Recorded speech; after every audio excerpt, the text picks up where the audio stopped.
Okay, President Chen, go ahead. Good evening, everyone. It is now 5 o'clock on October 21st, 2021. I am calling our San Mateo Foster City School District School Board of Trustees meeting to order. We are having our regular meeting and our closed session meeting. Calling to order our regular meeting, but then immediately putting us into recess for closed session, where we will hear 3 items or discuss 3 items. Item 2.1, which is Government Code Section 54957, Public Employee Discipline, Dismissal, and Release. Item 2.2, Conference with Legal Counsel, Initiation of Litigation pursuant to Government Code Section 54956.9, Sub D4. And then item 2.3, Government Code Section 54957, Public Employee Discipline, Dismissal, Release, District Office Reorganization. And that is all I have. So I'm going to recess to closed session and we will be back at 6:30 for our regular session. Thank you. Okay, President Chen, go ahead. Okay, good evening, everyone. We are reconvening our regularly scheduled meeting. The time is 6:34. We are coming out of closed session with nothing to report. So we're moving on to item 3.2, which is our flag salute. So if everybody would unmute and please follow me with the Pledge of Allegiance. Ready? Begin. I pledge allegiance to the flag of the United States of America and to the republic for which it stands, one nation, under God, indivisible, with liberty and justice for all.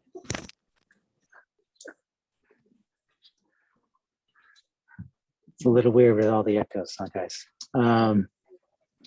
Okay, moving on to roll call. Trustee Corzo. Present.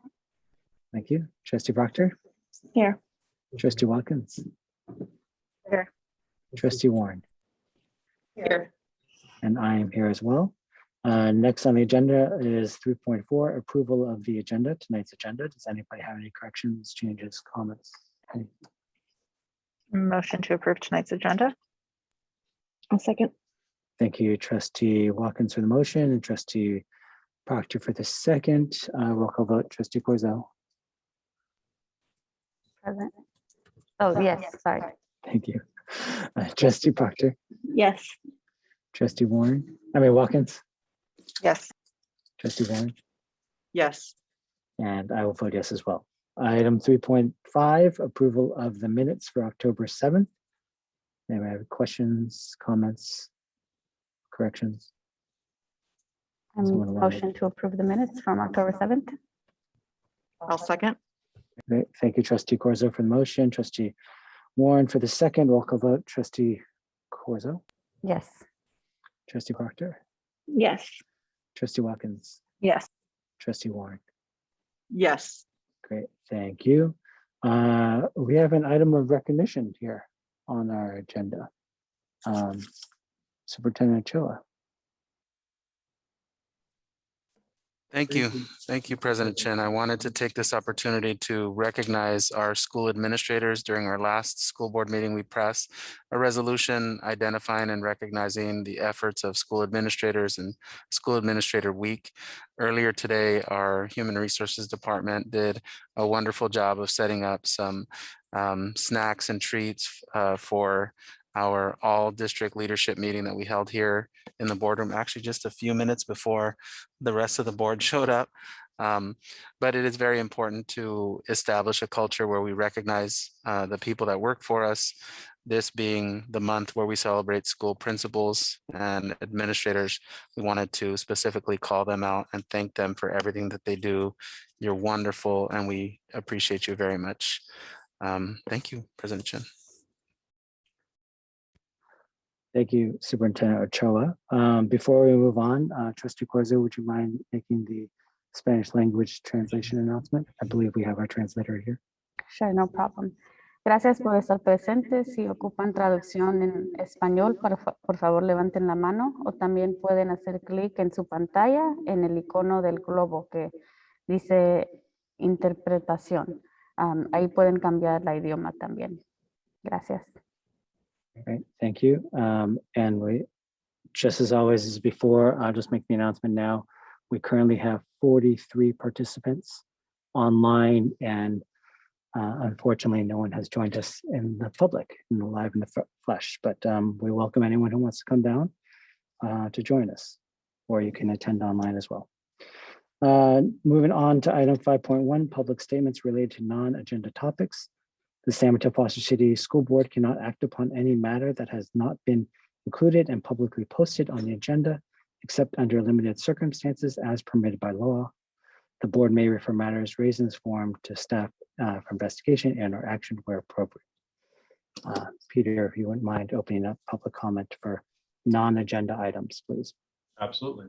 For those of you who may be joining us for the first time and would like to make public comment on anything that is not on the agenda for the rest of this evening, please use the raise your hand functionality within Zoom, and I will call on you one at a time. Okay. We have Jean and then Marcella. Jean, go ahead. Hi, thank you. I will attend the November 8th coffee chat to learn about math pathways with Superintendent Ochoa. Thank you for hosting. I and many parents, though, would like, whether we can attend that or not, the district to please give a public update we can share on the changes in 6th grade math. How is it going? Are we raising standards for all or redefining success with a lower bar? What is the path to algebra in 8th grade? Is there an official update coming? What is being done to get input from the community? Related, tonight, I believe the board will hear a presentation on the Equity Action Plan. I have no idea what this plan might entail, but the community has a lot of concerns when equity issues come up because equity goals sound wonderful, but what's critical is the means by which those goals are achieved. It's easy to try and take a shortcut on a hard goal. As we observing with the changes in math, we seem to be in a gray zone as to whether or not equity will be achieved through lower standards or through investment in our students and community that will raise standards. I don't see a vision for those raising of standards and investment coming yet. I hope to. I don't feel there's something I can rally around yet and get excited about yet and contribute to yet, but I hope so. But before we get into more equity proposals, I urge the board to focus on the means by which any new proposal will be achieved. The ends can't justify the means. Thank you. Thank you, Jean. Next, we have Marcella. Marcella, go ahead. Hi, thank you. I just wanted to comment a follow-up from the town hall yesterday and thank Superintendent Ochoa for advocating to create a vaccination site for our students as soon as vaccines are available.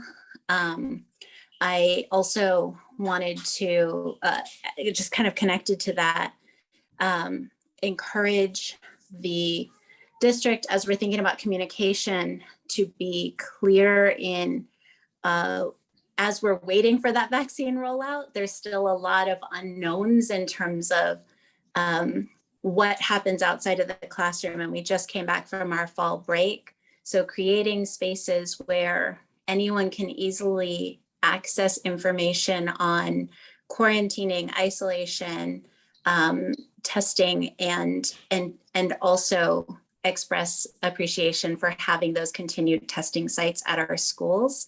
I think that will contribute to creating a safe environment for all of our students. And I did want to just very briefly comment on, I know we will be getting that update from the Equity Task Force. We will be getting a math update today, and we will be getting a special education update.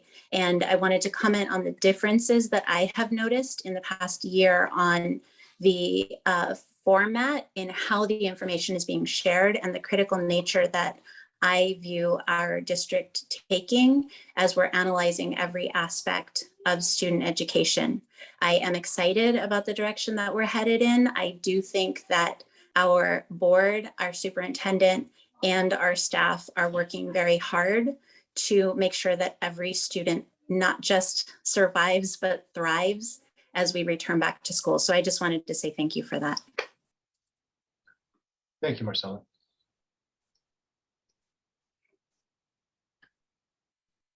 Okay. President Chen, we have no other hands for public comment. Great, thank you. I'm going to officially close public comment on non-agenda items, which is 5.1. 5.2 states public statements related to agenda items. Persons will be called on at the appropriate time. But before we move on to the actual next committee reports, Superintendent Cho, would you mind addressing the couple comments in your superintendent report, just to sort of close the loop on these comments? Thank you. Item 5.3, foundation and committee reports. Does anybody have anything that they want to report out at?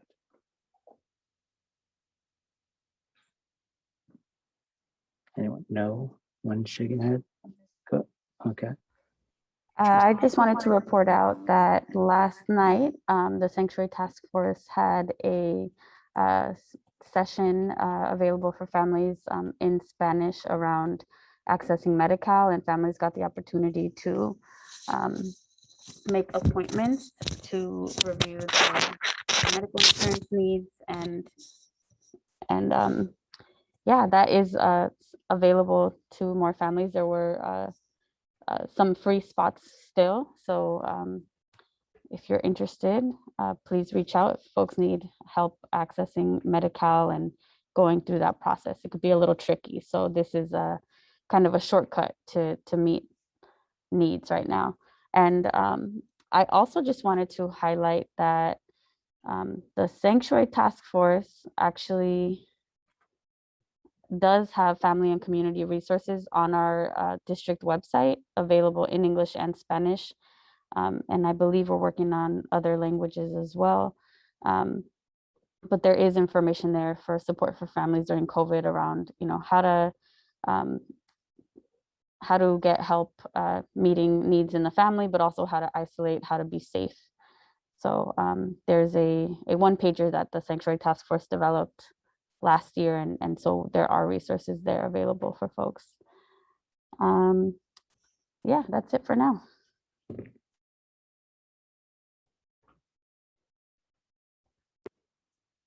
Does anyone else have any foundation or committee report updates? No, no, no. Okay, I'll finish up and just state, well, I guess this would fall under like a San Mateo liaison, city council liaison update. So this past Monday on the 18th, I did speak before the city of San Mateo in a study session format with the city council about their speed zone reductions, their possible speed zone reductions. There were 4 city council members present, but one had to recuse himself because he lived close to a private school. But overwhelming from the 3 city council members, they were all in support of continuing the discussion and reviewing potential speed limit reductions around schools, not just public schools, but also private schools as well. So the conversation is ongoing. They will probably have a come to an actual vote at the full city council, probably in December. That's what they're targeting. I would advise, if you guys so choose, for us to write a letter of support for a reduction in speed limit zones around schools. It's a safety issue. We have had a lot of accidents, pedestrian to vehicle collisions around our schools, and it would probably be a good step towards increasing pedestrian safety. Superintendent Kelly from the high school district did send in an email, but I felt like it might be really valuable if the full board actually sent in. So if you guys agree, then maybe we'll come back with at our next meeting with a letter and we'll pass it by resolution, if that's okay. The other thing is just in terms of committees, I had mentioned the last meeting, we did have a sort of defunct homeroom committee that sort of went away once COVID started, but it dealt with a lot about affordable housing and educator housing in our area, not in just San Mateo Foster City School District, but in the local area. They are revamping it. It's kind of morphed into this Home for All, which I did attend before COVID had started. They do have a sort of welcome back on November 4th. It's a Thursday, and it starts from 9 a.m. to 10:30 a.m. This is their first meeting back. The people on this committee tend to be other trustees in San Mateo County, along with superintendents and some additional housing advocates and county council to provide legal direction. My advice would be is that if anyone is interested in this, in housing overall, in terms of the area, that we might want to attend if anybody wants to do it. And then from there, I would suggest to the new incoming president that we officially bring back a liaison position for this. But that those liaison positions wouldn't change until December. So that would be my recommendation, but we can continue to talk about it later. But if anybody wants to go, I can send this around to everybody and so that they have the information. Okay, any other final comments? Next item on the agenda is 5.4, our SMETA, CSEA, and SMEA updates. Peter, if you wouldn't mind bringing in our representatives, that'd be great.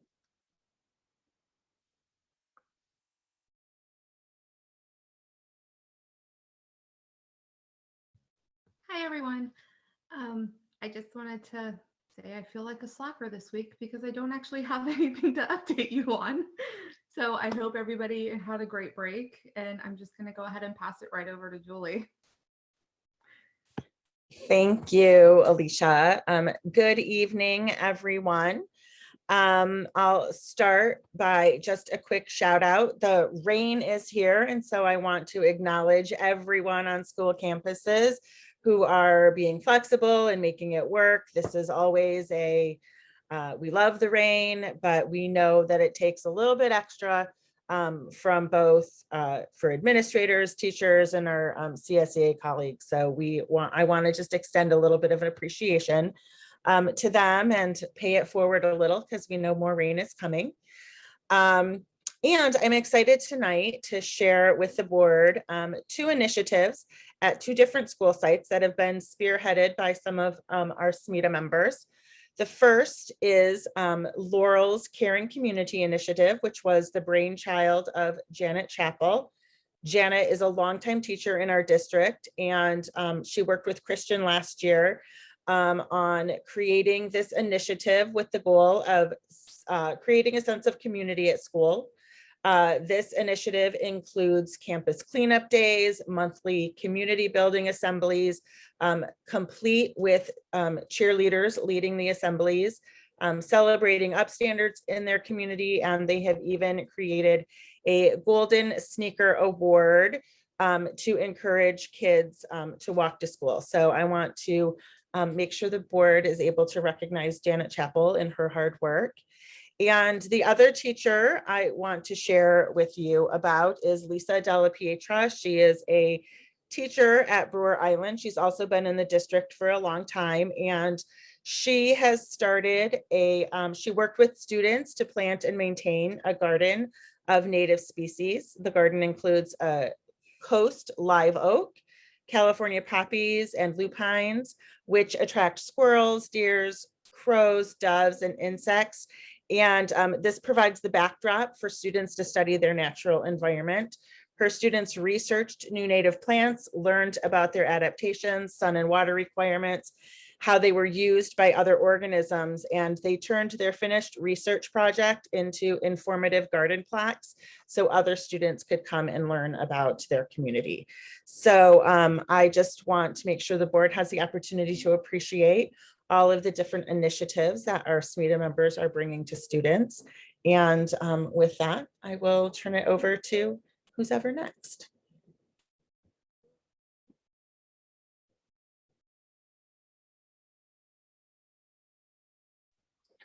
Great, thank you guys for those updates. But very grateful for everything that you guys are doing. And President Chin, we do have 2 members of the public enter, so Peter Kazanis will come in and try to get the sound turned on. Thank you. That's exactly what I was saying about to announce. So thank you. And thank you for attending our meeting live. We'll get the sound working shortly. I don't want to scream into this.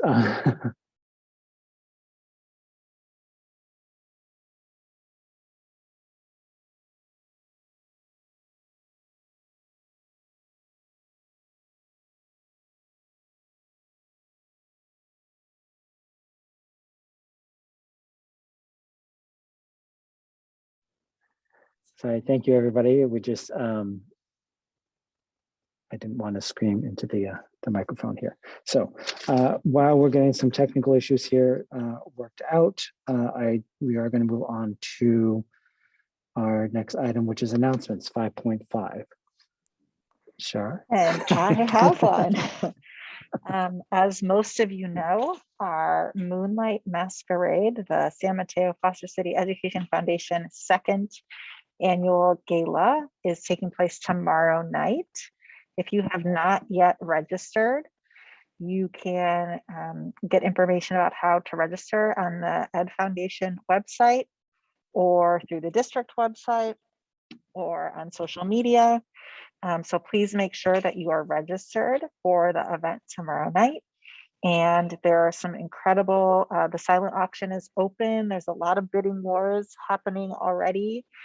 Amazing things from principal for the day at most of our sites, to wine, to local restaurants. It's been, there's just an incredible amount of items on the silent auction. So you can definitely find something, get that holiday shopping done and find something for everyone. And then the live auction is going to be incredible. So folks will be getting a sneak preview of some of those in the brochure, I think tonight.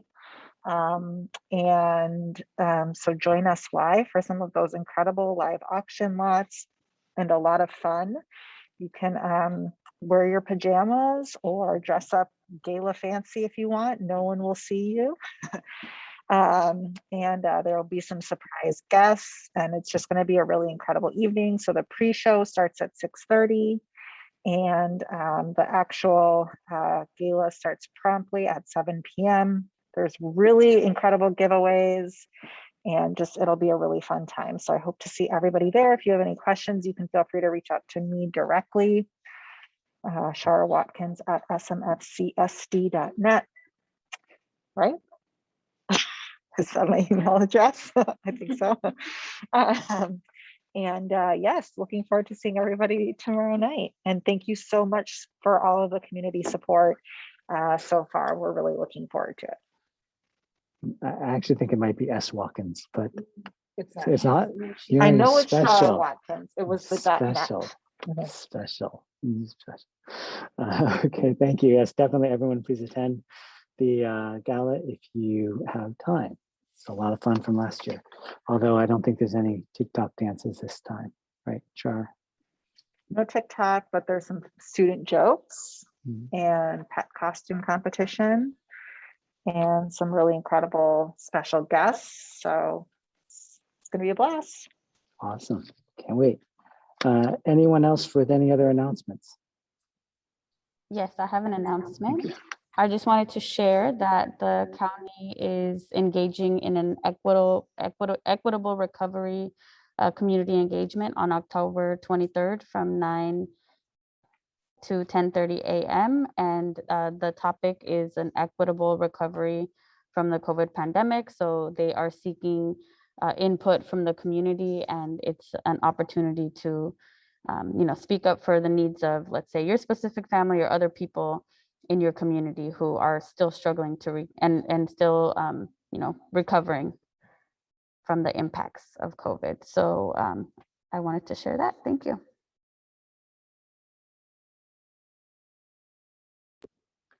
Great. Any other announcements? No? Okay, thank you. So we're going to move on to item 5.6, the superintendent report. Superintendent Ochoa.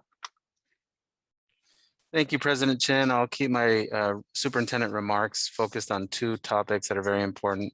And the first is a thank you to the staff at Abbott Middle School who helped coordinate a podcast recording earlier this week where 2 students at the school wanted to interview me as part of their school-based podcast.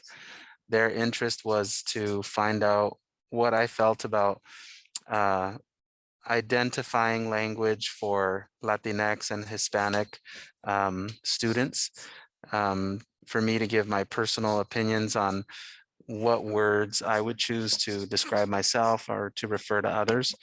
And so I invited them to work with me on a simulcast, so a dual recording, and I took Diego Perez with me. So when they finished their questions for me, I turned to my questions for them. And, I asked them about what characterized something that they could take with them from Abbott Middle School. And they both said a different version of, at Abbott Middle School, one of the best things we have is we have a culture where we want to accept other people, where we want to embrace other people who are different from us. They both talked about having friends who were from different ethnic cultures and what their experiences were, learning from their friends and sharing with their friends their identity and their culture. So it was a lot of fun. And I asked them to share an experience that they had in elementary school with me and what they took from that experience. And they both actually went to Laurel Elementary and said, at Laurel Elementary, the most sought after game on the playground was, they called it States Tag. I guess the school has a painting of the United States. And there's some game where they call out a state and you have to run there and tag somebody. There's, but their connection to that feeling, that joy of playing with their friends and of being at a school where they felt cared for and felt loved. It was just really, really great. So that podcast will come out next week. We're putting the finishing touches on it, but it was really great for the first time to have students on our podcast, and we're excited about that. The second part is that we have a strategic plan committee meeting coming up next week. So we're excited about that. This will be a strategic plan committee meeting where we focus on what we're going to talk about at our next school board meeting, the foundations for success for our strategic plan. I'll be making the longest remarks I've made so far during the process. I'll probably take up 45 minutes to an hour of the time that the group has next week, talking about the importance of things like fiscal responsibility, talking about the importance of things like professional development, community engagement, all as the foundations for the goals that this board would ultimately select in January and February of the upcoming year. So looking forward to that work. I'll have an update for the board at our November 4th meeting. And those are my remarks for tonight. Thank you, Superintendent Choa. There's a couple of things. Would you mind just, I know you touched on it briefly last night in your YouTube Yes. session, but the two things, the math and the vaccine site. Yes, so at this point in time, we have confirmation from the county that we will be hosting a vaccination event the second week in November. I don't have the firm details, so I can't give the exact date.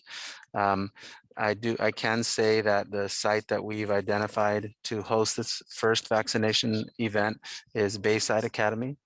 It does, as you know, have a new large facility, and it's located in an area where we want to reach out to families who need that resource. More information to follow, and to the extent possible that we can have a second and a third and a fourth. I've made it evident to our partners that our district is willing and able to host as many vaccination events as they're willing to allow us to do. I think right now, they don't have the doses in hand, so they're, sort of, taking it slowly through that process. But once we get more clarification, we're ready to act very quickly. And we have a series of schools in order that we would then put second and third and fourth down the line. Yeah. The second comment that I wanted to address, and thank you for reminding me, President Chin, was the question of how we move forward with our decision-making around 7th and 8th grade math and algebra. So I think what the community member articulated was wanting to know what the process would be and wanting to know how the district would achieve getting information from stakeholders. So there are multiple ways that we're going to go about that process. They started last night in the YouTube town hall. It is showing up at all 4 of our Café con Diego events. Next week and the week after, we have 4 Café con Diegos between now and the next 2 weeks. We'll be hosting 2 additional YouTube live streams focusing on math, which will take place at their regularly scheduled time, that are live, that allow the public to enter questions while the meeting is taking place that we answer and respond to in the moment. In addition, every 6th and 7th grade parent in this district will receive a survey from the Ed Services Department next Friday, asking for their feedback and opinions about the process that the district should take in order to offer math next year. So when we arrive at our November 18th school board meeting, we'll have a recommendation for the board to consider, but it won't be a recommendation we do on our own behind closed doors. It will have fair and equitable access for every parent, as well as deep coordination with our teaching staff and our administration. Great, thank you, Superintendent Ochoa. Just a couple things. Once the vaccine is actually approved by the FDA and the CDC, then I believe everybody's going to start rolling into action. And so to clarify, we have a tentative date, the 2nd week of November. That's right. If everything gets approved on time. We know there's a big meeting next Tuesday at the FDA where hopefully they give emergency authorization for the vaccine. So if that timeline works, then yes, definitely 2nd week in November. But from my understanding, if it does get approved, that's not the only location where you can get the vaccine.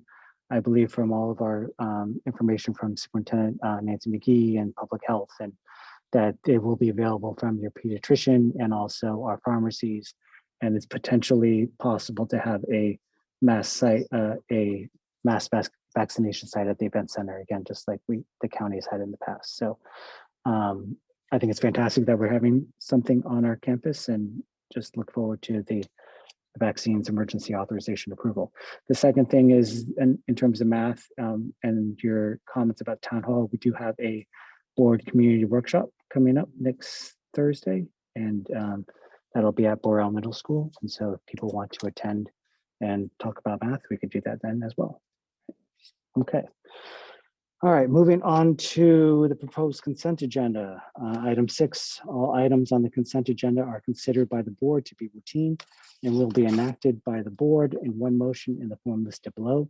There'll be no discussion on these items prior to the time the board votes on the motion, unless members of the board, staff, or public request specific items be removed and discussed from the consent agenda. The superintendent and staff recommend approval of all consent items. Movement of any recommended consent item is appropriate at this time.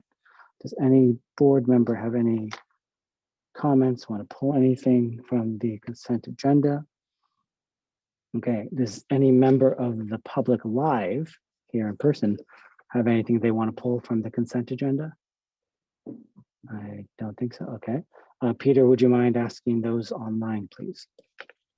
Yes, if there's any member of the public that would like to make comment on any of the items on the consent agenda, please use the raise your hand functionality within Zoom now. I'll call on you and ask you what specific item you would like to make public comment on.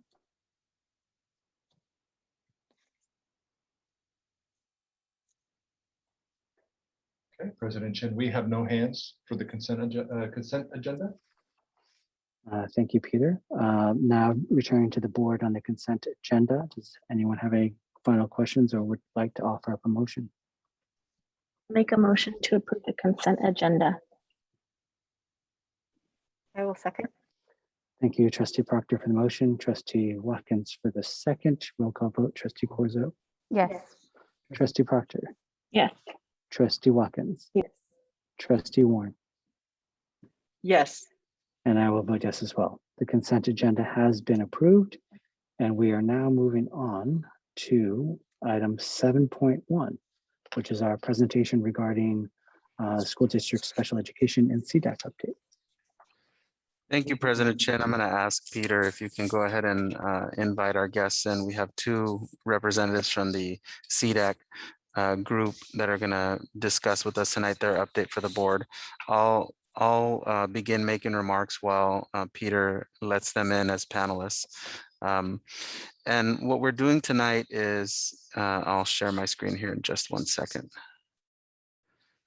There we go.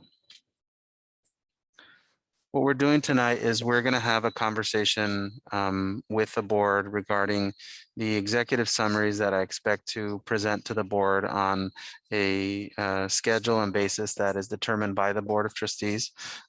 We've discussed at each of our last two meetings the frequency and regularity of the type of updates the board is requesting. And tonight is our first attempt to make that presentation, knowing that we'll have regularly scheduled updates to the board on this very item. So the first is to redefine what these special education board updates actually look like for the board. The second is to review content that was presented to this board in 2021 of June. The third, fourth, fifth are all specific program updates, fiscal updates, and staffing updates with what I'm going to determine or describe as being implications of those updates. So as opposed to simply giving information and moving on, my approach with the school board is to always have an open conversation about what the implications are of the information you're being given, so that we can discuss that here on the dais and give the public an opportunity to hear our thinking about the consequences and outcomes of the different program updates we're giving. And then the last, and this is specifically for tonight, is the summary of the department roadmap that I want to present to the board. Peter, would you give me some kind of thumbs up so I know our guests have arrived once they have arrived? Our guests are here and have been promoted. Thank you. So I'm going to just transition over to our guests making a presentation tonight. I want to allow them to introduce themselves. So I'm going to turn it over to Amy, if you want to introduce yourself, and then have your guest introduce themselves.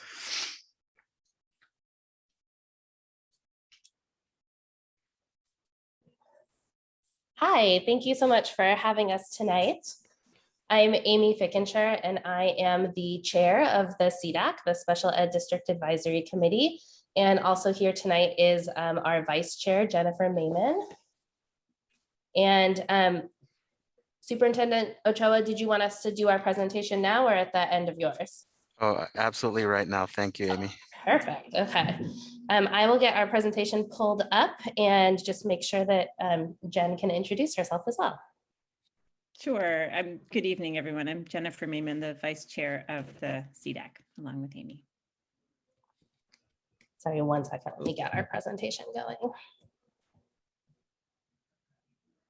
I love the background, by the way, Amy. That it's a lot more festive than what we have behind us here at the district. It's all of my children's artwork. It's really great. Learning and all sorts of fun things like that. Okay, I will share my screen and then we will get started.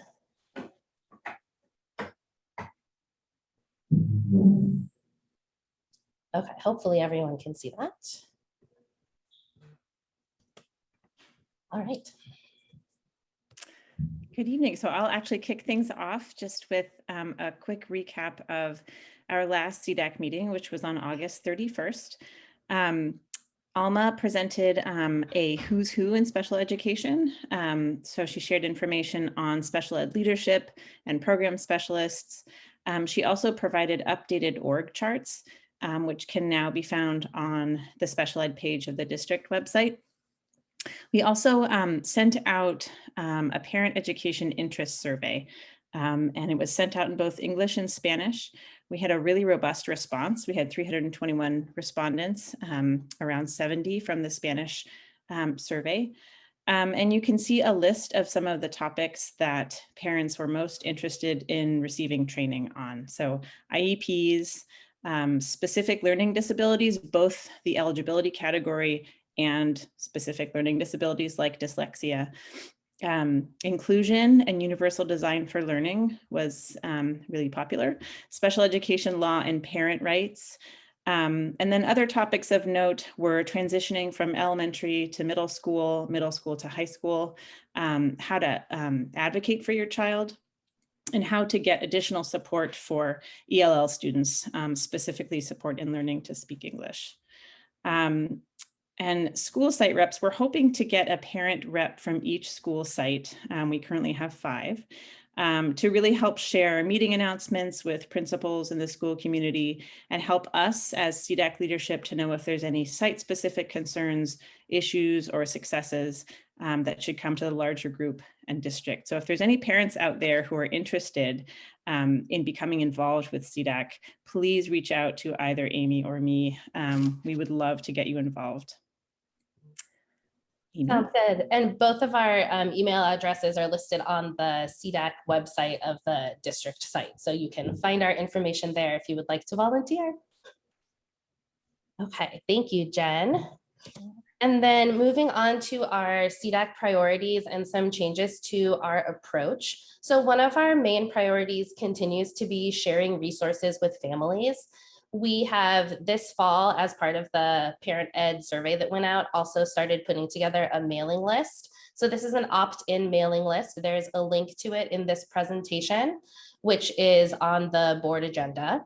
And it is also on the CDAC website as well. So I encourage you to join that to get more than just meeting announcements for the CDAC. We've sent out information about some community events and other parent education workshops that are happening from outside of our district. We also are working to create partnerships for parent education presentations that can really serve as a resource for our families.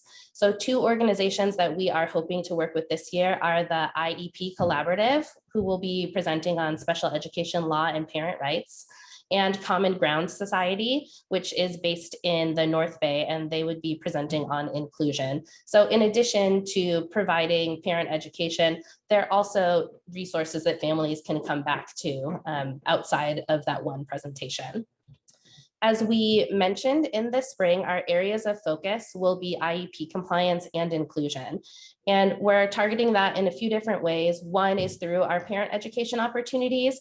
So upcoming, we have one about IEPs and eligibility areas, again, special ed law and parent rights and inclusion. So we're working to hit those topics of interest as we can. And then also we are hoping to create a protocol for CDAC to request data from the district so that we can really dive into the work and looking at IEP compliance and inclusive practices data that is currently happening. And then finally, and I think most importantly, we are adjusting our approach a little bit to really become a forum for discussion with and feedback to the district. So meetings will include opportunities for CDAC members and the district to bring up areas of concern, provide feedback, and engage in discussions. The hope is that it will serve as a vehicle for progress monitoring and following up on the discussions that are happening in meetings about these areas of concern. And of course, it's always great to share positives in these kinds of forums as well. But I think the most important piece is really creating a dialogue between the district and the CDAC and our families. And our next meeting is coming up on November 9th, and it will be at 7 p.m. held virtually. There will be an announcement sent out closer to. And parent education, it will be a parent education session on IEP eligibility areas and IEP nuts and bolts. The eligibility areas will be presented by the district's lead psychologist and SLP so that they will talk about the different eligibility criteria, a little bit about what those different eligibility areas might look like and what kind of services you could expect to see if your child qualifies under a certain area. And then the IEP nuts and bolts part will be coming from Karen Breslow of the San Mateo SELPA. She did a really wonderful IEP presentation for us last year. So we're hoping to continue getting more information from her and the SELPA and really continuing that partnership. So that is all we have for our presentation today. Also, our upcoming future dates are listed, but we are happy to stay on and answer any questions about CDAC and the work that we'll be doing. So thank you for having us tonight and for the opportunity to give you an update on what we've been doing. Thank you, Amy. Thank you, Jennifer. I am going to ask you to stick around as panelists, and when we're done with our presentation, we'll open it up for the public and/or for the school board to ask any clarifying questions or follow up with anything additional. So you're not off the hook yet. Stick around. Thank you. I'm going to go ahead and share my screen again. Just give me a second here. And there we go. All right.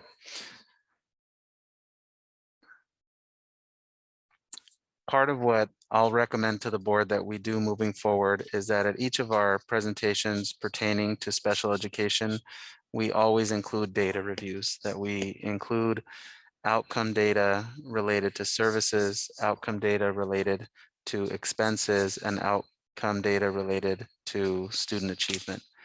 There are certain times of the year where that data makes more sense to present and discuss. So not every presentation would look exactly the same, but every presentation would be driven by that outcome related data analysis. The updates being on a rotating basis would always focus on the programmatic cycles of when it makes sense within the timeline of the year to make a presentation on one given topic versus another. This presentation being at the request of the board, October, it fits into a time frame where it's not really the right time to present on how we might staff next year because we need a few more months.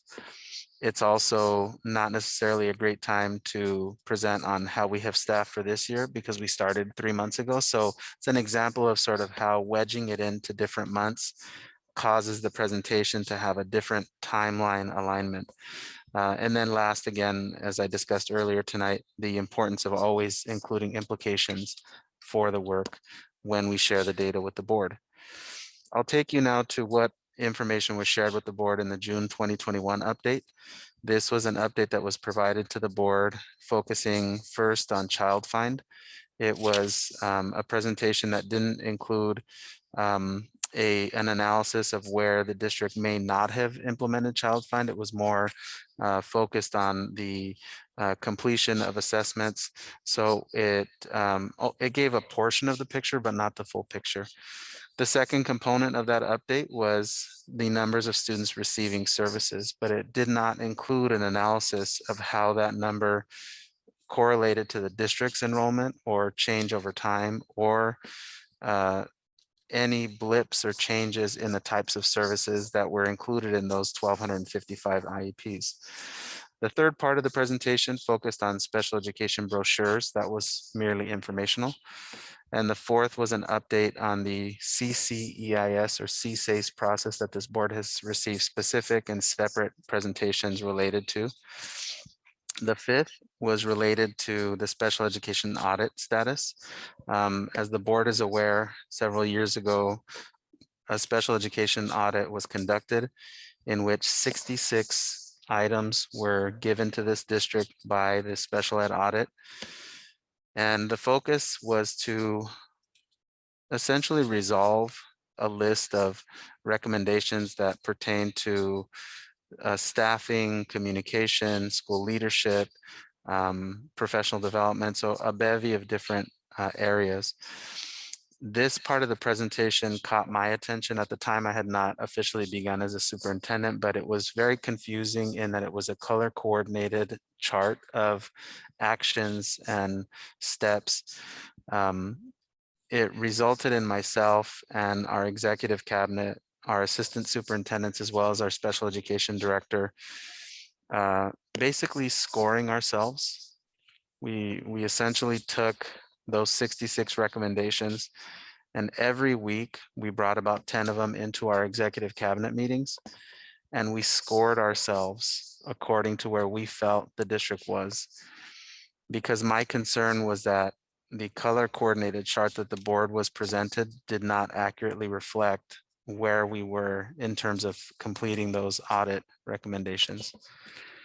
Having been an educator for over 20 years, I can tell you 66 recommendations is not something a district should undertake in 1 year. Having been a superintendent in multiple districts over 7 years, I can tell you, you take that kind of plan and you figure out how to situate it into 12-month chunks so that you can report on progress, complete your action steps, and then move to the next group of steps. That didn't take place with our special education audit recommendations, and I think it shows in how many different areas we have gaps. Our goal is to now take the ratings that we made as an executive cabinet team and identify key next steps for each one of those areas that we determine the district is not meeting. And I'll have that for the board at our next special education update. And then, as you know, we had a CDAC update. Amy and Jennifer were great then, they were great tonight. So that was a repetition there. I want to take the board to our program updates for tonight. There are 3 areas that we'll be presenting to the board on this program update. The first is inclusion. At multiple meetings over the last 4 months, the board has discussed inclusion and the importance of inclusion. During our strategic plan committee meetings, we've talked about inclusion. Currently, the district is promoting and encouraging inclusion, but we do not have a district-wide program to implement inclusion. So the result is we have a lot of energy behind it, but there's also a lot of frustration out at our school sites because our staff hasn't received the appropriate support or training to implement inclusion. We have pulled the data on the percentages of students and how much time they're spending in special education settings versus in general education settings. And the data is somewhat good to look at. It's somewhat positive when you look at the big numbers of students in the district and how many of our students actually spend a huge percentage of their day in their general education classes, as opposed to being separated from general ed for high percentages of the day. The one missing piece pertaining to that number is that there's a responsibility when you implement inclusionary practices that if you take my child, let's say my child is in 5th grade and my child has an IEP, and I as the parent want my child to be in a 5th grade class with the 25 other kids that they're in class with. And on my child's IEP, it says that my child is in that class 95% of the day. Then I'm going to think my child is basically with his peers 95% of the day. But if my child is not doing well in the class, let's say in English as an example, and as a result, my child is given 2nd grade work to do, or allowed to play a computer game, or some agreement that my child can go to the RSP classroom during that time to get support, then on paper, it indicates 95% inclusion, but in practice, it is not happening. The circumstance in our district is that we need to put in place an inclusion process through the district where we check ourselves for those things, and we don't currently have that in place. So there's no indication that the example I just gave to the board is happening a lot, but I also can't rule it out because we don't have a system in place to check for that kind of meaningful inclusion engagement. Having said that, moving on to our RSP and special day classes, we've got a whole lot, folks. We've got classes all over the district, multiple sites, 21 sites in the district.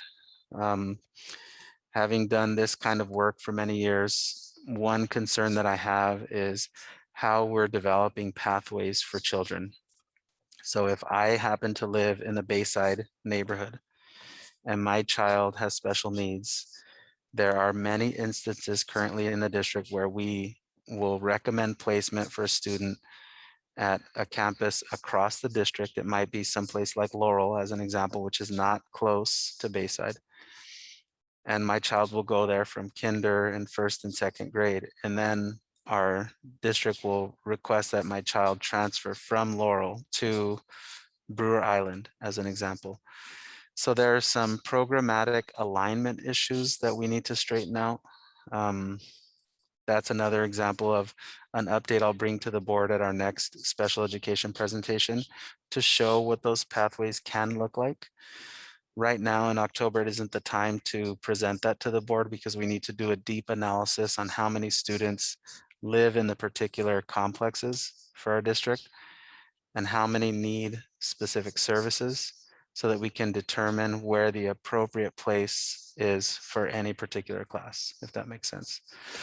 And then the last part is our applied behavior programs. The district behavioral program is operated almost entirely by staffing agencies. So we, as you have seen in other parts of our presentation, we have a tremendously high expense related to hiring external behavior paraprofessionals and external behavioral support staff that help us in IEP meetings and help us deliver the programs. The information that's online currently on our district website is not updated. It's a brochure that's a couple of years old, so we need to get that corrected. But I wanted to show that to the school board as an example of how we need to align what information we provide families so that when a family registers to the San Mateo Foster City School District and goes on our district website, it not include the information of staff that no longer works in the district, that it be accurate and effective in helping them seek out resources. I want to take the board to our program updates.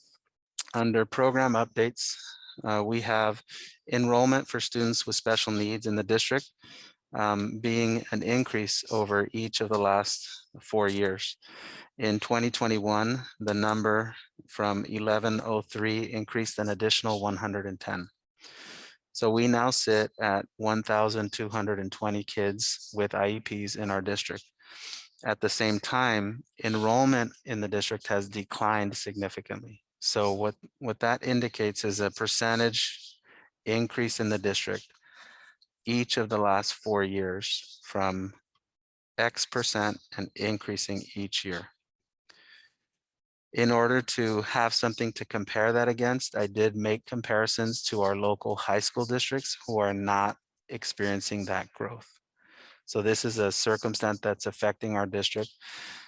In terms of the analysis of how or why that's taking place, an extremely high percentage of the new cases that are resulting in IEPs are related to the plan I referenced just a few minutes ago, the CSACE plan, which, as you know, is a requirement for us to complete because we over-identify Latinx students for having learning disabilities.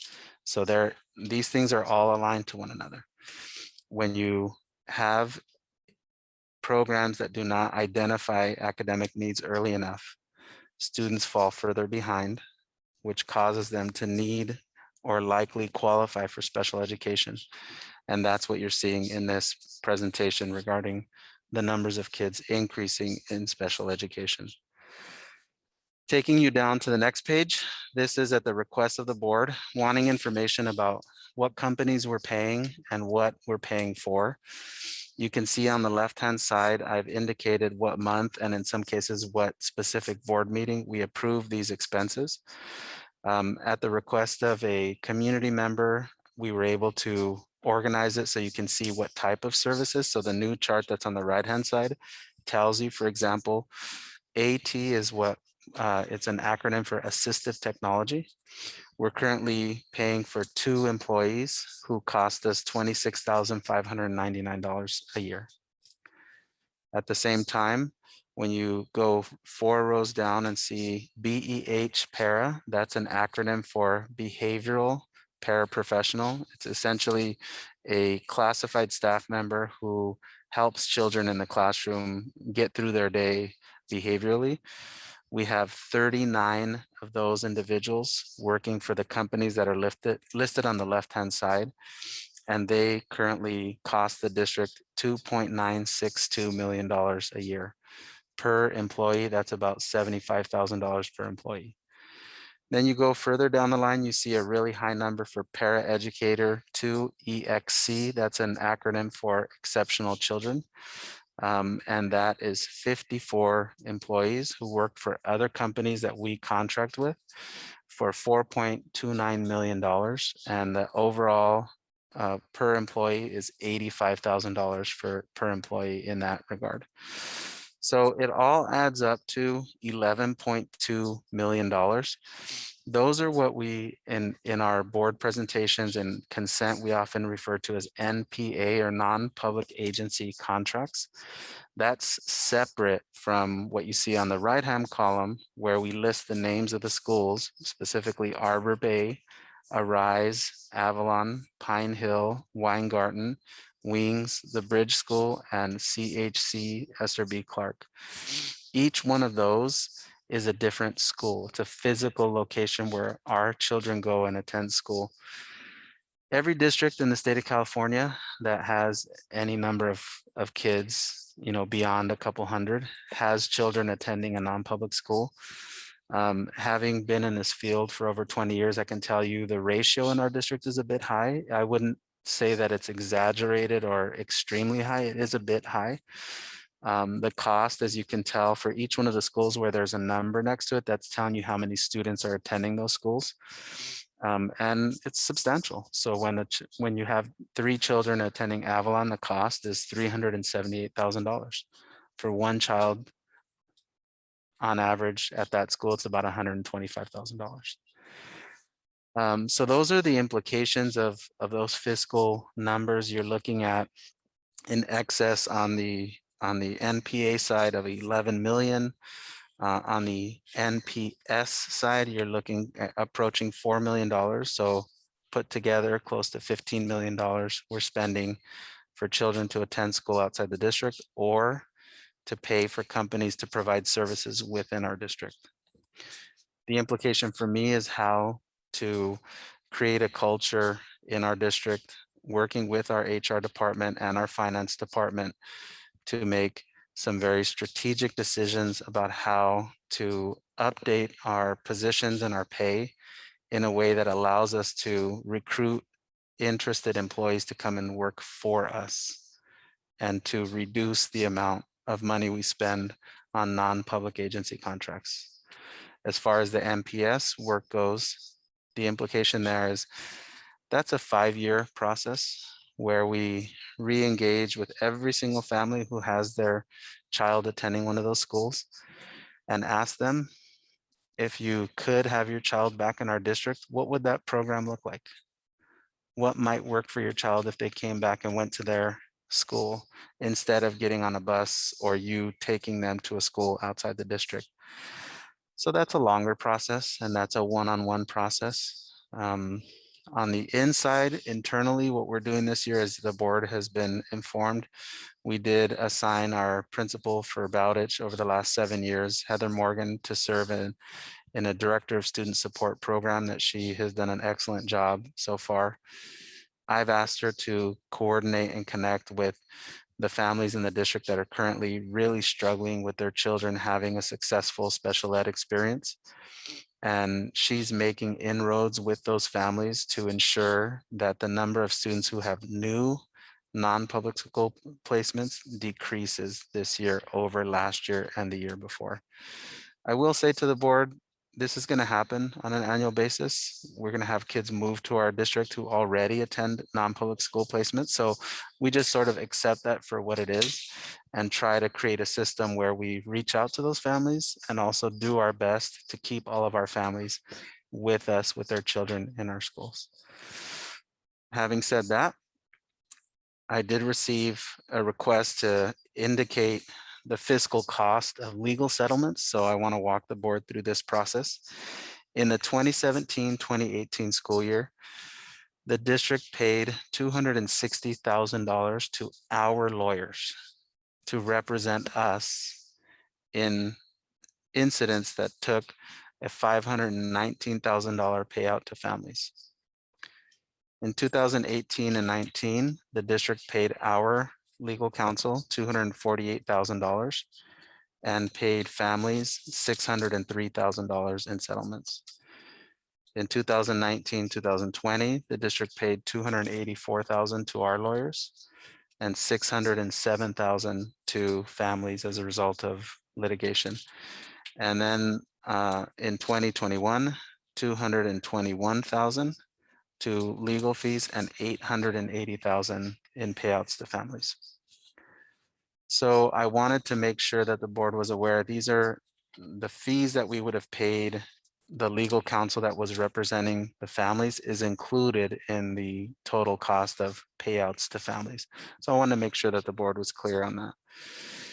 Having said that, I think the message that I'd like to give the board is that our expenses and settlements are excessive and our expenses in NPA contracts are equally excessive, and ask for the board's support in putting a program together to reduce those costs by implementing effective and innovative strategies with the team that I have at the district level that will allow us over time to reduce both of those costs. And then I want to take the board to fiscal updates regarding transportation. I did get a question about transportation at a prior meeting. This is a requirement that every district has, is to provide transportation as part of the educational program for children. As you can see, each year transportation costs increase. This is sort of on par with what people or what districts throughout the state of California are experiencing.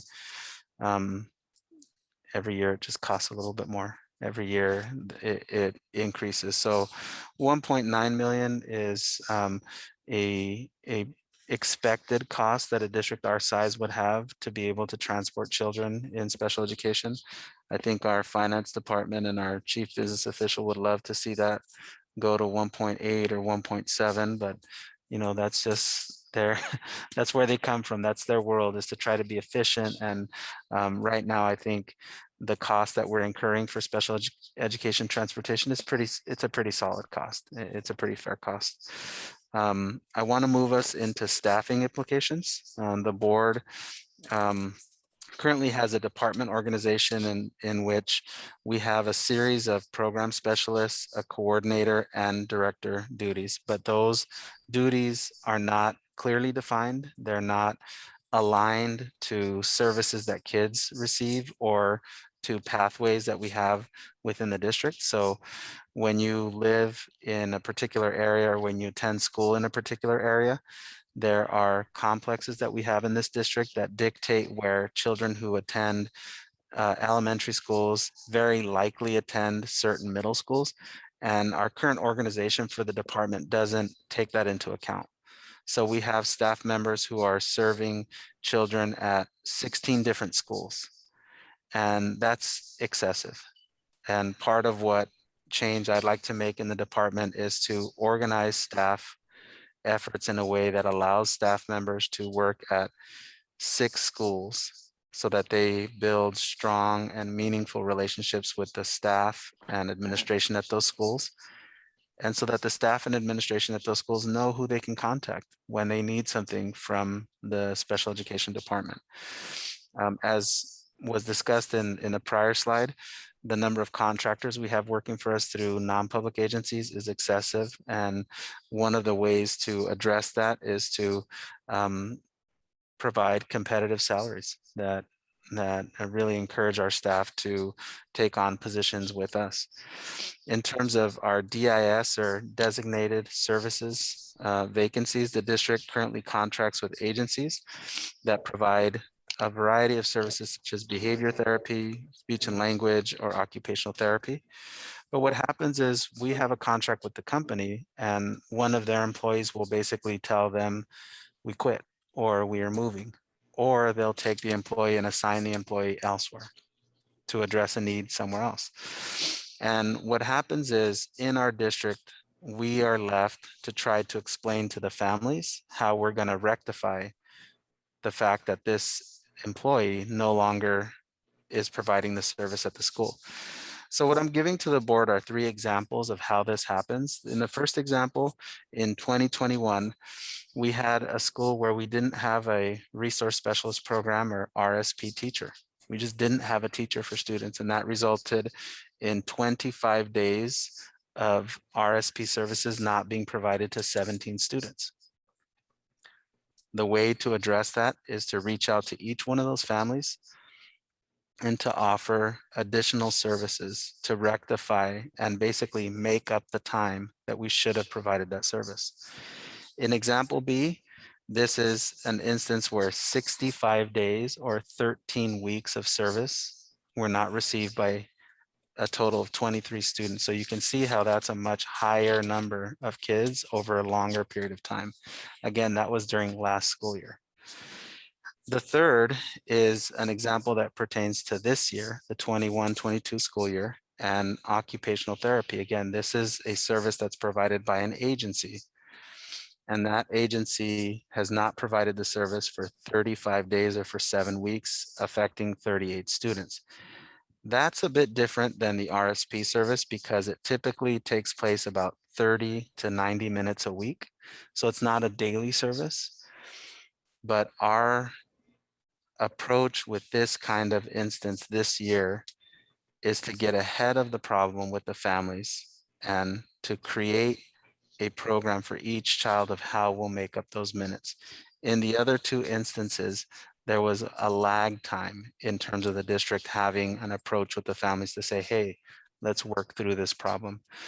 So I wanted to share these three examples with the board to give the board an idea of how carefully and how closely we're monitoring services this year.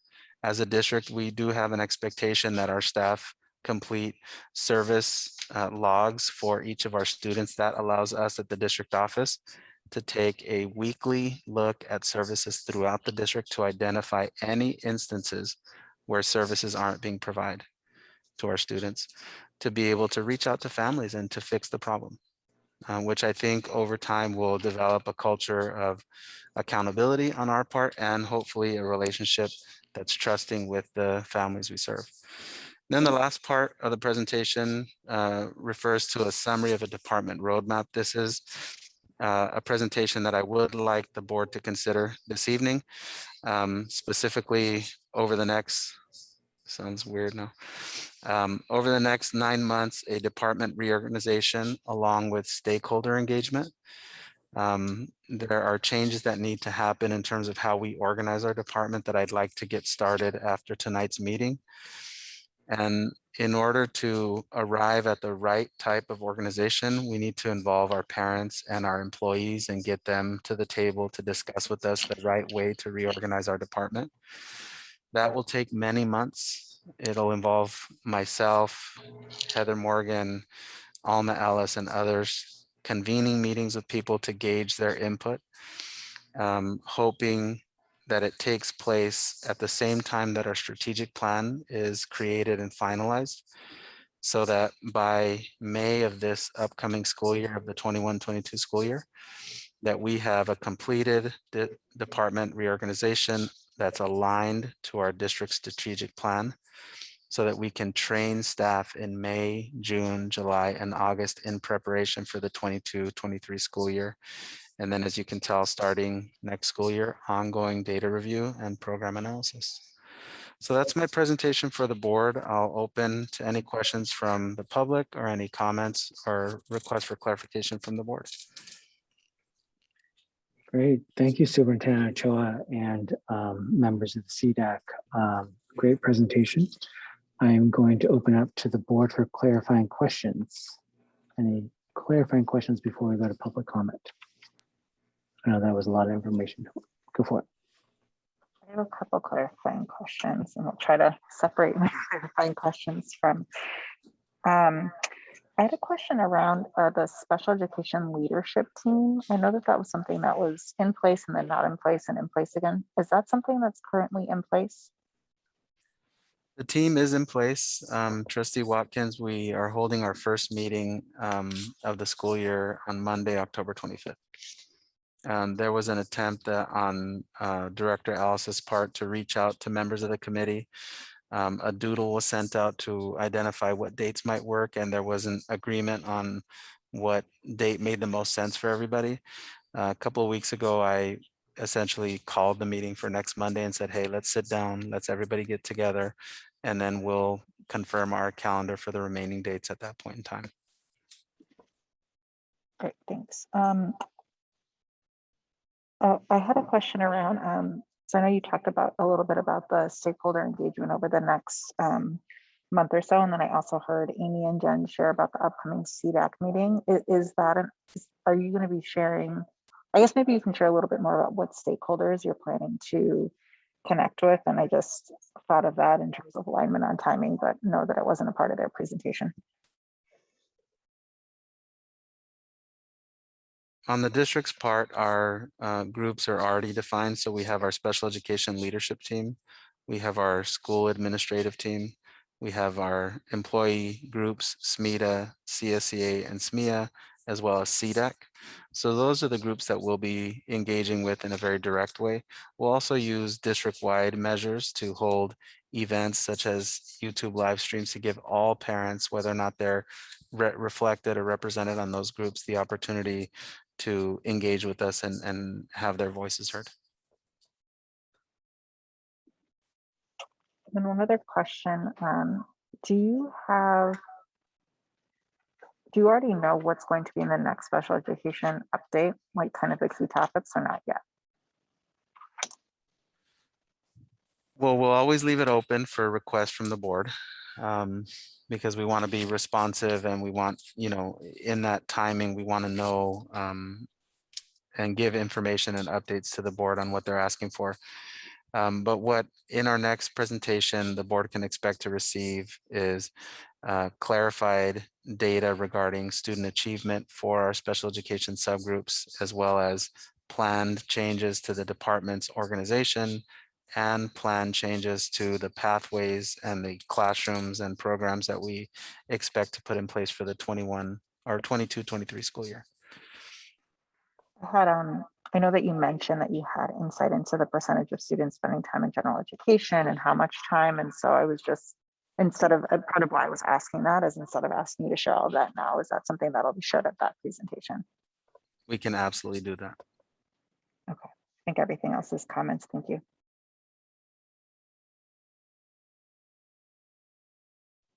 When we come to collecting the CDA or the SACE data, excuse me, who's doing the data collection? I mean, obviously it makes sense to do some point of service data collection.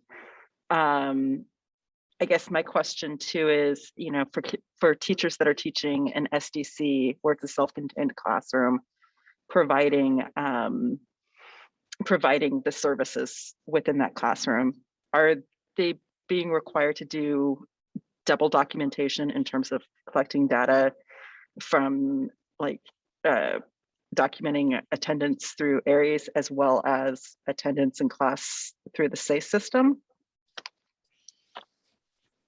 I'm not sure that I understand the question, Trustee Warren. I think, yeah, I'm not sure that I understand what you're asking.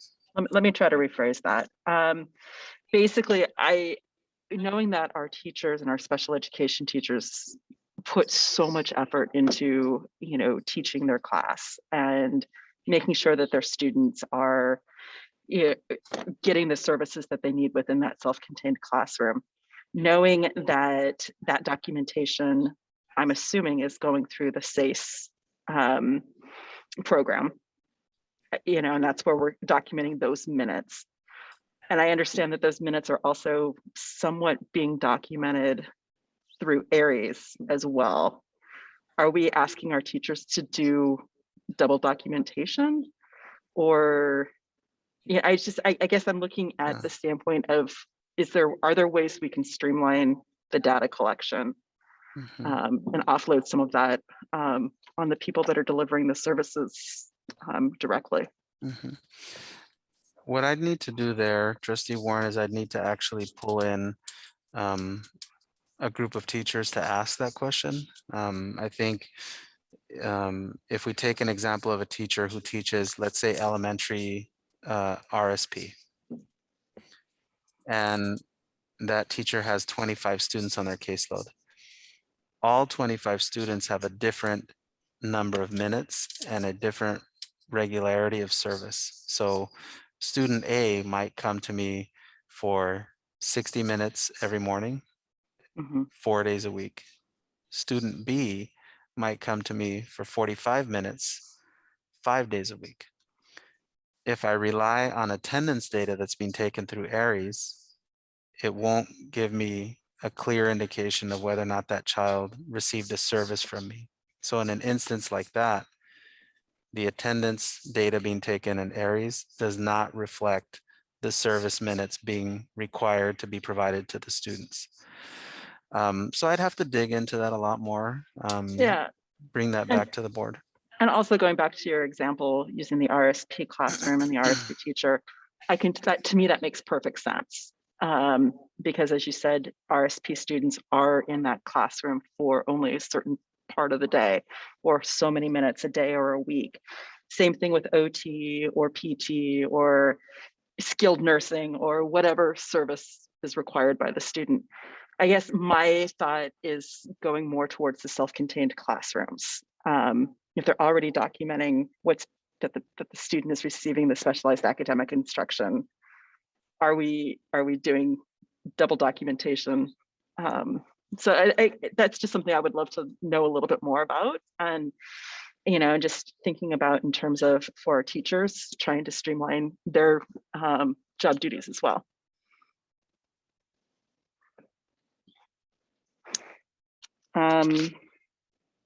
I think everything else I have is definitely comments. Okay, I'll jump in next. So in terms of the fiscal updates, I just want to, okay, I'm going to make it a question, not a comment. I'd love to see like the number of positions also listed for the NPA agency contracts. So my question is, can we include those in the future? And then I believe we got a written comment. And so I was wondering if we could integrate that a little bit. So the comment was essentially elevating the issue that some of these non-public agencies pay more than like a directly hired classified staff would be paid. And so I'm just wondering if we can also look into that in the future as well. Absolutely. That's it. Mm-hmm. And actually, I thought of one more question because I have more questions. In terms of, you highlighted briefly about compensatory minutes or minutes owed students. What is the timeline that you see those students receiving those minutes? Is it realistic, especially for some of these students where so many minutes are owed to them? Is it realistic to expect those minutes to be able to be given back or reimbursed, however you want to put it, to those students within this school year? Or is it something that would just continue to roll over? If we're doing our job right, Trustee Warren, then we are offering as much compensatory minutes or owed minutes as the family is interested in taking advantage of, and as we're able to organize the service. So when you take a look at the example I gave where it was the 7 weeks of missed service, some families will say no to the idea of their child getting a after school service. They'll say, my child plays sports, my child lives for sports. I don't ever want my child staying after school to get more service. But another parent might say, staying after school for an hour makes total sense because my child is in the ACES program. So why don't we just have them spend the first hour after school getting that made up RSP service? So it really is dependent on each family. I think our responsibility is to be efficient in how we coordinate those made up minutes so that we give parents multiple options of how to access those minutes. And if it takes more than 1 year, so be it, because we maintain the responsibility to fix that. Wonderful, thank you. I had a couple of questions. One was that I wrote down that you said, I feel so loud. Sorry. I'm sorry. I wrote down that you said we need an inclusion process where we check ourselves. And that sounds great. It sounds like accountability. And I was just wondering if you could talk more about how you plan to do that and what the process will be for that. Yes, and thank you for bringing that up. And what I'm referring to there, Trustee Proctor, is that any special education teacher will tell you that the IEP for each child is the roadmap for that child's education. But the effective districts at implementing things like inclusion make sure that there's a process to evaluate that what is written in the IEP is taking place in the classroom. So you'll have parents who say to you, according to my child's IEP, my child is supposed to be in the math class every day for an hour. But my child tells me that they don't go to the math class every day for an hour, that they're doing math in their special education class. So if we rely on parents telling us when inclusion isn't taking place, then we run the risk of not knowing, basically, of basically putting it on the parent to say, this isn't taking place. Mhm. When you create a system where you implement your own accountability, you basically take staff members who are in roles such as coordinators or program specialists, and you assign them according to a calendar to go and evaluate the inclusionary practices happening at a school. And basically what that looks like is you're visiting classrooms and you're saying, I'm supposed to see Kenneth Chin. He has an IEP and it says this is his math class, it's third period and he's supposed to be in math. I'm gonna physically walk into the room and check in on him. It's just sort of an evaluative process that we use. It's very non-invasive. There's not a whole lot of engagement that happens in the classroom at that time. It's just simply ongoing scheduled analysis of the inclusion practices that are taking place at a school. And then you basically take that process and you extrapolate it out to the 21 schools to make sure that we have, again, we have a system to ensure that inclusion is taking place. Thank you. My next question was, you mentioned how students may start at one school and then they may switch to another school. Can you give an example of why that might happen for a student?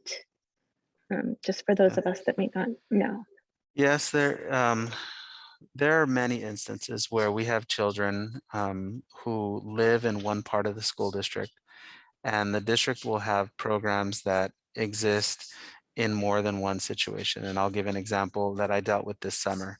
We offer programs to children who are in the very lowest grades, the kindergarten grades. One is at Brewer Island, one is at Lead, and one is at Parkside. So those schools, if you think about the physical orientation of the district, you sort of have to ask yourself, that's sort of an odd placement for where those programs are. In the instance I worked with this summer, a child who basically lived in one part of the district was enrolled in a program in another part of the district, even though they were close to that same program in their neighborhood. So it just didn't sort of make sense. It didn't fit. Now, when I looked further into it, the school that they now attend for that program doesn't continue in third grade. So unless we get in and create a program at that school in third grade, that child's going to have to move somewhere else throughout the district to complete their program from kindergarten all the way through fifth grade. So how I describe that is basically creating vertical pathways, looking at groups of schools and saying, okay, we can't offer the same program at every single school. That's not fiscally responsible.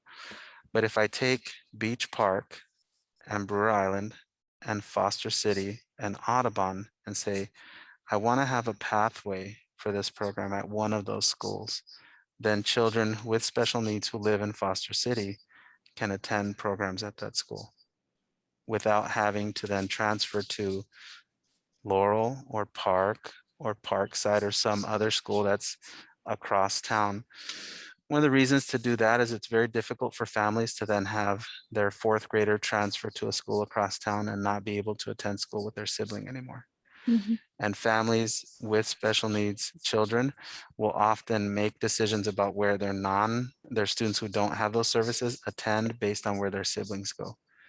So we kind of put them in that pickle where they have to decide who stays at the homeschool. Is it the child with special needs who stays at a school that doesn't have a program for them, or is it the sibling who travels across town to a school outside our attendance area. And I think if we spend some time on aligning those programs, we'll come up with a better process that allows more kids to stay in their communities. I think that sounds great. I was just curious if that might also contribute to the high transportation costs if kids are just shifting all over the district. It is probably a lesser aspect of it. And the only reason is that many children have what we call door-to-door services, meaning that even if they were to live, let's say, across the street from Brewer Island and attend school at Foster City, which is not necessarily really far away, in our IEPs, we'll often offer service, bus service, if it is appropriate for the child's needs. So even though it's only, let's say, 20 blocks away, it almost costs the same as if we had that child attend park. Because if you've never met one of these bus transportation coordinators, they're like the smartest people you've ever met in your life. They can take 30 people and figure out how to pick them up at different times and move them all over the city. And so they're very efficient in that way. But I think it does stand to reason that if we vertically align our pathways more, we might see some savings in terms of our transportation. Thank you very much. I have one more. Oh, sorry. Do you have a question? Okay. I did have one more question. I know you mentioned, spending excessive amounts of money on our NPA contracts, which we talked a little bit more about, and also settlements. And I know some of that is a longer term kind of plan and strategy, but I was wondering if you could share about anything that the district may be doing right now to specifically around settlements, any adjustments in the way that we're operating at the district level so that those don't continue to come in at the pace they have been. Thank you for that, Trustee Watkins. We're absolutely taking different actions. The first and most critical step that we took was, again, to assign our principal from Bowditch Middle School to serve in a role that we described as a director of student support. So her focus has been over the last 4 months to make personal connections with any family that our special education district leadership team, meaning our coordinators, program specialists, and our director, Alice, determined is maybe on the bubble or close to a situation where they might result in some potential request to place a child in a different school or want to challenge the district's recommended academic approach for their child. You might refer to it as a hot case or a very high impact case. And her responsibility is to reach out to these families under the umbrella of reconciliation, under the umbrella of talk to these families to find out what solutions we can put in place now that could potentially get in the way of a situation where we end up in a special education settlement. That's the first. The second is that we've implemented a process where every week the director of special education and I meet to evaluate on a weekly basis that the district is meeting its responsibilities for holding IEPs on time, for documenting that the notice of meeting was sent according to the requirements, for documenting that all the information is uploaded into SACE. So we are carving out time on a weekly basis to look at every single child's IEP to identify any instance where we're not abiding by our legal requirement to hold meetings according to timelines and to hold IEPs and notice IEPs in the proper manner. It's quite a bit of work, but it's the right kind of work for us to be doing now. It's a very important intermediate step in order to straighten out the issues that we're having meeting our legal obligations. Thank you. And I lied, I have one more, but it's for, actually it's for Amy and Jen. I was curious, I know you shared a little bit about some of the different, or the CDAC really operating as an advisory and more of an advisory role to the district. And I was just curious if you all had ideas already about the ways in which some of the changes that you all might make, or in order to, I guess, better integrate or to better serve in that capacity. And I guess just like the steps that you're taking to do that. And then kind of the second part of that is, are there, I guess, things at the board level that, you know, we can support to make that happen. I'm looking forward to seeing that transpire, unfold. Thank you for the question. Honestly, I think the biggest piece is going to be our partnership with the special education leadership and making sure that we're creating a space where families feel like they can really come and tell us how things are really going. I think that we have worked really hard these last 2 years to make sure that our families have access to people in the district to ask questions to. And I think this is really sort of the next step in having it be more collaborative and interactive and actually creating engagement as opposed to people coming to just ask their one question about their one specific child or issue or whatever. I don't know, Superintendent Ochoa, do you want to add on to that based on the conversations we've had? I always want to add on to what you said, Amy. I think, what we talked about was just how to create a space for families to feel that when they have an update or a concern, that it is heard by the district, so that when we get together in CDAC meetings and when we bring CDAC to the table, it's done so in a way where there's a respect level and an engagement level on the district's part to take action, to say, okay, this is feedback we're getting from CDAC. Let's move on it. Let's bring back an update to this group at our next meeting. I think if I were just to add one thing, I think also the ability for CDAC to access data to be able to really make solid recommendations. And, I think some of the data that we'll get is what we've just been talking about, is through engagement with parents, but also sort of district level data so that we can really kind of, look at a number of different indicators and make solid recommendations. Really helpful. And just to confirm, is that something the district is committed to providing CDAC as data? Great.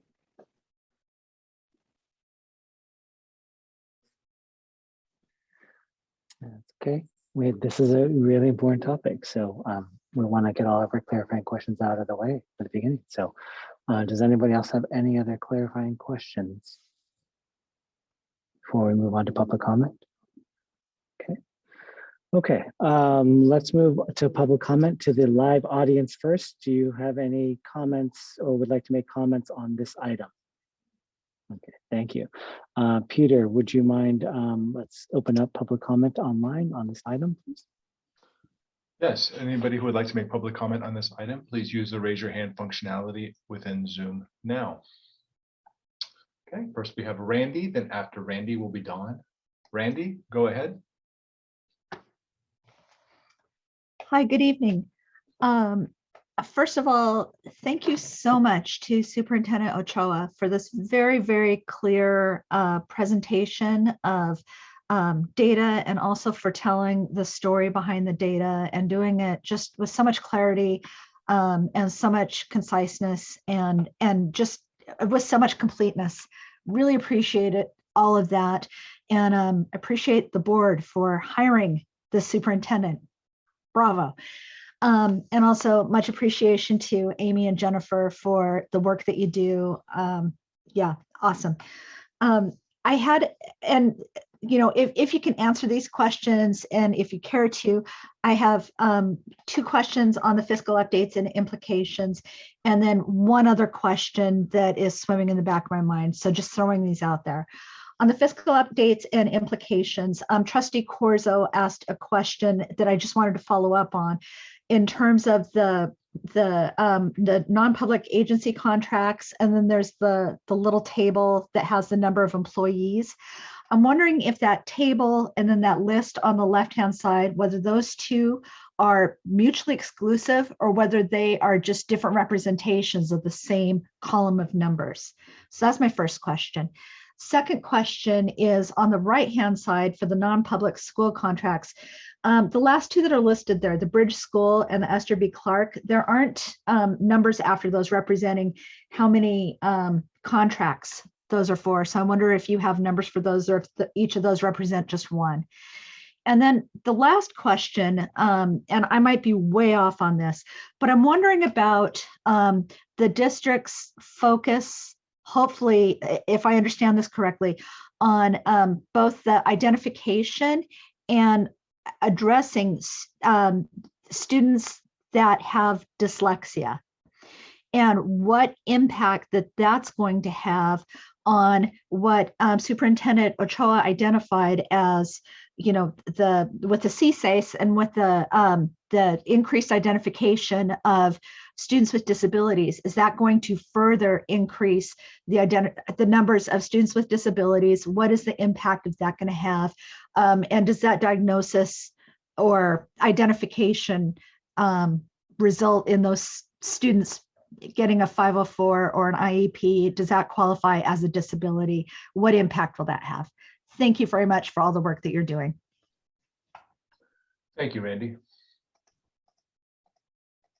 Next, we have Dawn. Then after Dawn will be Jessica. Dawn? Hi, actually, my name is Brenda. My the name on my computer is incorrect. I just wanted to clarify something that was presented about the information on the website being out of date. I maintain the special education webpage for our district and the CDAC webpage, and that information is actually correct and accurate. The brochures from all of our programs is currently on the special education website page, and they are accurate. So I'm not sure, Superintendent Ochoa, where that ABA basis brochure that was in your presentation, I don't know where that came from. I've never seen that before, but I just encourage families, if you want up-to-date information on special education and on CDAC, it is up to date on our website. I know Amy Fickenshire reaches out to me constantly to update the CDAC page. And when I have the information I need to update it, I usually do it within 24 hours. So I just want to make sure that that has been clarified, that the information on our programs on the special education page of our website is up to date and is accurate. Thank you, Brenda. Next, we have Jessica. Jessica, go ahead.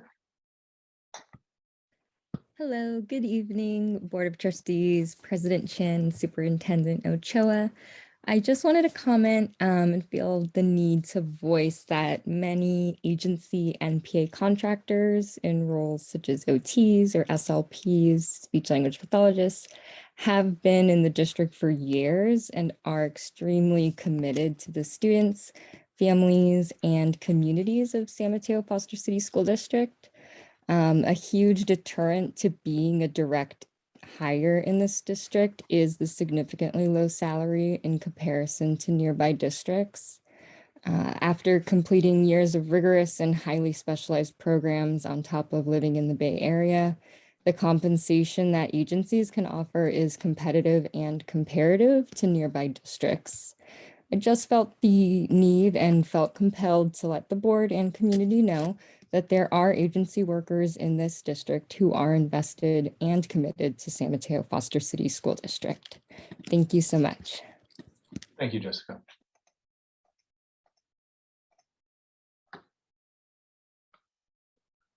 Okay, President Chen, we have no other hands for public comment.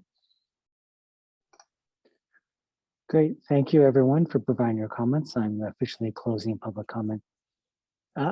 Thank you. Live comment. Do we want to usually you talk into the yeah, but people on the it's okay, but people in the audience or online wouldn't be able to hear you. So can we help her? Let me. President Chen, I'll take care of it. Yeah. Okay. Yeah. Just stand right here and talk right up to that. Yes. There you go. Yeah. First, I want to comment that what a great job you're all doing, as usual. It's always splendid to be here. I'm Dr. Britta, retired physician. And I'm here tonight because I don't hear a lot of the health education for special ed. I don't hear that a lot. And I certainly would like to be able to hear that. Health education, even for regular students, is very important. We've done that in the schools for the past 8 years and with Winnie McMichael. And would like to really see more of that. I have some solutions for later. Thank you. Thank you for who provided comments.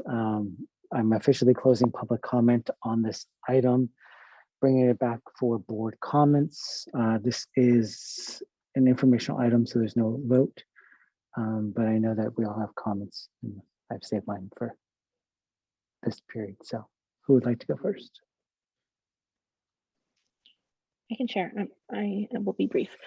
I wanted to first thank Amy and Jennifer for their leadership in CDAC, and I really love the way that you guys have surveyed families and are putting into action those priorities and providing parent education opportunities for families.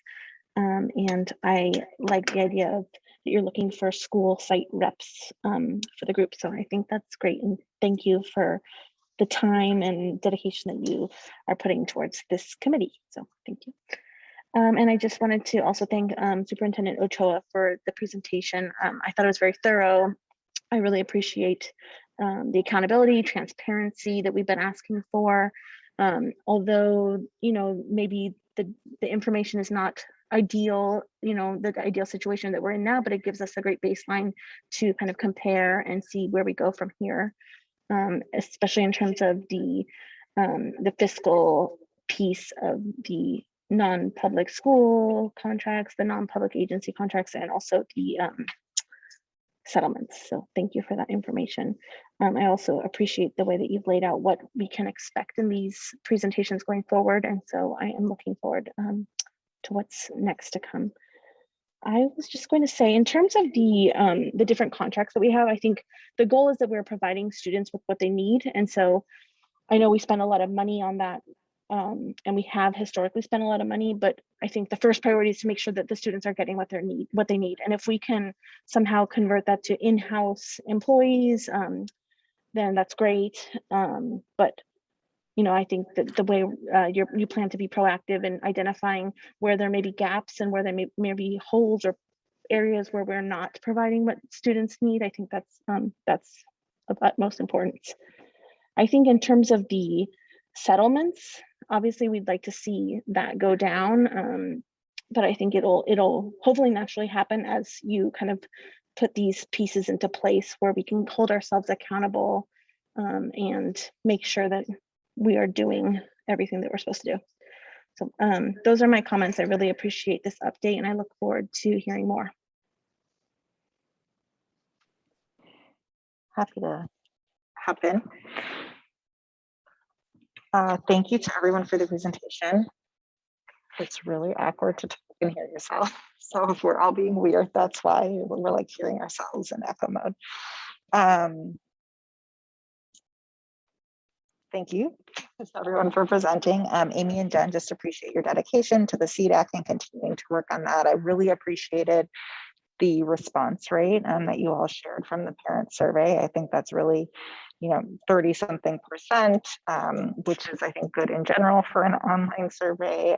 And particularly, I know, you know, a lot of parents and families with students with special needs, there's just a lot on their plates. It's the beginning of the year. And so to have that response rate and to also have it be accessible to families who were responding in Spanish, and, you know, just other kind of ensuring that it was presented in a way to get a positive response rate from a wide range of our community. So thank you for everything. And it's great to see that kind of transpire and continue to move forward, and just looking forward to continuing to receive updates from you all. And if there are ways that we can support the work that you're doing, please let us know.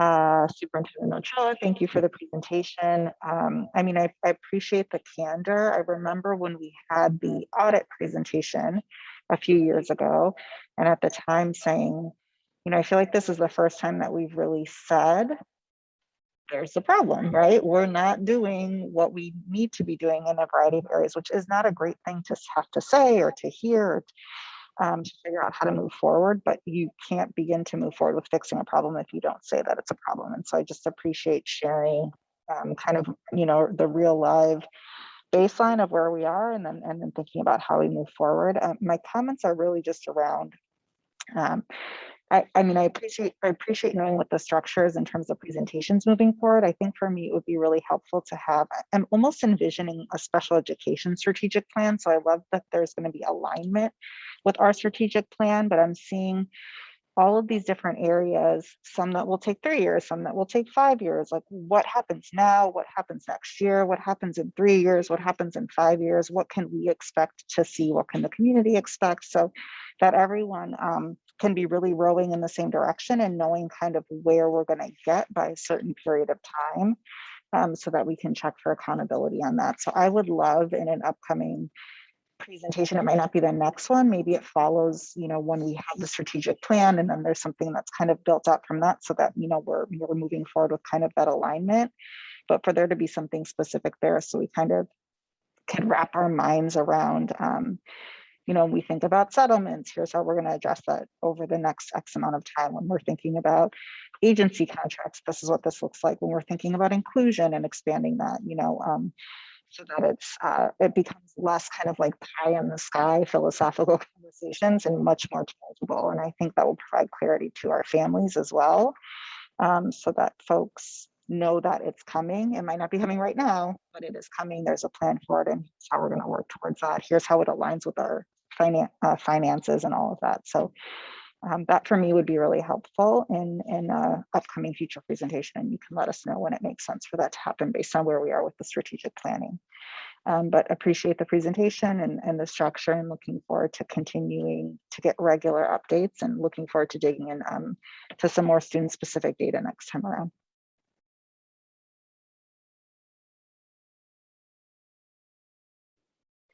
All right. I don't know where to start. First off, thank you, Superintendent Ochoa, for the very in-depth presentation. I really appreciate, you know, being able to put numbers and data to things that we have anecdotally seen and heard from various parents and various staff as the years have progressed.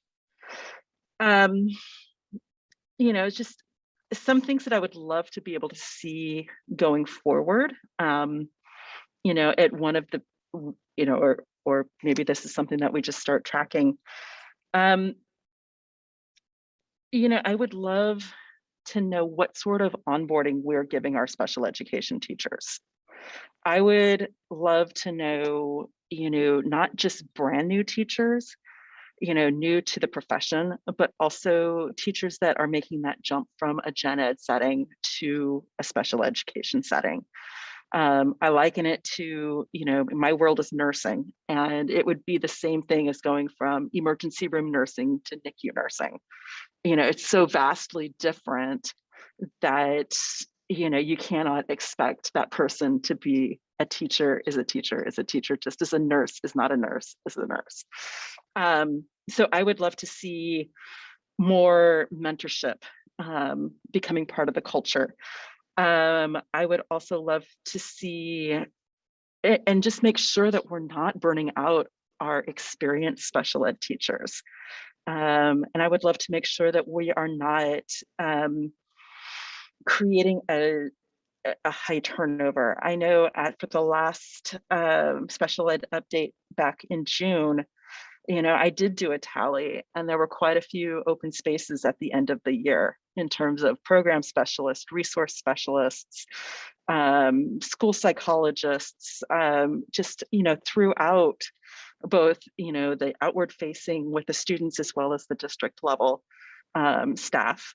You know, there were quite a few holes that needed to be filled over the summer. And some of those had given note, some of those people had given notice early in the school year, and we were still sitting to fill those spots. So I would love to see, and I'm sure you've got this covered in upcoming presentations, just in terms of ensuring the staffing. I would also love to know going forward too, with our special education numbers rising and the amount of students that we're seeing coming into our district for special education, and with the idea that we are trying to look at real, true inclusion and meaningful inclusion, where we are looking at that core content that the student is learning.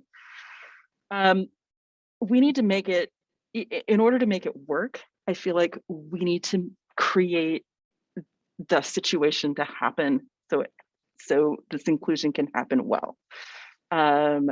We can't, or what am I trying to say? Something that we may want to look at is smaller class sizes in general ed. What would it look like to have a push-in special education teacher pushing into a general education classroom? And that's topics for further discussion in the future.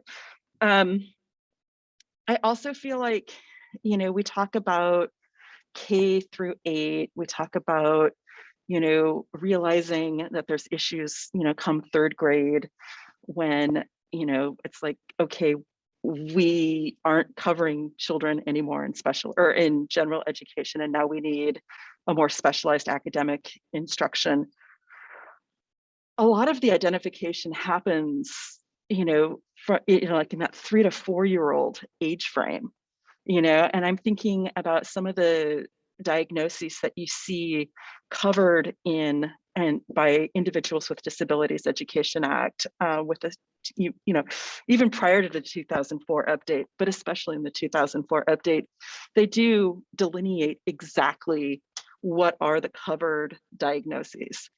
Things such as developmental disabilities, such as autism, dyslexia, things that do start showing at ages 3 and 4. You start to see the developmental disabilities popping up. You could even make a case for preschool being the ultimate inclusion, because that's when we're starting to do that child find. That's when you start to see the differences in development. We need to be focusing more than what we're focusing now on our preschool programs and on our preschool child find. And I would love to see plans for the future, having that figure into the strategic plan going forward. I also, I've got so many notes in so many different places, I apologize. I am looking forward to seeing as the strategic plan goes forward, more clearly defined roles of the director of special education, of the coordinators, of the program specialists. I'm looking forward to seeing us educate more of our children here in the district as much as possible, with the realization that yes, there are some kids and some students where placement in a non-public school is the most appropriate. Placement in a special education classroom is the most appropriate. But, I would love to be able to keep more of our money within the district, as opposed to having it go out to legal fees and school settlements, or to the funding of some of the specialized private schools. And then also going back to, I was a little interested in the brochures that we've brought up, and and I did take a moment just to look at the special education section of our own website, and there are things that have not been updated. I did see a brochure there that did have last year's ABA basis coordinator, who's still listed, and she's no longer with the district. There's the school psychologist brochure that's there, And it also has names of psychologists that I know for a fact I saw left the district at the end of last year as well. Also on the special education portion of the website, there's a parent, what is it, a parent handbook, which, oh my gosh, who wouldn't love a parent handbook as you are brand new to, you know, the idea of having to educate your child in special education. I know I've brought this up before in previous board meetings, but when you have a child with a diagnosis that will ultimately need special education, you're juggling so much as a parent. You are, you know, one, grieving the fact that your child is developing differently than you ever imagined when that child was born. You know, you are trying to manage and get in your mind's eye, what is this going to look like for the rest of my life, for the rest of the child's life? In addition to navigating like healthcare related issues, now you're going to be navigating school issues. And, you know, that in itself is almost a full-time job. There are parents that literally no longer work because their job now is to manage their children's services. So when I saw this parent handbook, I was like, wow, this is awesome. You know, it's great to see this kind of resource. The resource is dated 2006, and it is put out by the Special Education PTA Subcommittee. So I would love to be able to see that updated in the future to reflect something that's more appropriate or just more up with what's going on in 2021. I also, you know, in terms of CDAC, and this is just something just to throw out, Jen and Amy, Superintendent Ochoa, I would love to see a teacher liaison attend the CDAC. You know, we have a board liaison, we have a couple board liaisons. We're trying to have school liaisons. I would love to have a special education teacher representative, or maybe a teacher for the preschool, for elementary, and for middle schools, who can then take that information back to their group and disseminate it that way, just so that we can make sure that we're closing that loop of communication between the CDAC, our staff, and the families. So those are just some of the comments that I have. And, you know, I'm just going to echo previous statements made by my fellow trustees that, yeah, we all knew that this data wasn't going to be pretty. I think we all knew. It doesn't come as a surprise, and yet I still feel hopeful. You know, I have heard from Superintendent Ochoa that, you know, he has a very good strategic plan in place. You know, and I also understand that it's not something that's going to happen overnight. You know, and 2 years is a pretty fast timeline to incorporate some of these changes, because we didn't get here overnight.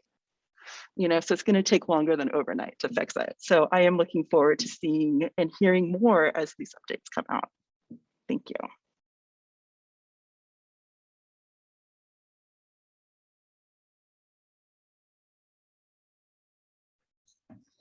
I'll keep my comments brief. I just wanted to make a suggestion to both the CDAC, and I'm happy to support with this in any way that I can, and to our district, that the data that was already included in this presentation, I think, is like a really good starting place, but disaggregating it and like learning more about the stories that it can tell when it's broken down, I think is a really good starting point. So I would make that suggestion, and yeah, happy to help. It's something that we do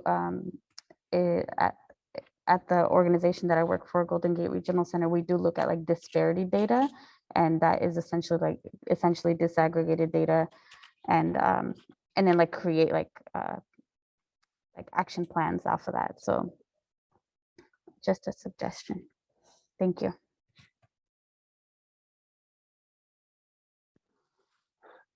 Okay. Thank you. Thank you, Amy. Thank you, Jennifer, for your presentation. Thank you, Superintendent Ochoa, and your staff for this presentation. I feel like this has been one where we're sort of finally seeing the overall picture in some ways, with a lot of data as well. In the past, we've received, presentations on the audit and CSACE and just other presentations, but this is kind of like some more of a global view of it. And I really appreciate the presentation, and I am very optimistic in the direction we're going. I am happy to hear that maybe there's more inclusion that's happening. I'd love to see if we could get some sort of data about that, because one of the things I know when I first joined the board and a couple others here, that was one of the main focuses special ed at the time. It was talking about inclusion, and we talked about making sure that more kids were pushed into general education. Then I think the following year, the theme about general special education was about reorganizing where the classrooms were, because I think, we had heard all the kids being bused from one grade to another to different school.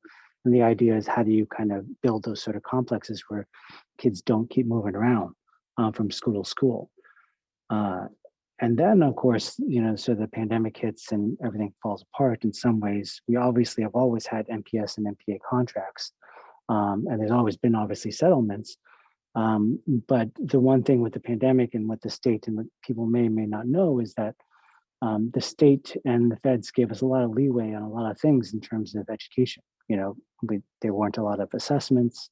They allowed us to move around our calendars and, the beginning of the school year, add more professional development days, a number of other things. But what they didn't do is really help us with special education and the hours that were that are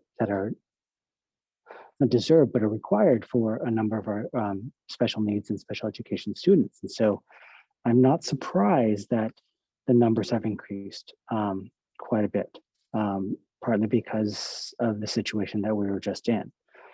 I'm also not surprised that, when you look at the numbers, Superintendent Choa, you mentioned that they're sort of excessive, and I would agree. And I think the thing is, what I'd love to see is now that you provide the numbers just for this past year, I wonder what those numbers were before.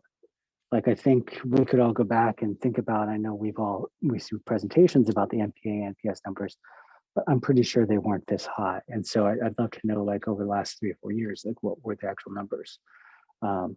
Speaking with friends who are not in this district, but in the special education field, they've always called it sort of the dance. It's the dance, like every school district goes through this for MPA and MPS contracts. When you're talking about budgets, and granted, our budget is actually really good at the moment, we're in the black. But for other districts, it's this combination of what is the acceptable balance of MPA and NPS contracts, right? And there's always this push and pull of, well, wait, we're spending too much over there, so let's pull everybody back to try and sort of balance the budget and make sure we're not spending too much. And that happens throughout California and a lot of other districts, according to my friends who are in special education. So I'm not surprised that you sort of said that they're excessive. I just would kind of like to know what that baseline is and how much really is sort of acceptable. I don't think there's a hard and fast line on it, because I think every child is different. But I think as a district, it'd be nice to know where are the sort of ups and downs as we move through and try and move in a better direction regarding special education. So I feel like, overall, when you think about the last few years, it feels like it's sort of been a hodgepodge in terms of special education. Again, it was about inclusion, then about which schools were there. Then we had the audit, and now we have CSACE, and now we're having this your presentation. But I feel like you're in a much better place. Like, I'm very optimistic. I'm really happy that you put out, the number of years, like when you look at the roadmap, because the reality of the situation is we can't solve this stuff overnight. It takes time. It takes time to get everybody aligned and in the right place. And so I'm really happy to see that it's a methodical sort of plan as we move forward. So I am very optimistic. I am very looking forward to the December update. There's a couple of things for the December update, just about the numbers I think would be good. Also, I'd love to sort of, whether it's the December update or the next update afterwards, an update on the audit obviously, and CSACE, because, you know, those are either are currently happening, like CSACE, or the audit has happened, and I'd love to see how it folds into sort of your plan overall in terms of special education. Let's see. I know there are a number of other trustees who raised a couple issues that I was going to raise, but I will highlight what Trustee Corzo mentioned about the public comment about salaries. And I did hear about, I'd love to kind of understand what other districts are sort of paying in special education, what we're paying, what the contractors are paid through a private institution, and then what we're currently paying. Because I think that if there is a disconnect there, then we should really look at it. Let's see here. Oh, just a side note, it did appear that you updated the presentation with your additional chart on page, was it 7?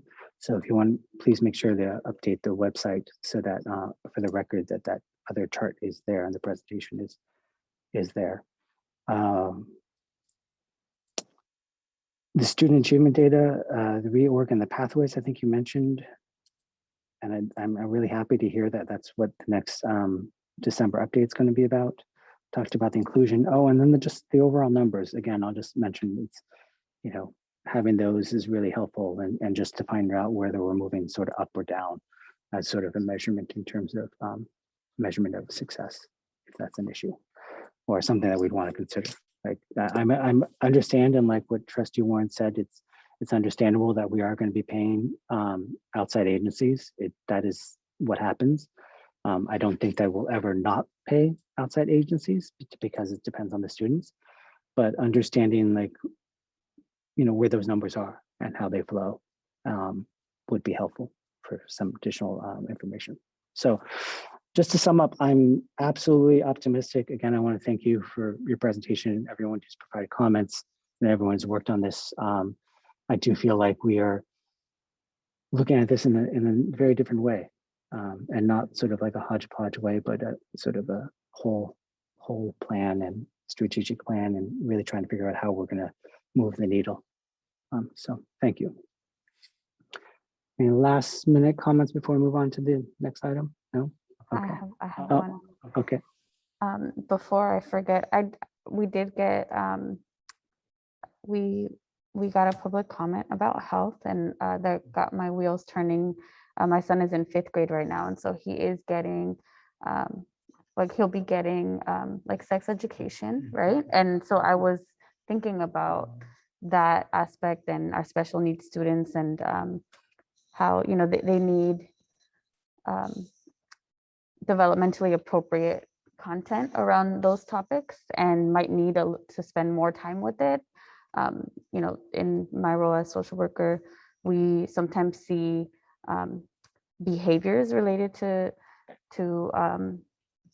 students with special needs around, you know, those kinds of things. And when I brought up earlier disaggregating data, I think health would be a good one to do that by also, right? Like how many of our students have health needs that require them to have skilled nursing, like Lisa said, or other services. So yeah, I would love to know more about that.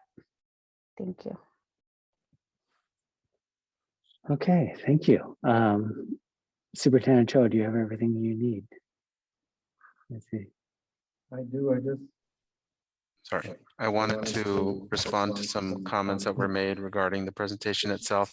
The chart that was added to the fiscal implications page is the same data that's listed on the left-hand column. So there's a list of numerous contractors.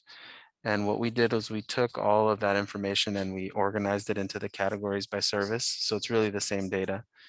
On the right-hand side, there is a representation of each of the schools with the number of students that are attending that school. For whatever reason, the last 2 schools that didn't make it into the chart, it should have been in there. For the second to last school, it's 2 students. And then for Esther B. Clark, we weren't able to verify the exact number. So I just didn't want to give the wrong information, and I can bring that back to a follow-up meeting. But it is not 1 student. Because that would be a very expensive non-public school. Yeah. Thank you for that clarification. Yeah. Okay, let's move on to item 7.2, which is the district-wide formative assessment data. Superintendent Choa, please take it away. Thank you, President Chen. And again, this is my presentation. I'll share my screen with the board and begin with a conversation about how we have established the beginnings of a process to show the public and to show the school board how our students are achieving in our schools, with an awareness that this takes time and that creating a data-driven district culture will not happen after 4 months. And so what the board is going to be shown this evening and what the public will be shown this evening is what historically the board has been shown over the last several years and what work we're starting to do this year.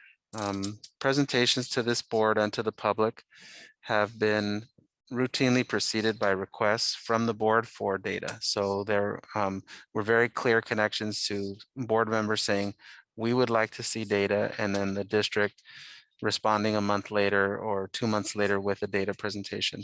Often the sources of that data were dashboard, local data from the LCAP, and Galileo data. The board, however, had not been presented for several years formative or data that's provided through CDE related to the CASP. So how I want to define formative data is it's data that is telling the board and telling the public how students are doing now in the subjects we're teaching now, not 6 months ago or a year ago, and definitely not something that happened over 9 months, but rather something that happened over 5 weeks or 6 weeks or 7 weeks. So a much more abbreviated time frame to be able to give updates to the community and to the board on how students are doing as we live and breathe, as they say. One of the ways that the board sees these representations of the data are summative assessment data related to the CASP, as well as Galileo data. The board and the public would be probably very familiar with what you're seeing now. This is a chart that was presented numerous times to the board over the last couple of years, in which there's sort of a baseline that's indicated with the yellow markings that go down the middle, and then percentages based on categories. So in some cases, these are races. In other cases, these are language proficiencies. And then in other cases, they're socioeconomic groupings. But it's shown in a way that makes it difficult to understand and to compare the total numbers of students and how those students compare across schools, and really what information this is telling us about students. So it sort of looks like in this presentation, all students were at the 62.2% rate in the district, and then starting to pull out subgroups of kids. Some did better than 62.2 and others did worse than 62.2. So if you just look at the very bottom where it indicates 9.4% English learner students, and then you'll see there's another percentage next to that, which is negative 0.7. And then you'll see another number next to that, which is N, meaning I think number of English learners was 1,199. So I'm sort of looking at 3 different pieces of numbers next to one group that it looks like it's compared to 13 other groups. But now as a viewer of this data, I'm having to try to interpret what it all means, because there's so much data on one chart. So I want to take you through the highly compacted data. It's decontextualized from very significant data that we would want to see. This is another chart that the board had typically received from the district. It's showing comparisons to other districts. I just sort of did a cut and paste out of this chart. But again, multiple grade levels, multiple subjects, English and math being, and then sort of the gray areas with the lines and the dots, and there's a lot of interpretation that's going to happen when you start to look at data in that way. one of the recommendations I've made to our senior leadership team and to this board is to build internal capacity in the use of equity-focused data analysis. So basically what this refers to is looking at data that's taking place now and starting by evaluating how subgroups of students are doing at each grade level to be able to identify concerns happening now and tie those concerns to programs that we offer students. An important aspect of that is to build internal capacity in the analysis of standards and how they're assessed. So we need to know that our principals and our staff in our schools understands when we teach certain math standards, how is that assessed in the tests that we give students? And what can we interpret when students don't do well on the assessments we create? And then obviously engage our educators in studying and thinking about the nexus between our student achievement results and our instructional practices. Basically creating the space for our staff, principals, district leaders, classroom teachers to look at how our students are scoring on assessments and talk about what that means about how we teach students and what resources and supports we give our students in the classroom. Taking it from there, what I'd like to start to show this board on a very regular basis is data that is very easy to understand and view, that is visually represented in a manner that's understandable by parents. This is a chart that has existed for several years. It's updated on an annual basis. The data for the district, if you remember that 62.2%, that's what this data is referring to. The way this is being represented, it's showing you that in fact, 62.28% of the students in this district were meeting or exceeding grade level standards in English language arts. So if you can think about that, it's reading, writing, and 62 out of 100 students in our district were meeting the standards. So many districts would be really happy with that percentage. And in fact, our percentage exceeds the state average. So there's something positive to take from that. What I want you to look at next is that yellow section where it indicates 16.81% of those students are nearly meeting the standard. So that's also a very positive piece of information. It's knowing that 16 or 17 out of every 100 students in our district are not yet at grade level, but they're getting close to that. They're nearing the standard. So that you take that as a district and say, okay, I'm going to work with that. I know how to address the concern that's placed there. And then finally, the salmon or orange colored section indicates that 21 out of 100 students in our district that took this test are not meeting the standard in English language arts, which is reading and writing. So this is very easy to see. It's very easy to interpret, and it's showing you all the students in our district. And what you can do through a regular analysis of this data is you can start to specifically identify groups of students using this format that's easy to understand and using a clear legend demonstrating the data of all the students, easy to understand. What I'm showing the board now on this new chart is the same year, our district. What I'm showing you is two different ways to disaggregate this data. What you are looking at are students who are economically disadvantaged, meaning when they register in school every year, they indicate to the school district that their income as a household falls below the level that's federally designated for students to qualify for a free or reduced lunch through the National School Lunch Program.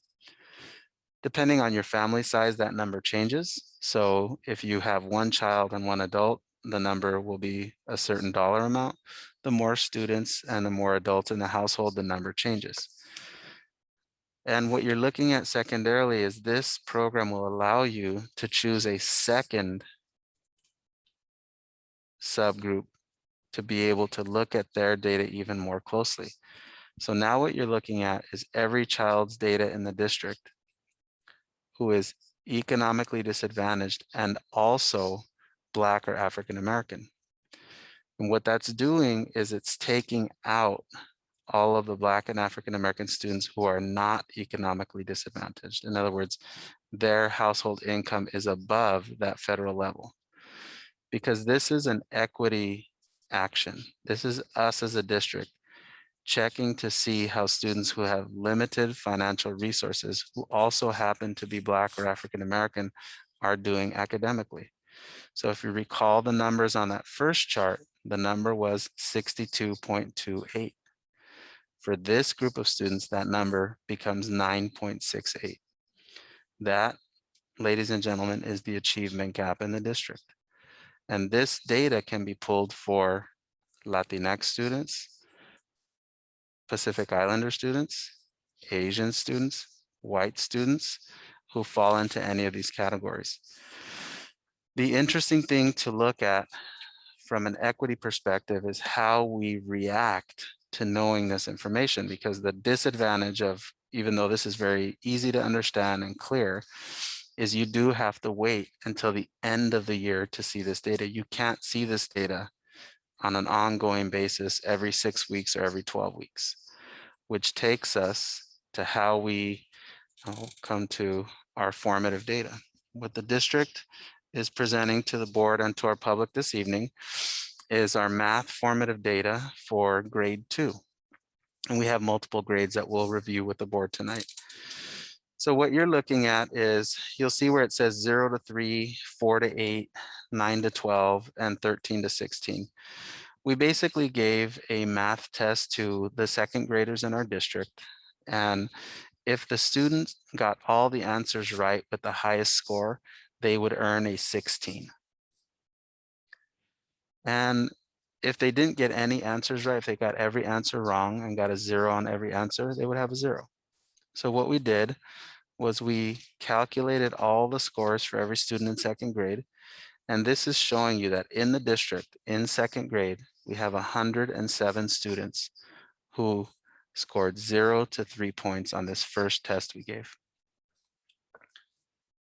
114 students district-wide who scored 4 to 8. So that's, if you can think about like not meeting and then nearly meeting, right? Sort of, it's not an exact comparison, but you can think of it that way.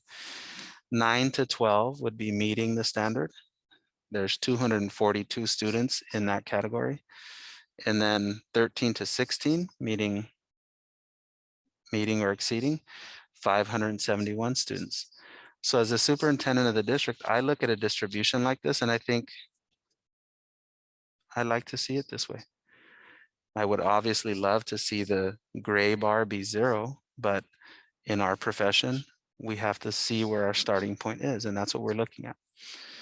When I disaggregate the data, and this time in the last chart we showed you, we looked at low socioeconomic along with the ethnicity. Here, what I'm showing the school board is English learner students in this district who also happen to be in second grade. What you start to see is you see 171 English learner students in the district who scored high on this math test. So that's excellent news. That's wonderful. Another 95 who are doing pretty well on this first assessment. The 4 to 8, you see how that number pops out? Start to see that number grow. And then the 0 to 3, 61. So when you look at the two charts together, you can see the distribution is not identical. You see there's more students who are English learners percentage-wise in that 4 to 8 and in that 0 to 3 range. But the charts somewhat actually have kind of a similar distribution to them. Not exactly, but they do have somewhat of a similar distribution. And then we go down to third grade and take a look at that data. You see how that chart distribution looks? 411, 284, 166, 101. Again, that's all students in the district. Now I look at my English learner data. You see fewer English learners in third grade scoring at that highest range, more scoring in the second and third range. And again, comparatively, this bottom range, even more. You see how the numbers changed to 24 because different grade levels had different numbers of questions on their test. So we had to sort of play with the numbers just a little bit. In fourth grade, you see district-wide, that distribution still kind of looks like the second grade distribution and the third grade distribution district-wide. And I want you to see what it looks like now for English learners in fourth grade. Do you see what's starting to happen? Okay. And then we're going to look at fifth grade data. Again, think back to that second grade data. The distribution sort of looks pretty similar. And then let's look at the English learner data. You see what happens there? So what we're showing the board and what argument we're making and what information we're giving to our community as well as to the board is why it's so important to look at this data while it's happening. Because the data that I showed you, the circles, the real pretty circles that are sharp, I think you can tell I created this one because it's not as snazzy as the other ones I showed you. That's for students who are in third grade and above, third through eighth grade. But remember the first chart I showed you, that second grade data.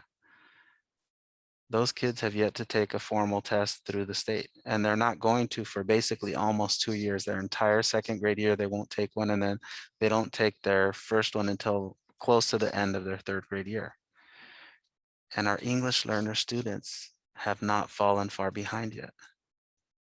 And in third grade, again, the distribution looks really different for those English learners than it does for them in fifth grade.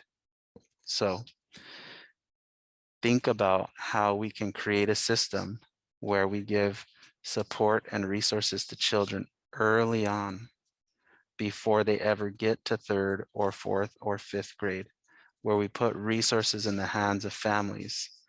This board recently approved a purchase for a program called ST Math. Our plan over the next few months is to set up a system where we encourage families to have their children do 90 minutes a week of ST Math district-wide, to be able to draw a relationship between students who we identify in September as falling behind academically, and what happens if that family commits to having their child use ST Math for 90 minutes a week, every week, in addition to the academic supports we provide in school, to be able to show a nexus to families between their engagement at home using the resources we give them. So if you think about it this way, these second graders, remember it was about 100 who are falling behind academically. If we can give them a hotspot, which we have, and a device, which we have, and a math program that's designed to meet them at their instructional level, to give them academic support, to strengthen their core mathematical reasoning skills, and in the classroom continue to help them academically, then what it creates is a system where we're having students make gains at home separate from their homework. That's in addition to the work that we're doing in class, so that we can reclaim that time that children have outside of the school day to give them a fun academic experience that builds their confidence in math. And then on the flip side, find the same thing for our reading scores district-wide to address the numbers of students who fall behind academically and to start to intervene with those programs. Now, multiple school board members have commented over the last few months about the importance of early education programs, preschool programs. I'll be bringing to the board a recommendation that we consider Footsteps to Brilliance program for this district, in which students who have a San Mateo or Foster City address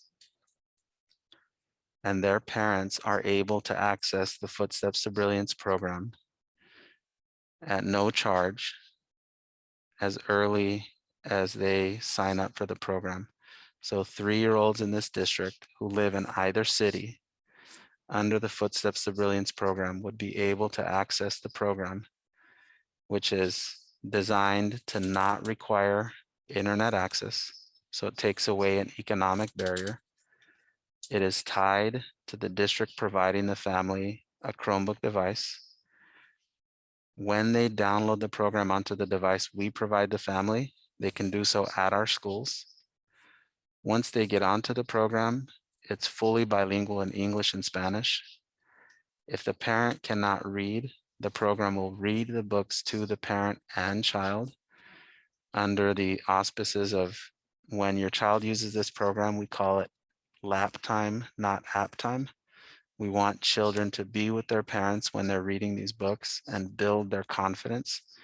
And importantly, both ST Math and Footsteps of Brilliance allow myself and our Ed Services team to monitor the usage of the programs so that we can engage and inspire and convince parents to help us get their children in these programs earlier on and move more quickly to adopt the programs in the district. One of the outcomes of showing data like this to the board is that, and this is our 6th grade data, by the way. One of the outcomes of showing this data to the board is there's sort of, it's like an onion. You peel back a layer and you just want to peel back the next layer. And you want to look at, well, how did Hispanic students do? And how did our special education students do? And we can do all of that. If I presented that to the school board in one meeting, we would be here for 5 hours. So one of the conversations that I think our board should engage in tonight is how we create and take advantage of either our school visitations or special board meetings to do deep dives into the data analysis, because any attempt to squeeze our formative data presentation into one of these school board meetings, which, as you know, we have multiple items at these meetings, it would not do it justice. We just wouldn't have the amount of time we need to really delve deeply into the data. So this is, if you can think about this, this is sort of an introduction to the idea of this formative data. And I can go much, much deeper because the charts that I'm showing the board are 6 of about 80 charts that we've created that show different groupings of kids according to where they live, what school they attend, what their income is, what their language is, what their ethnicity is, and whether or not they have special needs. I think the takeaway for the community and for the board is that I hope you see an awareness of the importance of isolating the data and digging into the data and being able to easily report the data in a manner that is understandable by the general public and by our stakeholders. So with that, I'll turn it back over to the public or to the board for any questions or comments, and I'll be happy to answer those. Thank you, Superintendent Ochoa. Bringing it back to the board for clarifying questions. Does anybody have any clarifying questions they would like to ask? I have a question. My question is, do we have a plan for school sites and teachers and how they will be reviewing this data on a regular basis? Absolutely. We're at the beginning of this process, Trustee Corzo, and right now, because the Illuminate program, which is where we're able to pull this data, is so new. And as the board knows, we have very limited time to provide professional development under our current system. We haven't had the opportunity to give that 2 to 3 hour training that's needed for staff to be able to access this data themselves. The goal is to definitely set up time to show staff how to pull the data. I think that at any given school, there are groups of employees who would say, Diego, you send me the data, and others who would say, can I please have a password because I can't wait to look up my own data. So I think it's sort of on a continuum of, you know, some want to be handed the data and others want to really investigate the data themselves. I do want to call out our coordinator for data and research and evaluation, Cameron Lewis. He's excellent in his work. He is very, very skilled at pulling this data and really leading the charge with the work that we're doing around data. I think a reasonable expectation is that starting in the 22-23 school year, every employee working with students in the classroom will have received the training that is needed, and that our school principals will be highly versed in how to be able to access this data themselves.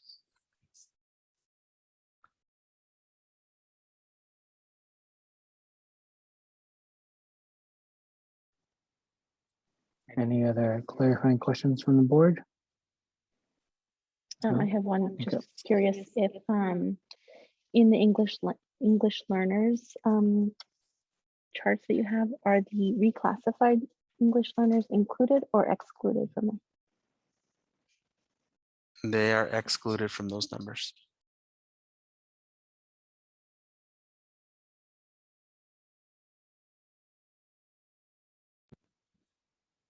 Okay, before we go to public comment, anybody else? No, okay. Opening up to members of the public live here, please.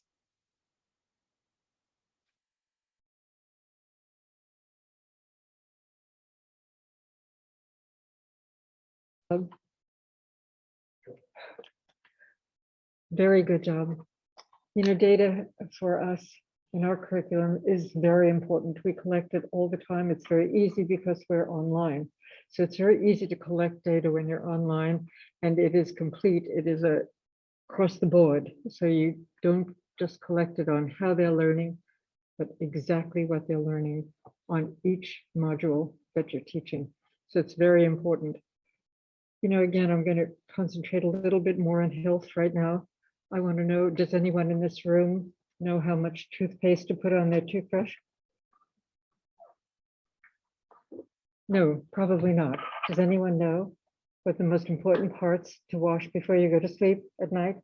Probably not. And I'm not talking about delicate parts. I'm talking about just regular facial parts. Does anyone know? Probably not. Neither do our children. Our children need to know these things. Why? Because infectious diseases are on the rise. And that's the truth of the matter. And again, thank you very much for letting us speak. It's time for us to go. Thank you.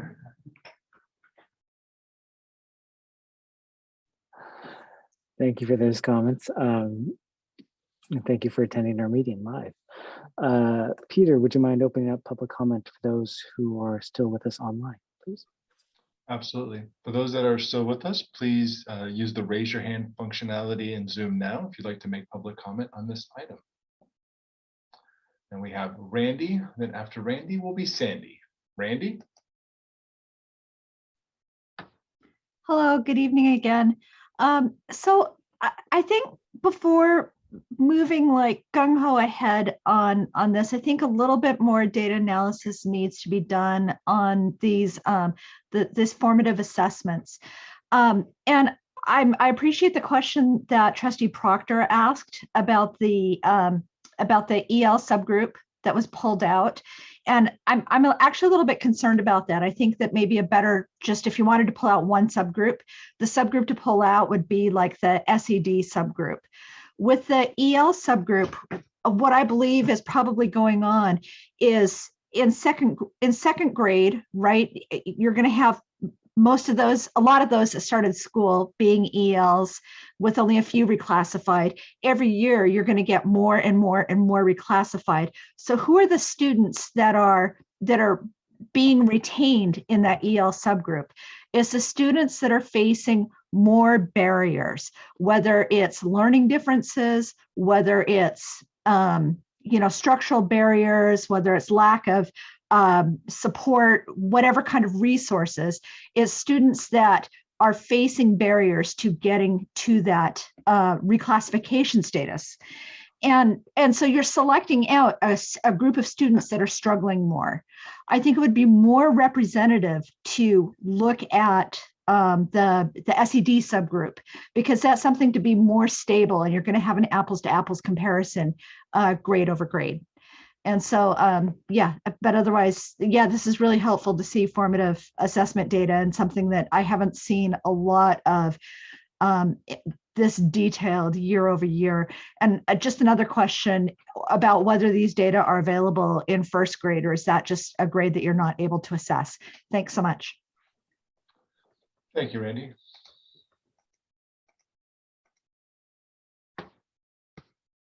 Okay, next we have Sandy. Sandy, go ahead. Hi, I just wanted to say thank you for this data. It was so easy to understand, and I've been to many LCAP meetings, and the data that was presented in the past was always so hard to understand. So this was such a huge improvement over that. The one thing that I would like to see on the circle charts that you had first, where you could kind of tease out different groups, it'd be interesting if then you could have the N number, how many kids were in that group to see the breakdown of. I think that would be meaningful. But thank you. I mean, this is so easy to understand. I love the plan of the ST math and the early learning thing, and how we can use the data to see how it's working. It's great. Thank you so much. Thank you, Sandy.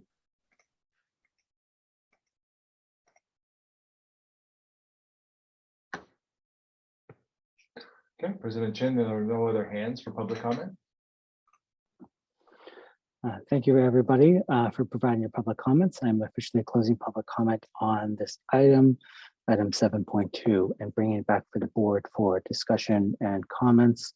This is an informational item, so there's no vote, but please, anyone would like to jump in and start. I'm really excited to be starting to dig into formative assessments a little bit more. I know that we have looked at some of this data when at the school site level, and dabbled into it at the board level a little bit, but I'm excited to kind of really think about I mean, both from a board level, but to Trustee Corzo's point, what's even more meaningful, right, is our educators and our site leaders digging into this to be able to really drive what's happening in the classroom and at school sites on a daily basis. So I'm really looking forward to hearing what that plan kind of looks like and how we can support that work. I agree, Superintendent Ochoa, with kind of this idea that there's a lot to dig into. And so how do we do that in a way that's meaningful? And we can't necessarily do that in the boardroom setting. In my mind, I almost think that maybe there are kind of two different kinds of ways that we examine, right? Because I do think that having data presentation in our board meeting is important for a couple of reasons, right? I think, these meetings happen at predictable times. It's accessible to our community, and it shows that data is important and a part of how we do business, and looking at student achievement is a part of how we operate. And so I think having it to some extent, continue to be present at these meetings, which I know that, there's a plan for having data presentations in these meetings. And then I wonder about having, some study sessions built in to be able to dive into it deeper, and to thinking about how that happens again at our school site visits. The challenge with that, of course, is just accessibility for the community. And so how do you, I guess, kind of merge that for people that might be interested in participating in that deeper dive? Yeah, and I feel like there was something. I do like kind of the representation of the data. I will say one thing that is helpful for me, and I don't know how we do this, like having the simple charts is nice, and seeing the comparison is nice without having to like go back and forth between different charts. And so I don't know how you do both of those things. Is not making sense? Oh, okay. You're looking at me because what I was saying was not making sense. Okay.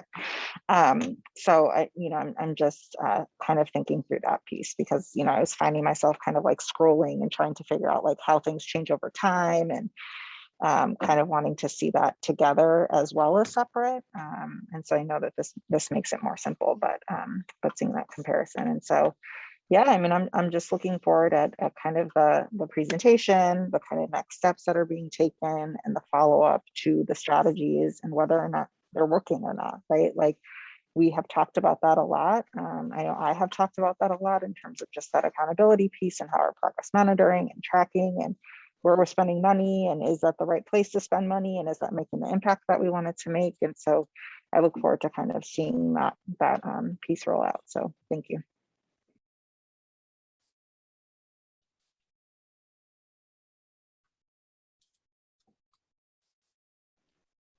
I would like to thank you, Superintendent Ochoa, for this presentation.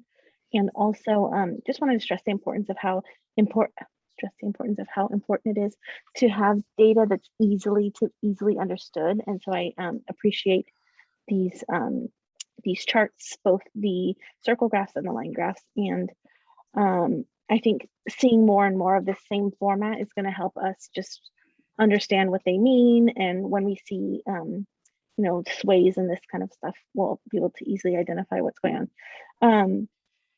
I was thinking, I know that you said that going through all of this would take 5 hours. I'm wondering if maybe we do some sort of study session where we can dig deeper into something. Superintendent Ochoa, you've on our like one-on-ones, you've showed me data that like maybe either is interesting or concerns you or something like that. So I think maybe finding some of those kind of data points where we could dive a little bit deeper and understand what's going on, that would be really helpful. But again, I think this is really interesting. I'm looking forward to seeing more and continuing on. So thank you. And President Chin, if I could respond to a couple of the public comments and also Trustee Watkins and Trustee Proctor. I want to make it clear to the community that the snippets that we're showing the school board tonight are merely examples. The depth of the analysis that's already taking place is far exceeds what we're able to do in the constraints of this meeting. And part of what Trustee Proctor just mentioned about how we establish maybe a special meeting to dig deeper into this type of data, it aligns to a concern that I have about how we currently enact our governance as a district. When the school board has 2 regularly scheduled board meetings every month, I want to walk the board through what that means for me and for the executive cabinet. Tonight's board meeting is going to end hopefully at 10 p.m. on a Thursday night.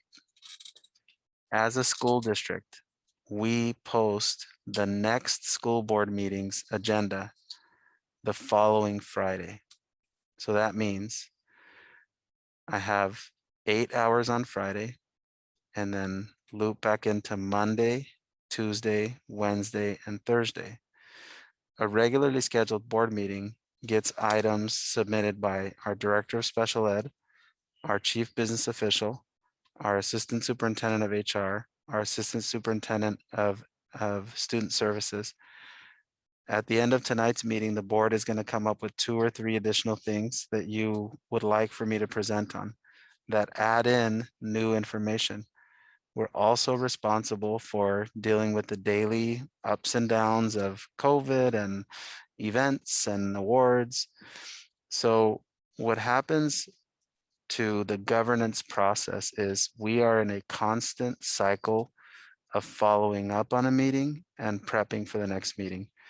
And I'll make an argument over the next couple of months that we organize our regularly scheduled board meetings to take place once per month and to offer deeper study sessions aligned with topics that the board is very committed to, that can also take place at the same time as a regularly scheduled board meeting, but focus on a single or 2 issues.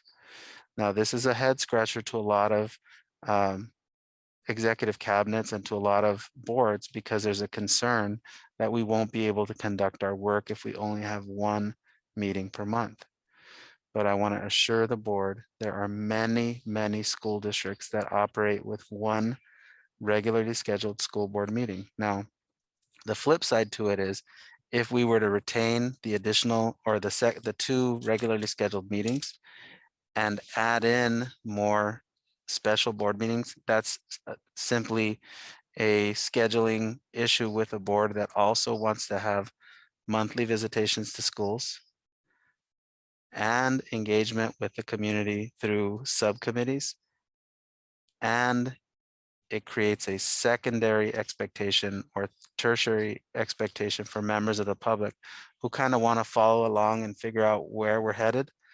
So those are the things that I wanted to add into this conversation. President Chin also motioned to me a couple of minutes ago, or maybe I shouldn't use the word motion, but signaled to me a couple of minutes ago that I added an additional item for the board to look at, and it pertains to the comment that Trustee Watkins made about how we indicate a nexus between what we're doing in terms of evaluating our data and how that connects to how we respond to the data. So our Assistant Superintendent of Ed Services, Dr. Chambliss, and his team were given the charge to determine and create a fall math intervention program that we could coordinate district-wide and give to school sites so that they can operate a math intervention program tied to the results of the test we just gave. Now, I want to give the board again a review. This is new for us. We don't typically operate in this manner district-wide. So it's going a little bit slower than we would have wanted to do from the beginning. But when you look at this presentation that Dr. Chambliss has put together with his team, I want to thank our math TOSAs and our district administrators who worked on this. This is a program that basically analyzes the results of our exams in September and creates a program to boost the academics for these students. The design is for kids to be able to have 1 hour of after school additional support 3 times per week over 4 weeks. So it's 12 hours of academic support for students in a system where we don't have more than 15 kids in any one class. And the reason is to make it so that these children can get extra attention. If you put 35 kids in a room for tutoring after school, they're not going to get anything out of it. At the same time, take advantage of both ST Math and Math Nation resources that we indicate, and most importantly, administer a pre and a post test to indicate the growth children are making with this tutoring program. If we do that, we'll be able to report to the board and to the public how well our tutoring program worked. And if it worked really well, we'll double down on that program. And if we got results that we weren't happy with, we'll change the program or modify it in some way. But this establishes a system. It's showing a relationship between how we intervene with students and the results that we're getting from these exams. Because what I want to make clear to the public and to the board is that these are not one-offs. We're not giving a test and then leaving the data in some warehouse online. We're connecting it to services we want to give kids to hopefully establish a culture where we give an assessment.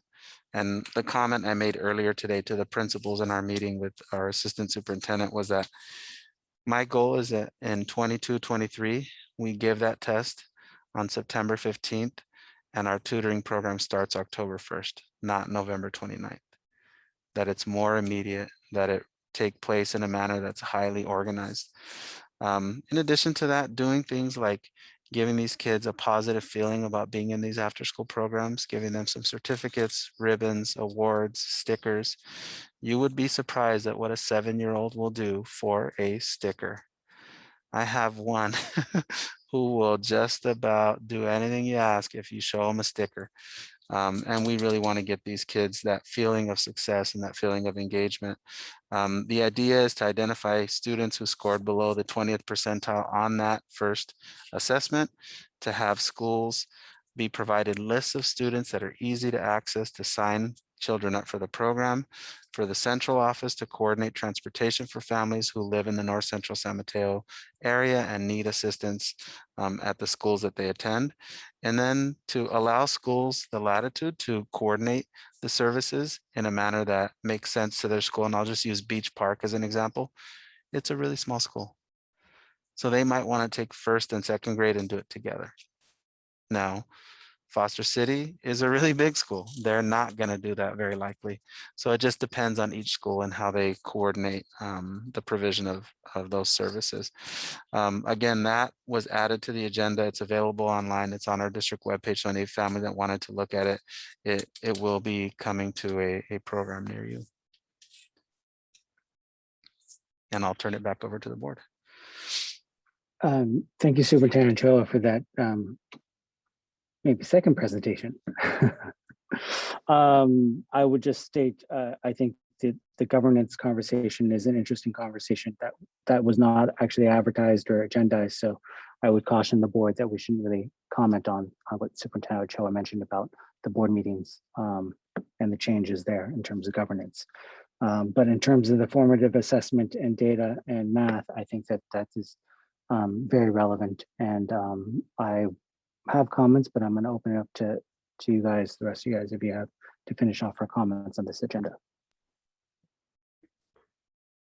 So I heard some questions, right, about English learners, and I wanted to clarify. So for students that are English learners but are not reclassifying, they do have a name, and it's LTELs, and they're long-term English learners.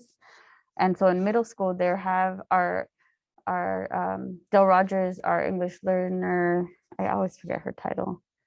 Coordinator.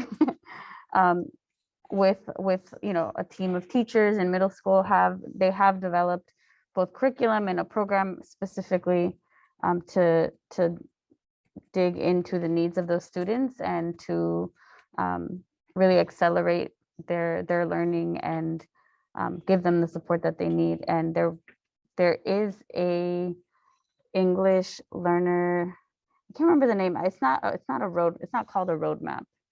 And I couldn't find it on, it is a roadmap. Okay. I couldn't find it on the website, and I have it printed at home in a binder. But I don't have it here with me. So I think it'd be great. That maybe would be something that we would like dig into in a longer session, right? But I just wanted everyone to know that there is work being done in that space. I do think that I know it's like an example, right? But it does, like the disc for English learners is super alarming, and I think like the need for support for that group of students is really high, and we have one English learner coordinator and a lot of work to do, and so I just wanted to elevate that and kind of keep it on everyone's radar. And then my next comment is just about, so I'm thinking about like the several years, the many years that I've spent on the DLAC as a DLAC liaison, and we have had sessions in the past. Like families, we didn't have the data in this like this clear, right?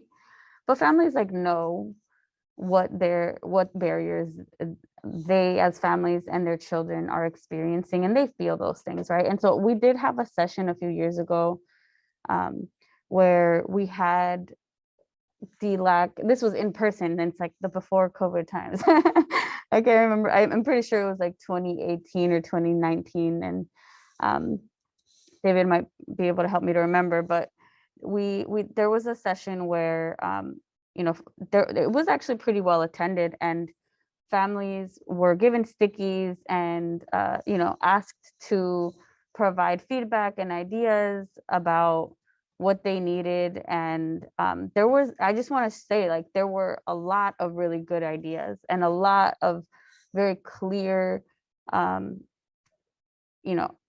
advocacy and commitment from families to support their kids to accelerate their learning. But they need tools, right? They need tools and they need support. And so I just want to say, like, I think continuing to do those types of engagements can be really powerful. It gives empowerment back to the families who are, who have the kids that need more support. And then also, I think it gives them, again, like empowerment and like I'm having trouble finding words right now to say this, but I'm pretty much what I'm saying is that, like, families know what they need, and we need to like collaborate with them and help give them the tools, and the commitment is very clearly there, and I've seen it, right? Some ideas were like, families want like handbooks so that they can help their kids to do work at home, but also like know some things, like, for example, like for me, if I'm doing math with my son, And the way that they teach math is very different from the way that I learned math. Like it's a little bit challenging, right? Like all families need a little bit of orientation. And if we as a district like could provide that those opportunities, I think the energy around doing that work is there. And I said all of that also to just make the point that the data that we saw was just a snapshot. We will obviously dig into it in a much deeper way, but I also think that we need to give the most impacted students and their families the same opportunity to like grapple with that data and to take a hard look at it, so that again we all are very clear about this is what we're all together looking at, and now what are we going to do about it, right? And I think it's also for me, like I was an English learner in this district a long time ago, right? Not that long ago, obviously. I'm not that not that long ago, but like this data doesn't like super surprise me, right? To me, it's just more of like it's accurately reflecting what I have seen and experienced, not just personally, but you know, through other families that I'm connected to in the community, and through you know, like my own kids sometimes, right? Like it's validating in a way, because it's like, okay, it's true. It's not like folks are not imagining it, right? Like this is true. And so like validating that for families, and then saying, all right, like we're, you know, here's the resources, here's the data, let's make moves, right? Yeah, so that's just kind of like how I'm feeling after looking at this. But I want to just say, right, like having this information is can and should be energizing for everybody, for teachers, for everybody on all points of the system and of our district, even the little kids, right? I'm sure they want to get to the green, right? They will give them a sticker, we'll give them lots of things. So I'll stop there, but just some ideas. Going along with the sticker idea, I know my 7-year-old would be all over a sticker, especially if it had a cat on it. But that's a different story for a different time. This week has been one of those really eye-opening weeks, and I'm so glad actually that we are having this formative data conversation right after our special education update, because there's so many parallels. It's almost the same story, just with a different set of data. One of the things I had an opportunity to do this week was attend the virtual California Reading Coalition summit that they had. And it felt amazing to attend this. You know, one of the things they kept driving home is, you know, the idea that social justice starts with reading, you know, that reading is property. And, you know, are we redlining our students by not allowing them, or not, I shouldn't say not allowing, but not ensuring that they are able to read by the 3rd grade. And then to see this formative data, I mean, it really feels like it speaks to that. You know, when we're starting to see, you know, the above grade, you know, that blue line in the data start to decrease after 3rd grade. I mean, to me, that's telling. When we look at the Zern curriculum that our elementary students use, Trustee Corzo, I've helped my son out with Zern, and I'm sure it sounds like you have too. And that's really word heavy. You know, you have to be able to read to understand that, because not only do they present the data and like the questions in just number form, but they, you know, in 4th grade, they're writing out 100,845. So you need to be able to not only identify the numbers that make up that number, but you have to identify what it looks like written out completely. So to me, that just goes to show that even when it comes to math, we have to come back to the building blocks of reading. And as with special education, as with the formative data that's been presented here, we also can't be trying to look at data at 3rd grade, 4th grade, 5th grade, 6th grade, and even 8th grade, and going, golly gee, what are we going to do now? We need to really, really, really put things in place for our special education teachers, for our gen ed teachers in the lower grades, in our early elementary, in our preschool. We really need to look at, what can we do for, we get kids in our district starting at grade or at age 3 with our preschool, and we have them up until age 12. We really need to see what we're going to do and where we can make the biggest impact when it comes to our 3-year-olds up to age 8, 9-year-olds.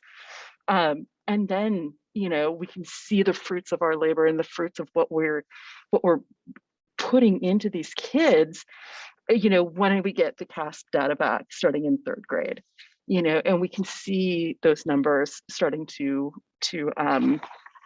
grow in terms of exceeding expectations and exceeding grade level performance.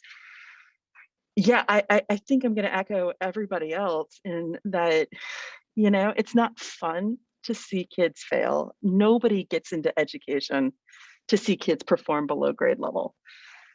But it's so good to see this information now and just to rip off that Band-Aid, to expose what's there so that now we can form, a plan and a strategic plan to go forward. And I really feel like where a lot of that strategy is going to have to come in is what are we doing for our preschool teachers? What are we doing to support our preschoolers, our preschool families, and our early elementary families as well? So I'm looking forward to seeing more along those lines, for all families in our district, because it's ultimately going to just affect everybody.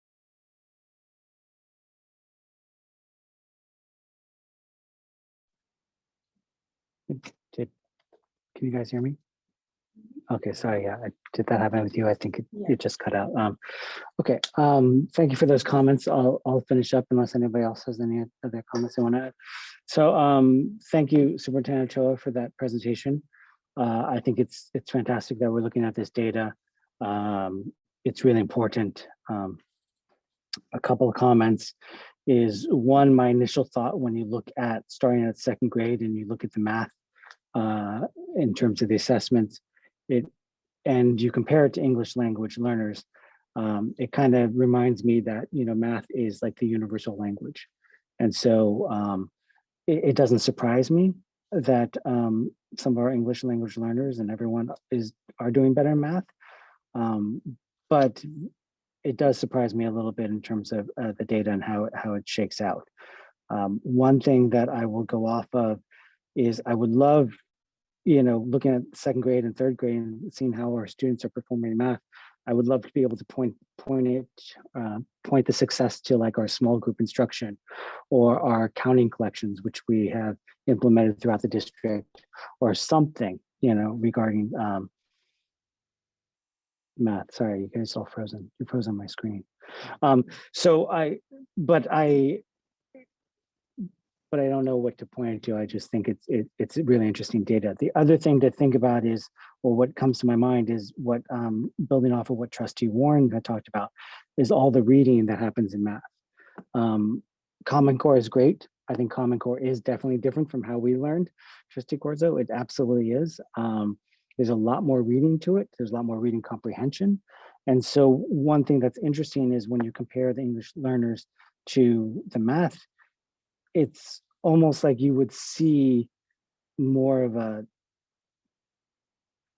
decrease or other students not performing as well because of the English language learners data. So I think that's interesting to see, because that's what I've heard, that our math is great, but there's a lot of reading. And if you don't know how to read, you're going to start falling behind really quickly. So I'm curious to see how Common Core has affected these numbers and our reading assessments there. Overall, I think it's great. It's great that we're having this information. I think it's a lot easier to read. It is a snapshot, and so I think it's great that we're going to have further updates. I pulled up our agenda builder because knowing that we're receiving this formative data in October, the next one is in February.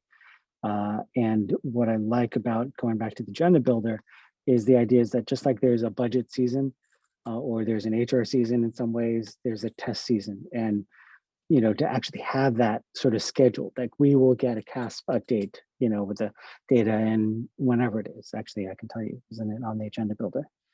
Well, it's under C. Oh, yes, July. So, you know, the idea that we know when like CASP data is going to come out, or FMP, or the CHICS survey data. That's all these things and the assessments that we do. It's great as long as we have sort of a consistent sort of way for us to review it, and then also a consistency and see how we see, so we can compare over time how we're doing. So I really thank you for this information, and I'm really grateful that we are looking at it, especially actually after the special education update. Okay, with that, I'm going to conclude this item 7.2. And before we move on to 7.3, I've had a request for a 5-minute bio break. So if we can all come back at 9:52, 9:53, we'll call it. So please, thank you.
All right, thank you guys for that brief break. We are going to continue on our agenda item with agenda item 7.3, the Equity Impact Action Plan. Superintendent Ochoa, are you leading this off? Okay. Thank you very much, President Chin. I want to begin by making a disclaimer on the presentation itself, as well as to the members of the public that are present that participated in this process. We do have one of our executive cabinet members, Sue Weiser, who did serve on the Equity Task Force during the last year, as well as Trustee Watkins serving on the Equity Task Force. When I joined the district at the end of June, beginning of July, one of the items that was currently being worked on was the Equity Impact Task Force recommendations to this board. It was part of a long process that is going to be explained in tonight's presentation, and the results of which are being presented to the board this evening. But I want to make clear, my involvement to this point has been to review the report and to solicit from members of the Equity Task Force feedback and ideas and requests for corrections or clarifications on the report itself. And so that's what the board is seeing this evening. I'm going to share my screen in just a second here once I get it on board. Here we go. All right.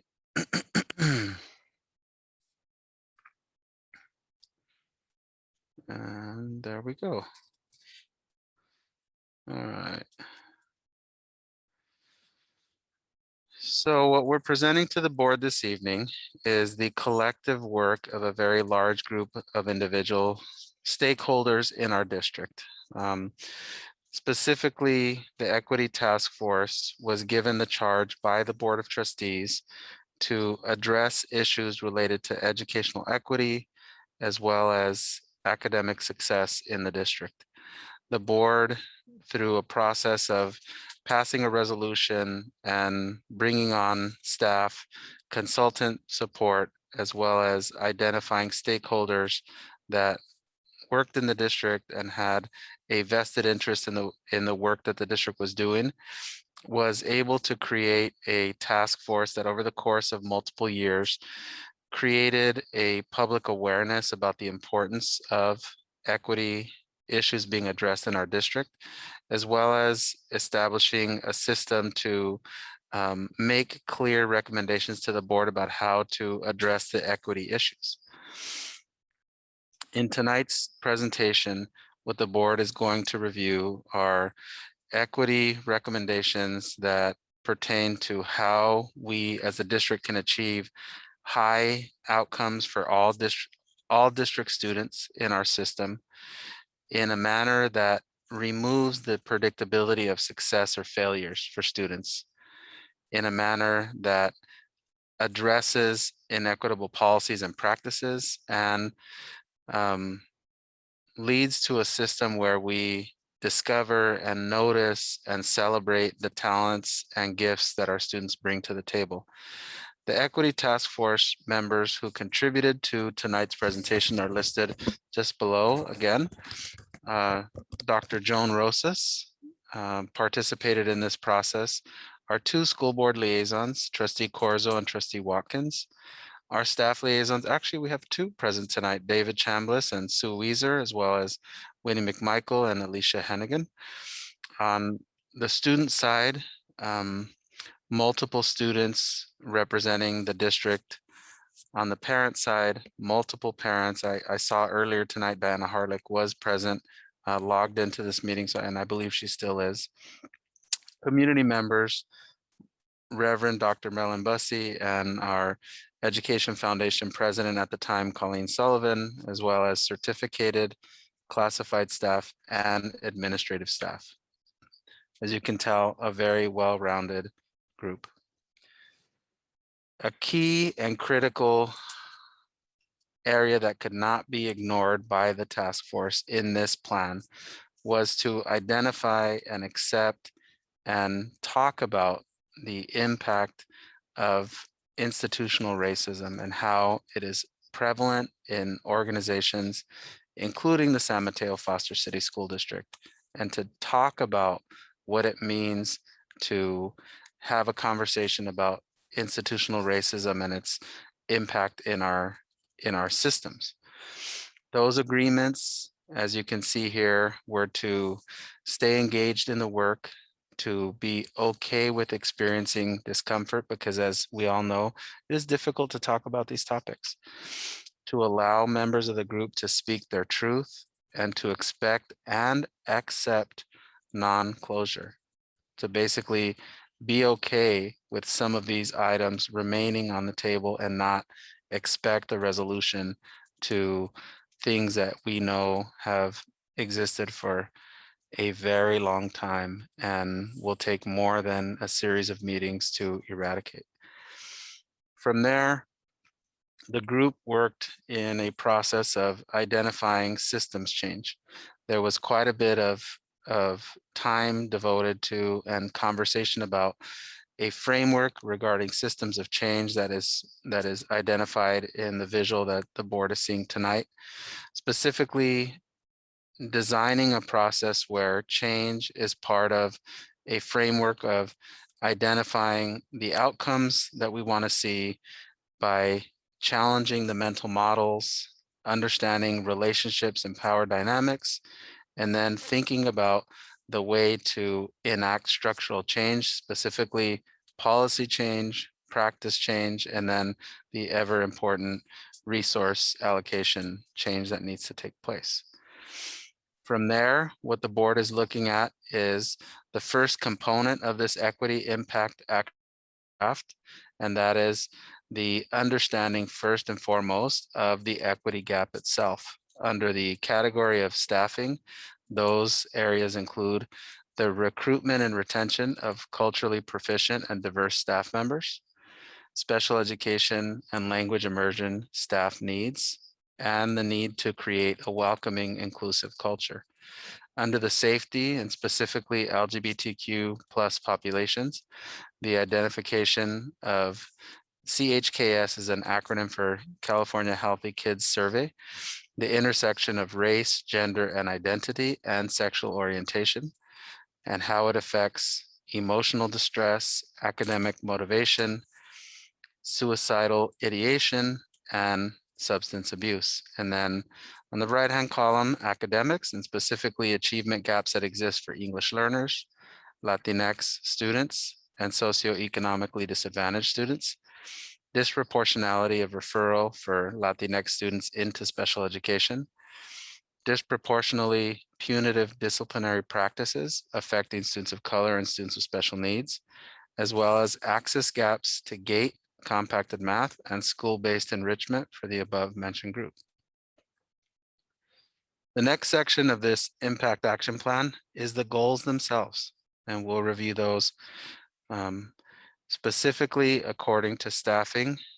The first goal is to increase staff diversity, reflecting the demographics, spoken languages, and desired culturally proficient mental models of students and families in the district to prevent attrition and encourage leadership building capacity. Secondarily, creating a desirable, supportive, and inclusive work environment by providing professional development plans and opportunities that center on cultural competency, anti-racist pedagogy, healing-centered engagement, to shift mental models from compliance to a commitment to equity and anti-racist education. Under the category of safety pertaining to LGBTQ plus populations, the first is to reduce the equity gap in key indicators of mental health, more positive psychological outcomes between LGBTQ students and non-marginalized students, specifically looking at those California Healthy Kids Survey outcomes. Number two, to have inclusive schools where students feel more safe in their communities. Number three, to take more comfort talking to teachers and staff, whether older or younger, about sexual orientation and gender identity. To provide students and parents and staff more education about sexual orientation and gender identity.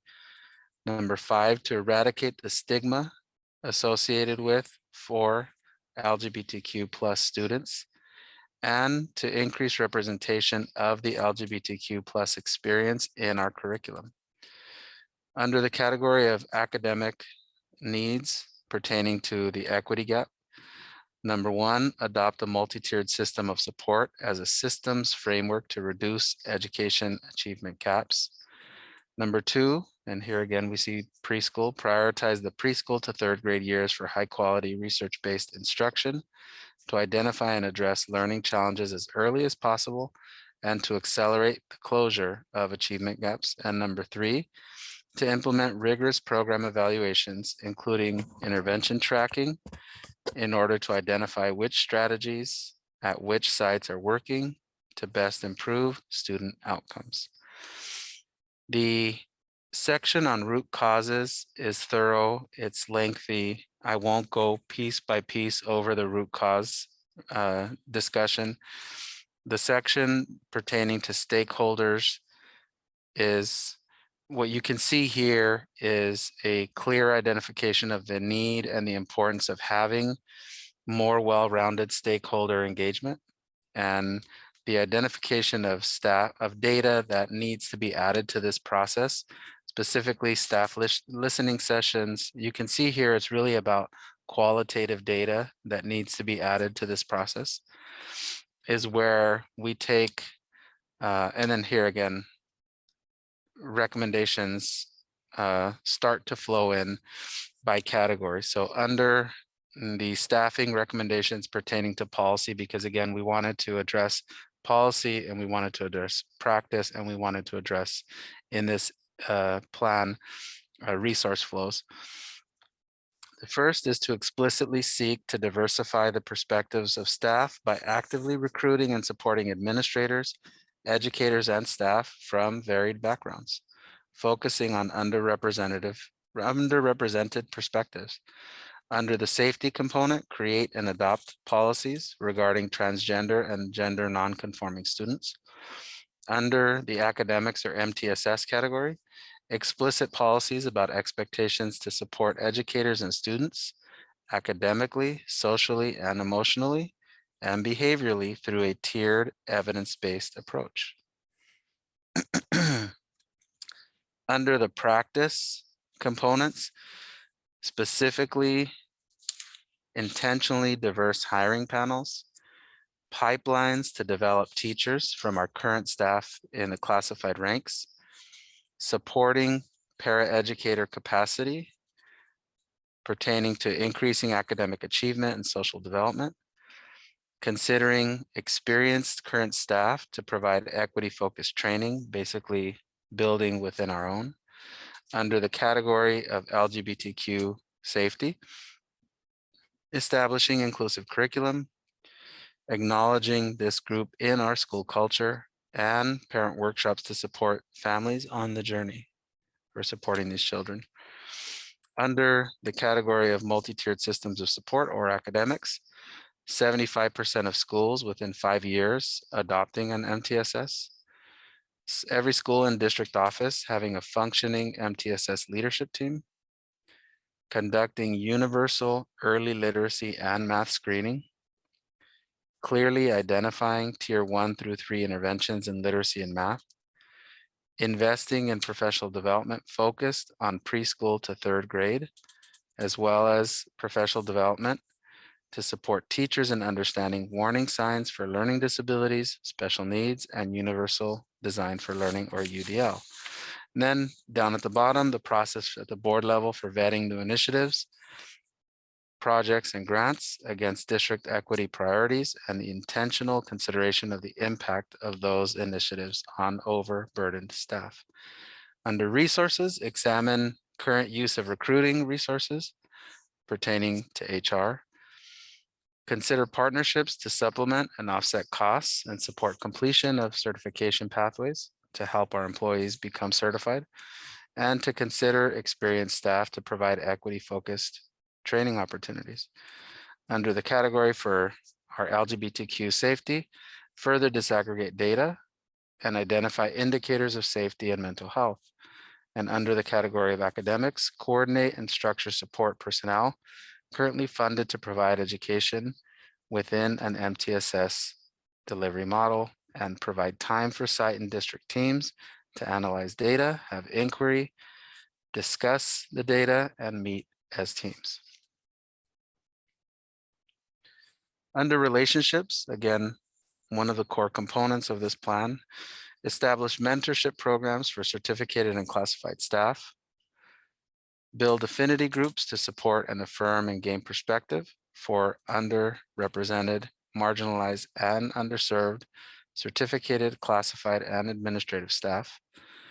Under the LGBTQ+ category, engage these families and students and learn about their experiences, and possibly reaching out to Rainbow Gay Straight Alliance groups for focus group support. Under the category of MTSS or academics, support teachers in building relationships with students to support growth, support administrators in building those relationships, and connect with bargaining groups to assess implications on staff and faculty. Relative to power dynamics, professional development to build leadership capacity in terms of staffing, intentional diverse hiring panels to ensure multiple perspectives. Under the category of LGBTQ safety, eliminate the stigma surrounding LGBTQ families and students through education, and ensure that these groups feel safe and accepted in their school communities. Under the academics or MTSS category, adopting multi-tiered systems of supports at a district office model, executive cabinet level position focusing on early childhood education grades, executive cabinet level leadership to assess connections between departments to implement MTSS, and finding ways for underrepresented families to have voice, exploring the use of family liaisons to decrease overrepresented privileged families at board meetings and in official district work groups. Under mental models, the professional development focusing on cultural competency anti-racist pedagogy, and implicit cultural bias to focus on shifting mental models from compliance to commitment. Secondarily, developing explicit common ideas of the meanings of human resource terms and expectations. Under the category of LGBTQ safety, examine and educating administration, faculty, staff, and community about the needs and expectations for supporting our students' physical and emotional safety. Under the category of academics or MTSS, creating safe spaces for teachers and staff to be vulnerable and buy in to a different way of doing things, and establishing a flexible pedagogy to evolve instructional approaches that meet the needs of all students.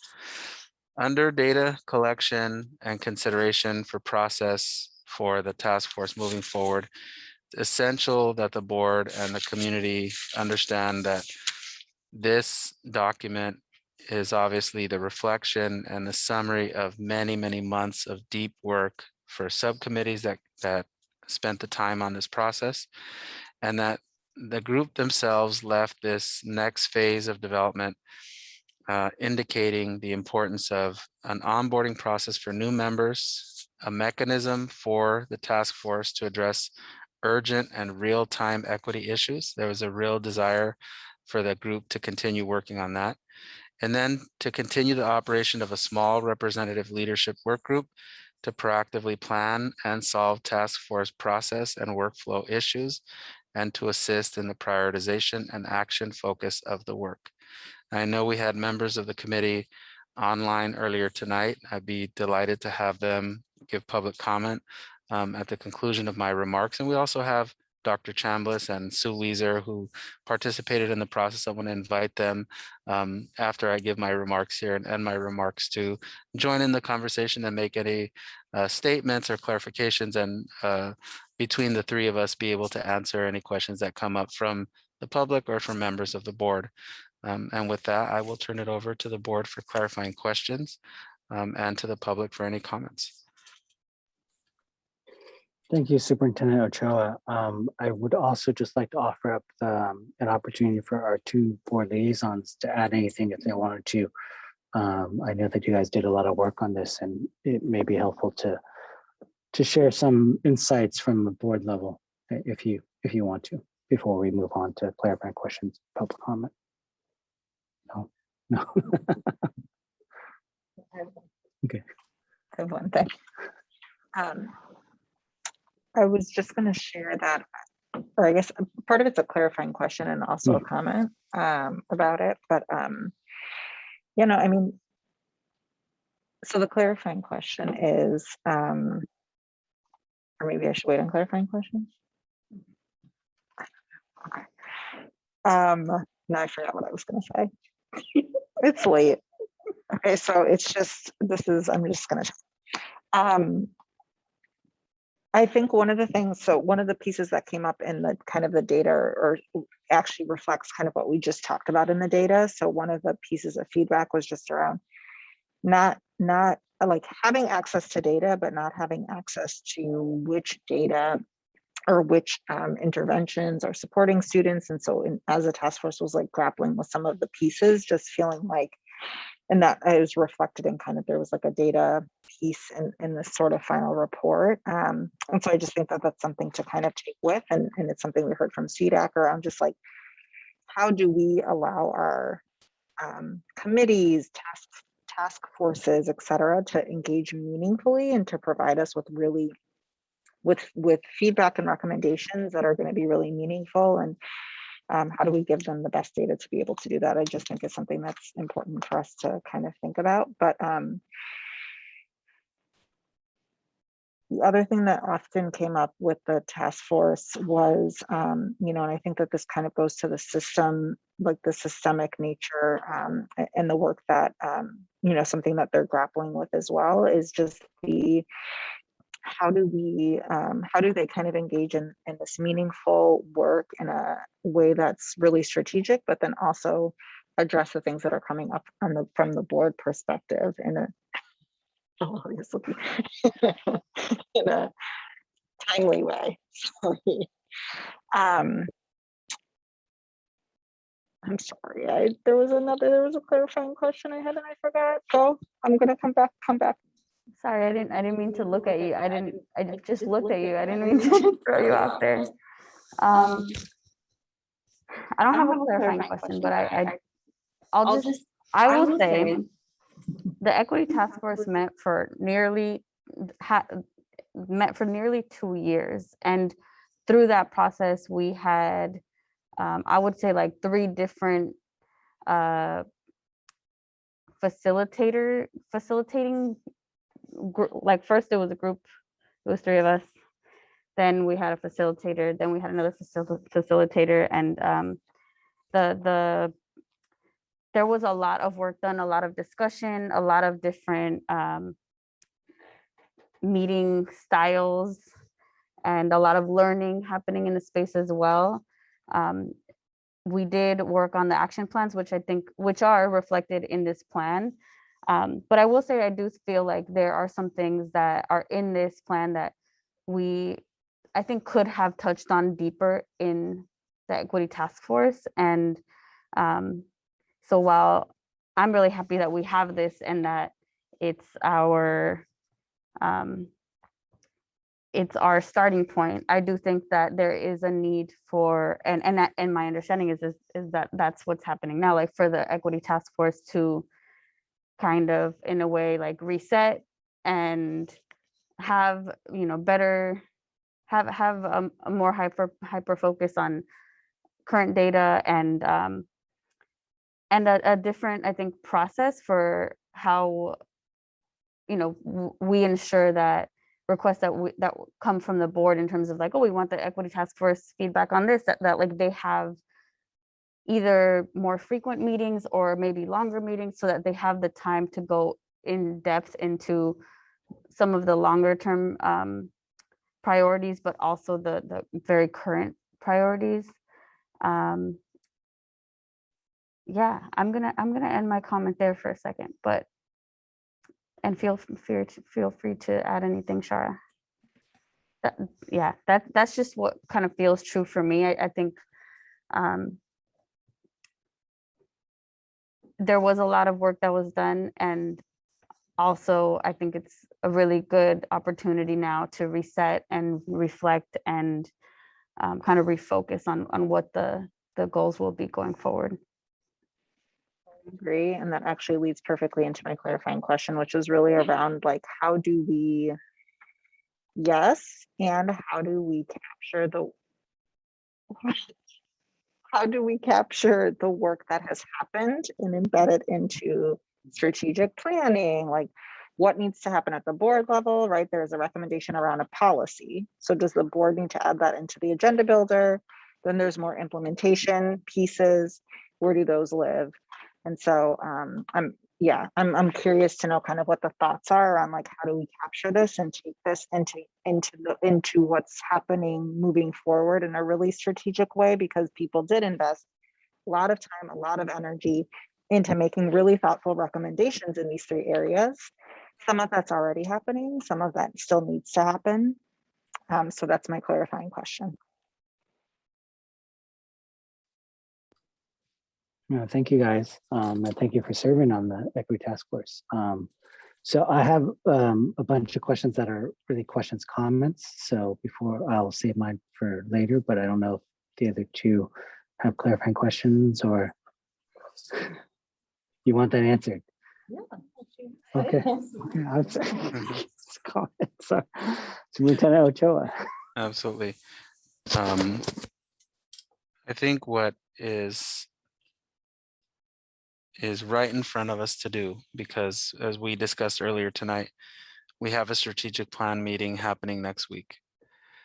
We agreed to a process where the strategic plan committee that is representative of 21 schools involving 40 members of our community are basically digging into a process where they really look deeply into where we stand as a district, with the ultimate goal of giving this board clear recommendations at the end of December that say, these are our biggest strengths and these are our biggest weaknesses. What I believe the board is going to receive is a list of strengths and weaknesses that includes many of the recommendations that ties into many of the comments that are indicated in this equity impact action plan. My ask to the board is to allow me the time to take both sets of recommendations, in addition to the feedback we receive through CDAC, and coalesce those three sources of information in a manner that would allow the board, when we sit here in January and at that February school board meeting, to identify clear goal language that then the board puts on my plate to come up with a time-based, resource allocated, 5-year strategic plan that results in the completion of the work that we're talking about here. Now, having been an educator, working with some very talented teachers and classified staff and some excellent administrators, there are certain items that are mentioned in this equity impact action plan that are achievable in 1 year. And there are others that will take years to accomplish. And the charge you're giving me as the superintendent is to determine which fall into which category and to establish a timeline to accomplish those goals.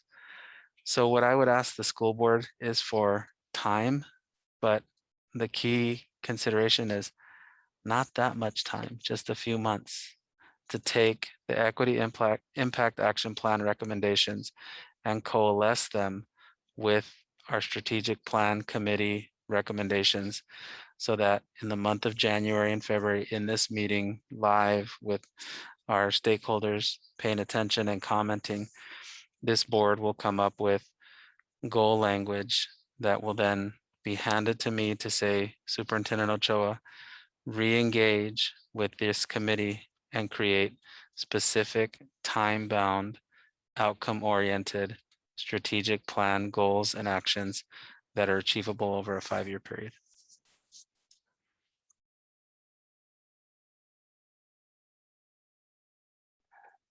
Thank you, Superintendent Ochoa, for that clarification. Does anybody have any other clarifying questions before we go to the public?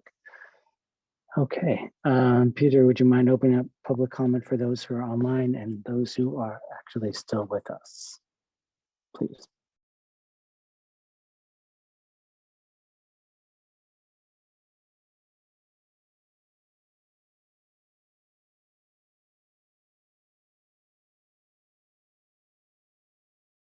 I think Peter's not with us. I'll just start for those who want to participate. Oh, he's on. Okay, there you are, Peter. Sorry, I had a little technical difficulty. Members of the public who would like to make public comment on this item, please use the raise your hand functionality within Zoom now.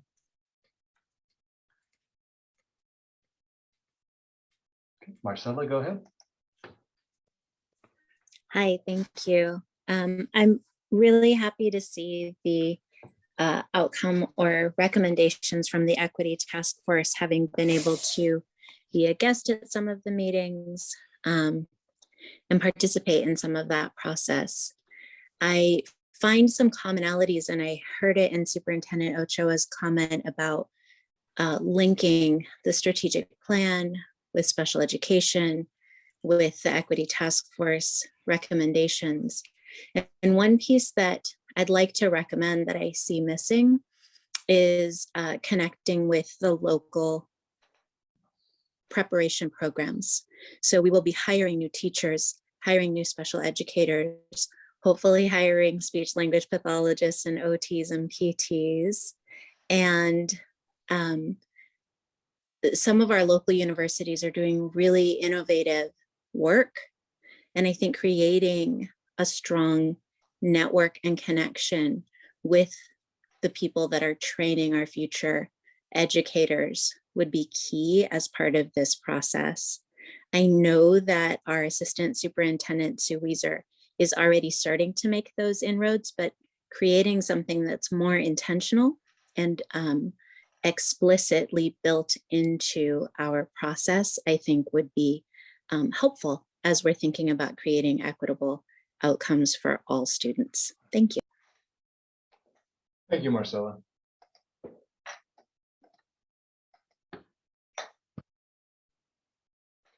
President Chen, we have no other hands for public comment. Thank you. I'm going to officially close public comment on item 7.3 and bring this back to the board for discussion or further information and direction to the superintendent. Would anyone like to begin? I'd like to begin. I'm gonna kind of reiterate some points that I tried to elevate and did elevate 2 years ago when we first discussed the ETF, and hope that we can talk about it a bit more.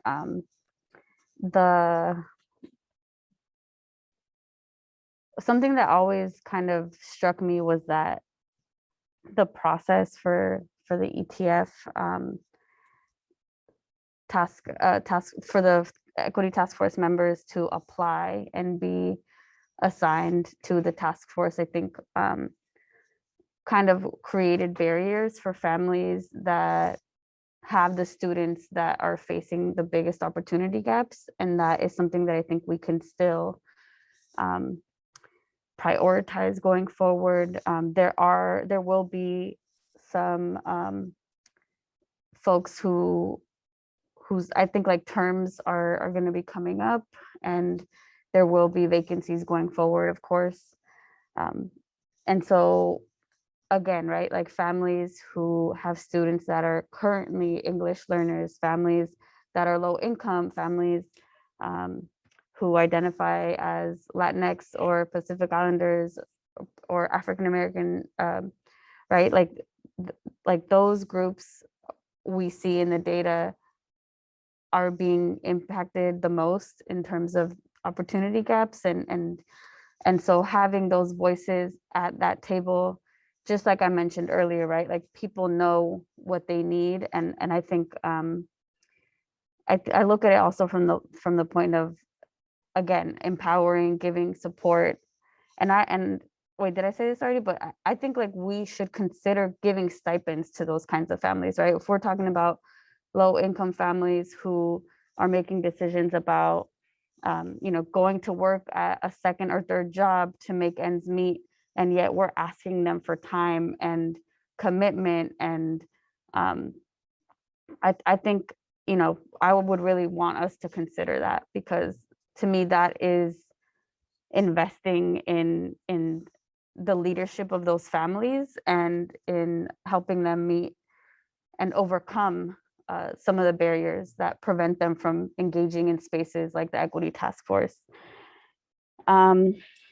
Also, I think that the Equity Task Force, I think, I mentioned it a little earlier, but the meetings, I guess like I really want us to think about like so I think we already discussed, and Superintendent Ochoa let us know that the recommendations will be integrated into the strategic planning. And so that's why I'm kind of focusing on like the future of the Equity Task Force. I don't think that we have like a schedule of future meeting dates, but I think we have to really make sure that if we are asking for for a lot of work from the Equity Task Force, we have to make sure they're meeting frequently enough to have the time to engage in that work. I also think that there is a lot of intersection between the work that the Equity Task Force would and should and probably wants to engage in, and what the Sanctuary Task Force has been engaging in. And so that to me, and I think I've heard it in several different spaces, like we want to like integrate the work being done there. I think that's possible. I know the Sanctuary Task Force now is meeting bi-weekly. And so, yeah, I think that that's just something that we need to consider. It is really difficult to, have large groups of people find like the perfect time that's going to work for everyone. But again, like if we offer family stipends and I think we can overcome those obstacles and it's possible. What else was there? Yeah, I would love to see like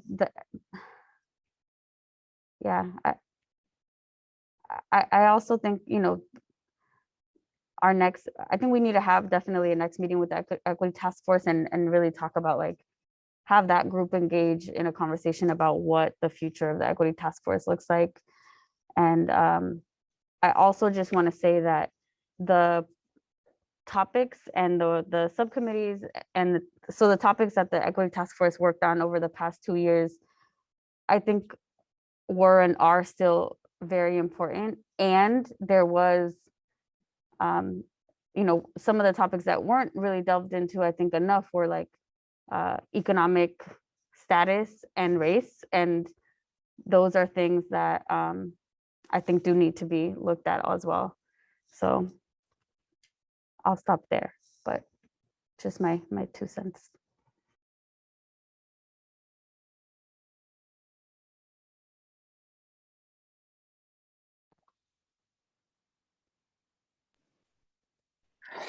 Hi. Well, first I wanted to thank everyone that's been a part of the equity task force for the past 2 years, especially Trustee Watkins and Trustee Corzo. Thank you for your leadership in this, and thank you to everyone from the district and everyone that's been involved. Just looking and hearing tonight's report, it shows what an overwhelming amount of work has been done, and so just I'm really appreciative of that. I think one thing, so Trustee Corzo has mentioned multiple times the stipend issue, and so I just wondered, like, where do we go from here on that, and what does that look like? What would be reasonable? What would be not reasonable, but also meaningful for people that might want to join either this task force or something else, so that we can get representation from people that are not already included and may have some barriers there. So I don't know if Superintendent Ochoa, how do we go from here to there?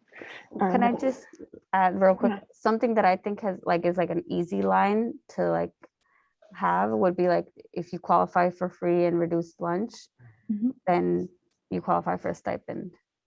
So just a thought. Yeah, that makes sense. So I guess my point was just that you brought it up multiple times, and I don't think it's gone anywhere. So like I'm supportive in looking into that. And then, you know, I haven't been part of the equity task force, so just as a board member that's here and supportive, just wondering how I can help and be more supportive, and also give this group the space that they need to do the work that needs to be done. So just wanted to show my support and thank you guys.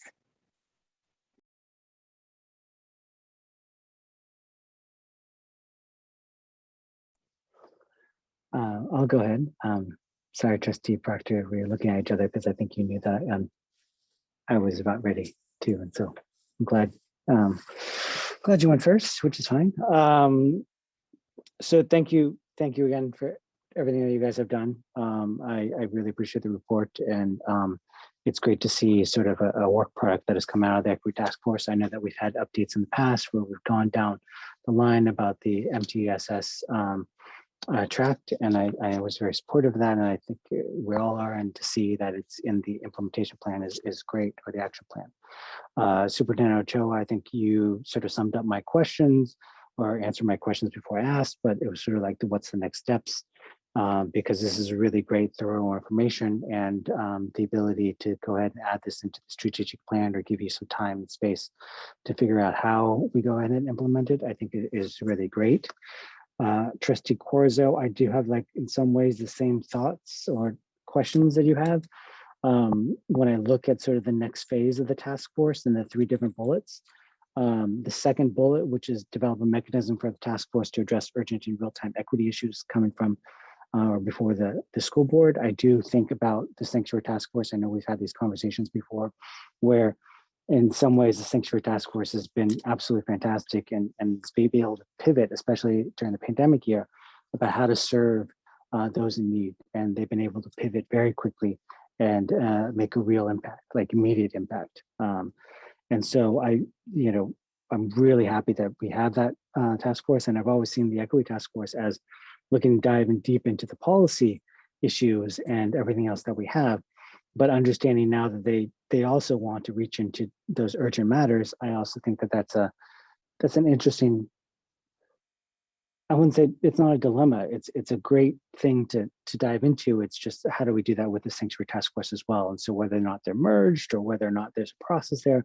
I think it'd be great, because I think the more people who are there to help out, the more urgent issues we can probably address right away. So I'd be curious to figure out how we're going to do that, or what steps or what thoughts we might have in terms of how to balance both the equity task force and the sanctuary task force. I think they're both still very valid.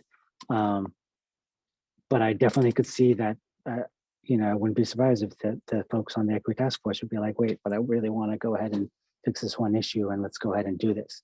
Because they might be looking at the sanctuary task force doing all these different things. The first and third point are actually, my initial thought when I read this was understanding that there are terms, I guess, on the equity task force and the membership. And it's one thing when you educate everybody and all of a sudden there's turnover. So how do you deal with, the next steps, and how do you re-educate everybody? And so I'm glad that there's that first bullet point, because that onboarding process is really important. But then the third point, I almost felt like and maybe this is just the way I initially read this, is like, is the equity task force sort of in some ways going away? Like, is there going to be now a smaller group that's just a leadership group that's just going to really dive into these things? And so my thought about what you said about, what's the next step and what's the sort of maybe reset for the equity task force, I'd be curious to see where this goes. And I don't know. And I like your idea, Trustee Corzo, about bringing it back to the equity task force and asking them, like, all right, what's the next thing, right? Because I think the implementation plan, the action plan is great. And we're leaving up to Superintendent Ochoa to go ahead and figure out how we're going to implement it. So I would love to know what the equity task force wants to focus on next. And so I'm curious. I think everybody's done a fantastic job. It's super thorough. There's a ton of information, and I would agree. There's some information that could be done right away, but stuff that's going to take years. And so we have to sort of recognize that. But I'm very grateful for everything that everybody has done and worked on this. And so those are my comments. Thank you.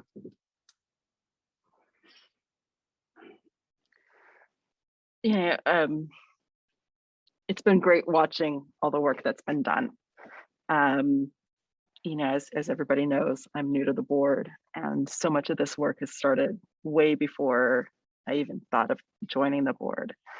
So I just want to give my thanks and appreciation to those who come before me and have done so much of the work. So thank you.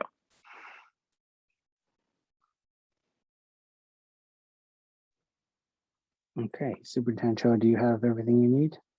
All right, fantastic. All right, thank you guys again for that. We are moving on to item 7.4, which is our address the perpetuation of the school to prison pipeline. Superintendent Ochoa. Thank you, President Chin. Tonight's presentation is a review of resolution number 2-20/21. This is an item that I am bringing to the board partially after consultation with district staff, and then definitely resulting from requests from Trustee Watkins in wanting to know where we stand with the many actions that are indicated in this resolution that was passed by the board in the 2021 school year. So I'm going to go ahead and share my screen again and take the board through this process. So what the board is looking at now is the board and community can see the resolution that specifically identifies a desire to interfere and interrupt with the perpetuation of the school to prison pipeline. Under this resolution, 3 critical steps that I'm highlighting now were indicated as part of this resolution. The first is to conduct deep listening sessions with administrators, teachers, and staff that will be transitioning out to identify and prioritize needs in supporting school and student safety. Secondarily, conducting deep listening sessions with community members and grassroots community groups consisting of systems impacted by individuals and their needs in ensuring their safety in school. And third, deeply examining the interaction between school community members and the San Mateo Police Department. Now, one of the issues that we can't ignore is this was passed during a pandemic. So as you know, the pandemic had a tempo and an energy all of its own. And as a result of the many challenges we faced educationally throughout the state, this resolution is one of many that did not result in the completion of these actions. So I want to take you to the next section, which indicates the importance of revising our plans and ensuring that we don't take a program and replace it with a by proxy program. In other words, you don't take a school resource officer program and replace it with a armed security guard program.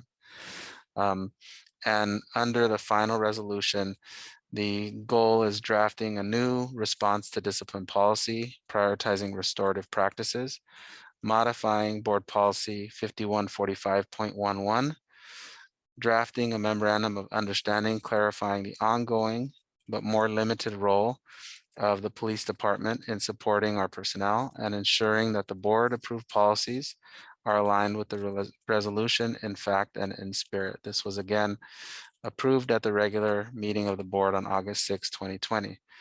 As the board is aware, we have a new assistant superintendent of student services in place. He is slowly but surely building his team and his work back there. He and I have gone through this resolution.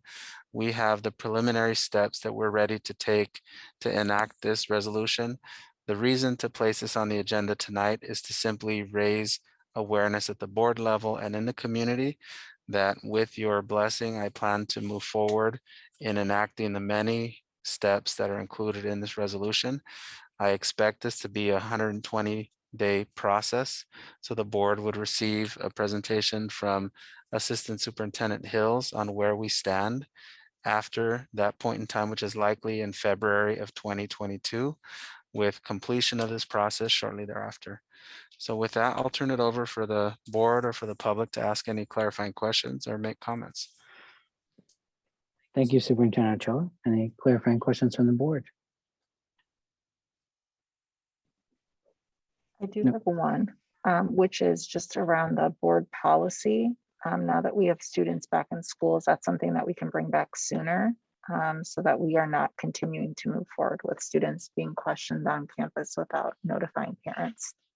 Otherwise, yeah, that's my question. Absolutely. We can agendize that for our November 18th board meeting in order to give us the time to pull the language, take it through a legal process and bring it back to the board on November 18th.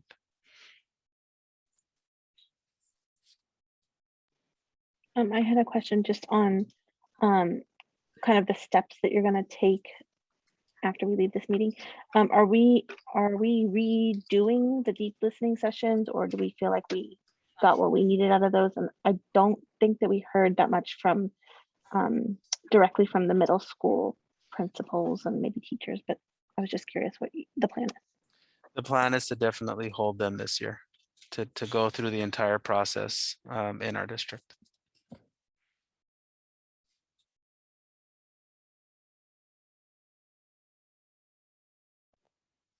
Any other clarifying questions?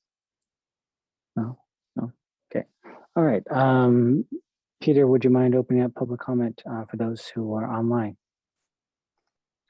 Yes, any members of the public that would like to make comment on this agenda item, please use the raise your hand functionality within Zoom now.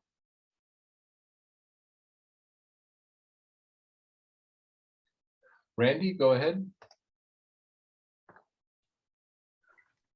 Hi, good evening. Just wanted to thank you for your continued commitment to this issue, for your continued commitment to the community engagement about the resource officer issue, and particularly to Trustee Watkins for the bringing up the issue specifically about students being questioned without notification of the parents. That's very important. And thank you for your responsiveness to this. Thank you, Randy.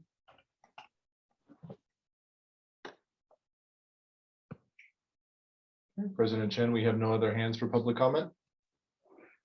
Great, thank you. I'm going to officially close public comment on item 7.4, bring it back to the board. This is not for an official vote, but Superintendent Ochoa has requested for us to give him his blessing to proceed. I see 1, 2, 3, 4 nodding heads, maybe. Yes. Yes. It's not up for a vote, so. Head nodding, but I just wanted to, Go ahead. yeah, sorry. I won't be long, I promise. I think no, you know what, it's fine. It's fine, yeah. Well, okay, I'll just say, okay. So I was invited earlier this week to participate in a Real Talk San Mateo live event. And so Dennis Hills participated in that with me. So I just wanted to kind of highlight that to say that, you know, I as a board member, I was invited to participate. I did participate and learned and heard a lot about like programs that the San Mateo Police Department is, you know, providing to the community. And something that I said in that space, and that I also want to just say here, is that many of the programs that like PAL, for example, offers are positive programs. And yet there are people that are kind of left out because they haven't had good experiences with police. And while they would love to engage in that, have their kids engage in, you know, soccer through PAL or whatever sport or event that they're doing, they won't walk through that door because of their fear or like their valid concerns about experiences that have impacted them or their family members because of policing.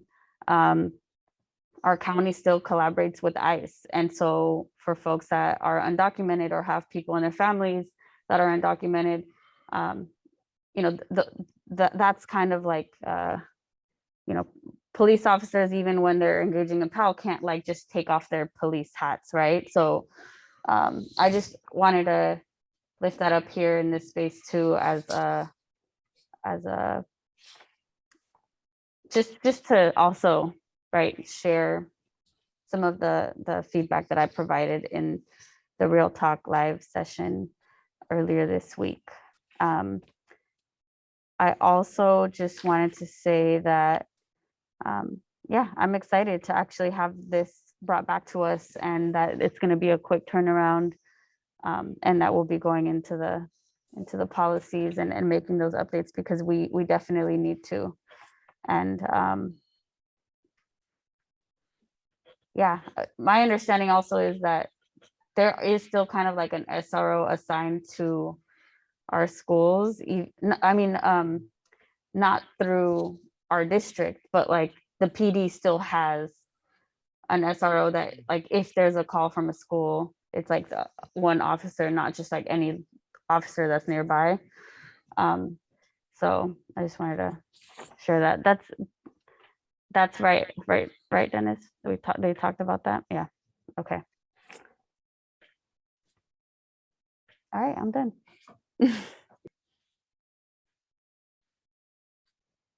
Okay, thank you, Trustee Corzo, for those final comments. We are moving on to item 7.5. Superintendent Ochoa. Thank you, President Chen. Item 7.5, pull up here. This is a very straightforward item. It pertains to actually what we're doing this evening, which is we're holding a meeting online. We are noticing it in a manner that's consistent with the Brown Act. But we're actually offering as a district 2 options to our community. As the board saw, we had 2 members of the public join us in person. They came in, they could hear everything that was happening at the meeting, they could participate, and when they were ready to go, they walked out. The same can happen online. We have multiple community members logged in. I think when we started, President Chin, you said 40 some odd were joining the meeting. We're down to 16 just a few minutes ago. So over time, people make their decisions about how long they want to attend and what portions they're here to attend for. What resolution number 10-21/22 does is it continues to give this board the authority to hold virtual meetings as is allowed and pursuant to Assembly Bill 361, which is designed to give flexibility to school boards during this pandemic or a subsequent pandemic if that were to take place, to allow you folks to hold meetings online in a manner that's consistent with that law, which requires you have to give full access for those members to participate, which we currently do. As you see all night long, we're constantly inviting the public to give public comment. We don't limit them to doing it before the meeting. We don't put any steps to curtail their involvement. We don't put a maximum number of comments. We basically say, come join us and let your voice be heard. So that's what this resolution is all about. It's about the board giving yourself the flexibility to hold meetings online if needed. As we've stated before, a couple of months ago, we decided to come back and us physically be here in person. Our schools are open. We felt at the time that was a positive step to take to give members of the public who do want to show up in person that option. And if the pandemic circumstances were to worsen, then maybe we would go back and be all online again. And this resolution authorizes the board to do that. Now, the interesting thing is currently there's a requirement that every 30 days we bring back a version of the resolution or certify that the resolution remains viable. So that might seem a little funny to members of the public that we keep bringing it back as an item because we don't normally do that with resolutions. But there is some talk in the state about maybe changing that to where the administration just verifies that the pandemic is still in place. But for the time being, my recommendation is that the board approve this resolution and give yourselves the flexibility to hold those meetings as I just described. And with that, I'll open for any questions or comments from the public or the board. Any clarifying questions? No? Okay, thank you. Peter, would you mind opening up public comment for the few members who are still with us? Yes, any members of the public that would like to make comment on this item, please use the raise your hand functionality within Zoom now.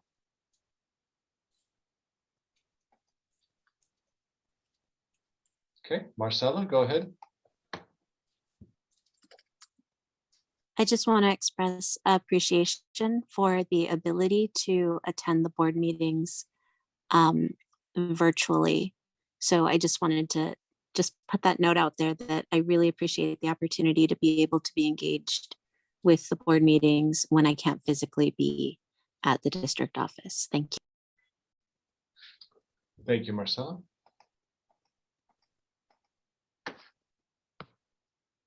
Okay, President Chen, we have no other hands for public comment. Great, thank you for those public comments. I am officially closing public comment on this item. Open up to board discussion and or motion.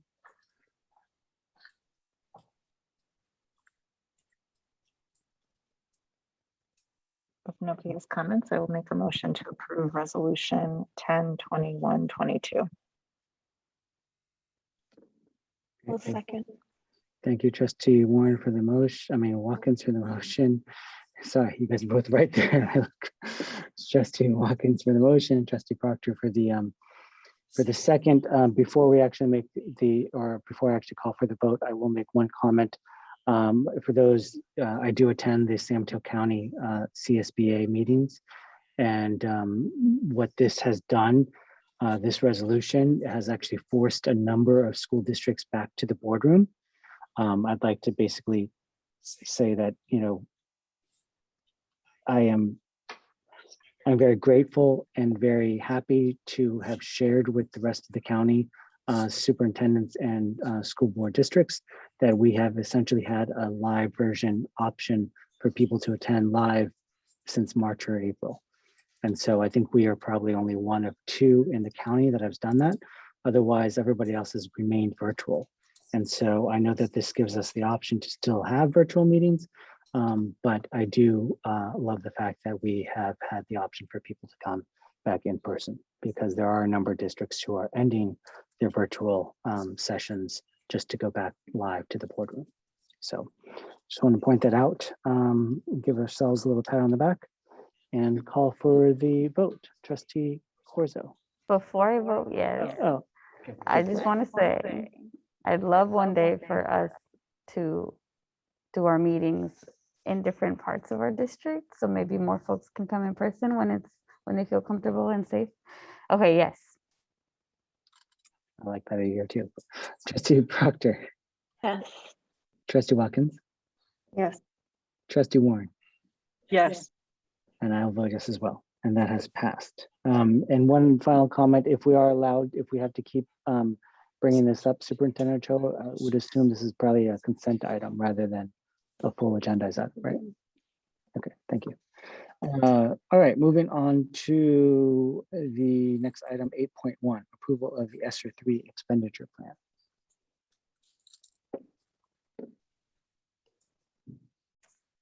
All right, good evening, Board of Trustees. I appreciate the opportunity to share with you our proposed ESSER 3 expenditure plan for your review and consideration, and with our recommendation for approval.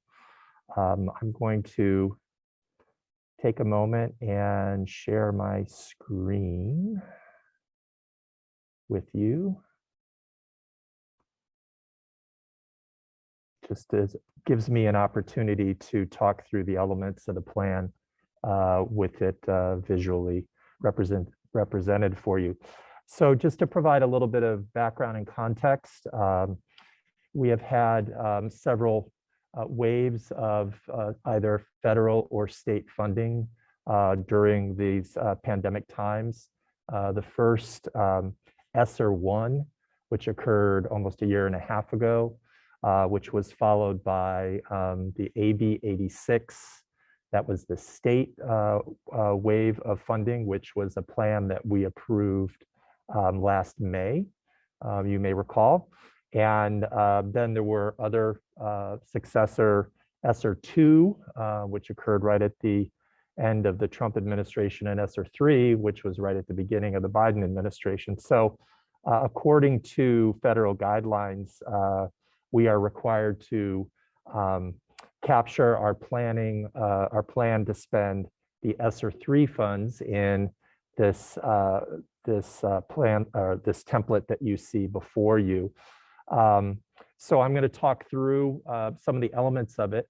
Really, I want to begin by saying that one of the first pieces of feedback that we got when we engaged with our stakeholders last spring around the AB 86 funding, which you recall was very time limited.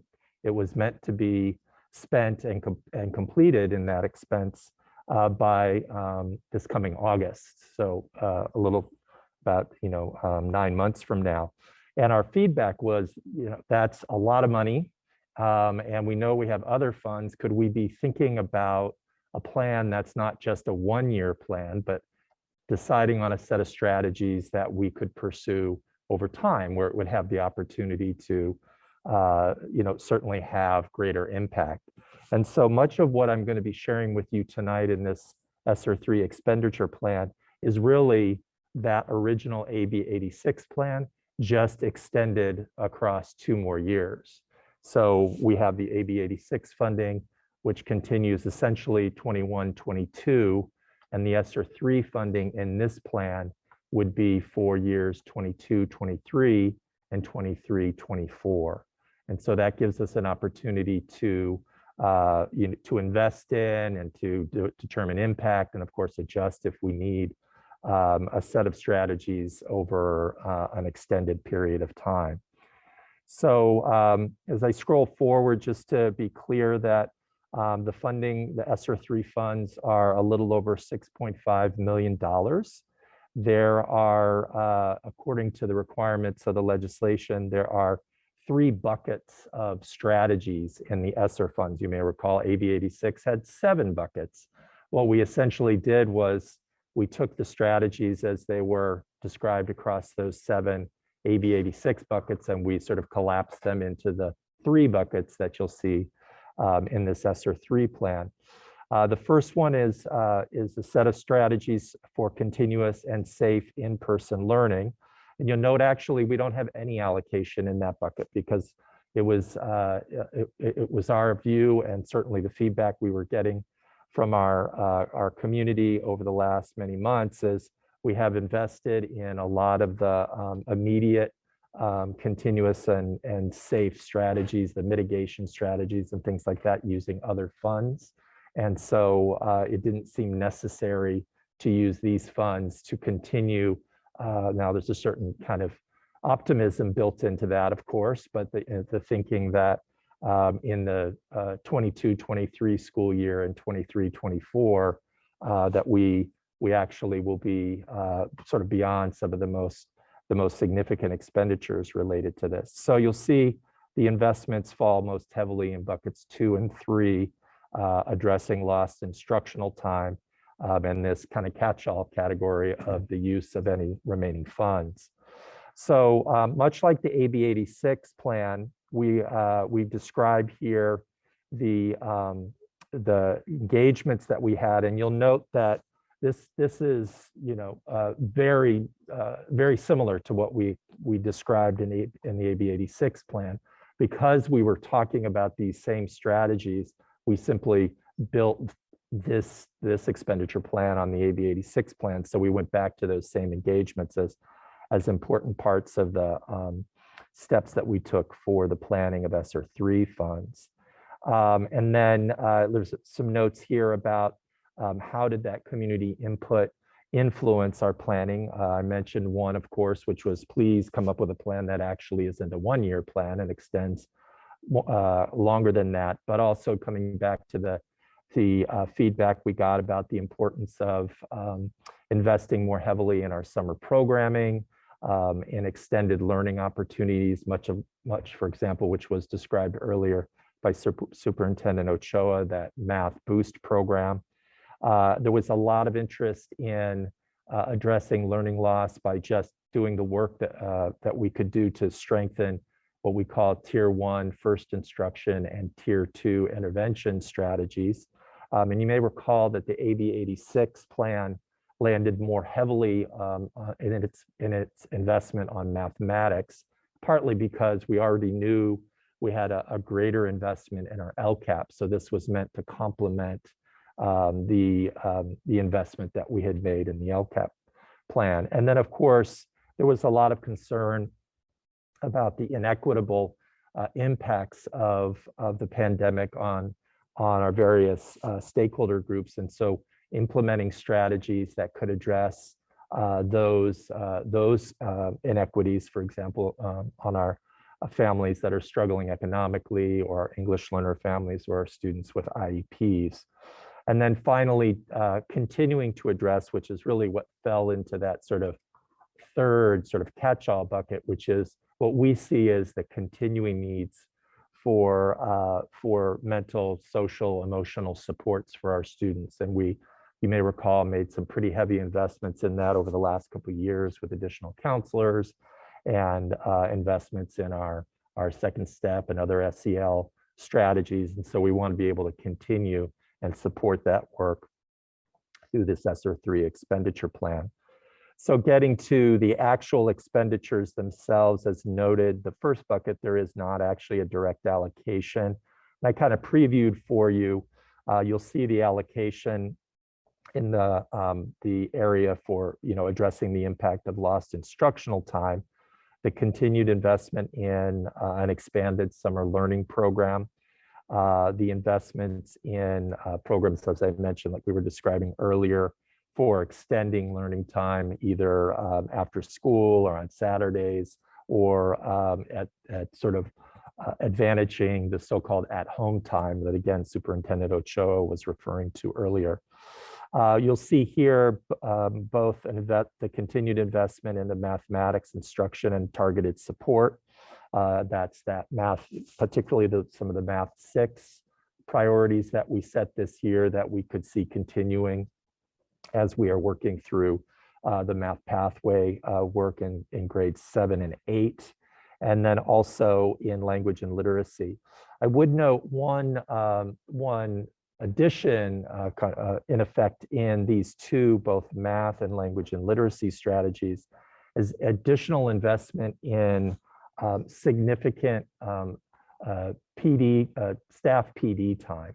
So we've identified the fact that it costs the district approximately $500,000 to have our entire staff go through a day of PD.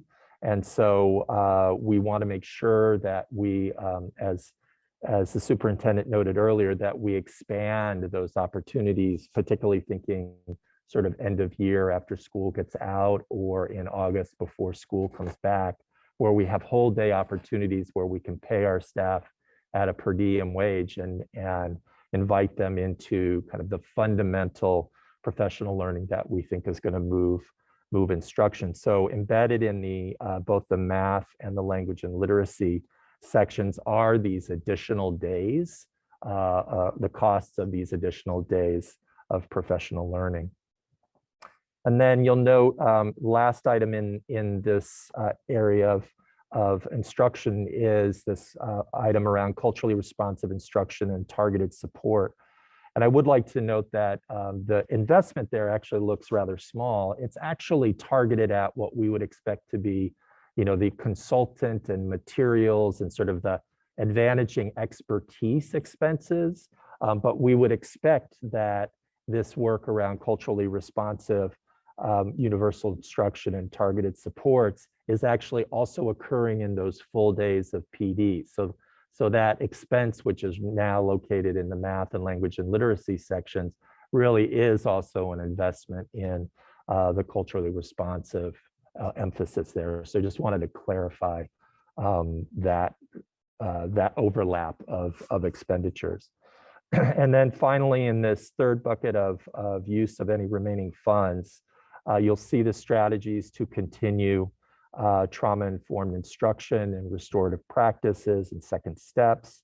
And then finally, one of the things that we've identified, obviously through the pandemic, is the increasing importance of having strong systems for supporting our instructional technology. I mean, we've literally quadrupled the number of Chromebooks that are out with students. We have, many more instructional applications that are now at the core of our instruction, and we've got to make sure that we have some base systems in place to support those, as well as to do the data work that, again, we were referring to earlier in the meeting. So there's some investment there in the staffing that would allow and support that work. And so, and then of course, the final indirect costs. So that is the overview of the actual expenditures. And then you'll just see here the manner in which we're proposing to monitor our progress on these strategies. I won't go into all the details there, but you can see both what we're proposing to do to monitor, as well as the frequency of that monitoring. And again, this is organized by the specific strands of summer learning, extended learning, math instruction, language and literacy, the culturally responsive piece, student health and wellness, and the instructional technology and data work. So I'll stop there as by way of giving you an overview, and happy to take any questions that you may have. Great, thank you, David. I do have a clarifying question, so I'm just going to jump right in. I always assume like AB 86 and the funds from AB 86 are separate from ESSER, but is AB 86 a subset of the ESSER funds? No, the AB 86 funds are actually state funds. Yeah. So they are separate from ESSER, in that ESSER is federal funding. So two separate set of funds. But what we took the approach was, but we want these to serve a common set of strategies that we think are important in these next 3 years, sort of post-pandemic. So we're taking the 5.5 to ESSER 3 money and applying it to objectives that were outlined in AB 86. That's correct. We're not actually using AB 86 money. We're just using the money for actions that were identified in AB 86. That's correct, because the AB 86 funds have to be expended by August 2022. So it was very time bound. And then this allows us to continue many of those strategies beyond August 2022. Great, thank you for that clarification. I just wanted to make the connection there because I did think that they were two separate things and it looked like they were commingled in some way. So I have a comment, but does anybody else have any clarifying questions? Yeah, thank you for your presentation. Just some clarifications. In your presentation, I noticed that you listed students with IEPs. Can we, just knowing that you can have an IEP and still be considered a gen ed student, Absolutely. or you can be a student with an IEP and be in a special day class, are you meaning the broader umbrella term of a student with an IEP, or are you meaning more specifically students who require special day classes? Well, so for example, in our, when we think about, let's take one of the strategies, which is like the work in mathematics, for example. We know that students with IEPs who are resource students, for example, of course, spend their day in general ed classes, and they are part of, and so the impact of these dollars on those teachers will be felt through the professional learning and supports they receive. At the same time, actually, we're working quite diligently to make sure, for example, that our mild to moderate SDC teachers, and witness our first PD day this year, we had our mild to moderate SDC teachers and paraeducators sitting with all of our general ed mathematics teachers working on the same curriculum and thinking about the ways that they can implement it effectively and move students toward grade level rigor. So we are thinking of those together in that respect. Okay. I just know in the past sometimes it has been said students with IEPs, and then the clarification was actually, oh, wait a second, it's actually students with students in the SDC. So that's why I wanted to clarify that. Sure. When we're talking about extended learning, and I love the creativity, let's do stuff after school, let's figure out ways to send it home, or come in on the weekends or whatnot. My concern is, like what we talked about with compensatory minutes in terms of special ed during the update earlier. Do you anticipate there being a potential for parents not wanting their children to participate, even though they might be identified as students who could benefit? I don't anticipate that. We would include, when we're looking at the data, we identify students who are struggling performers, both special education and not. And so it's meant to include them in the supports as we develop them. So if I'm answering your question. I don't think I made myself quite clear enough. What I'm saying is, the example during the special education update was, you can present the option to the family, and yet they may be like Superintendent Ochoa said in his example, that the student is way into sports and an after-school program is not going to work for that child.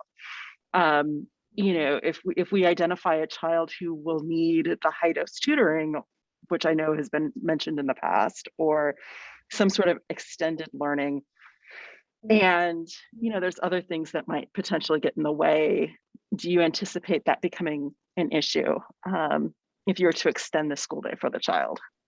I can't say that I do at this point, because I think there's multiple strategies there. There is extending learning by extending the day to the after school. There's also the option of Saturday school. There's also the option of intersessions. There's also the option of, the kind of providing resources at home for the family that we were describing earlier with ST Math and a coming literacy program. So I don't anticipate that being a challenge. Okay.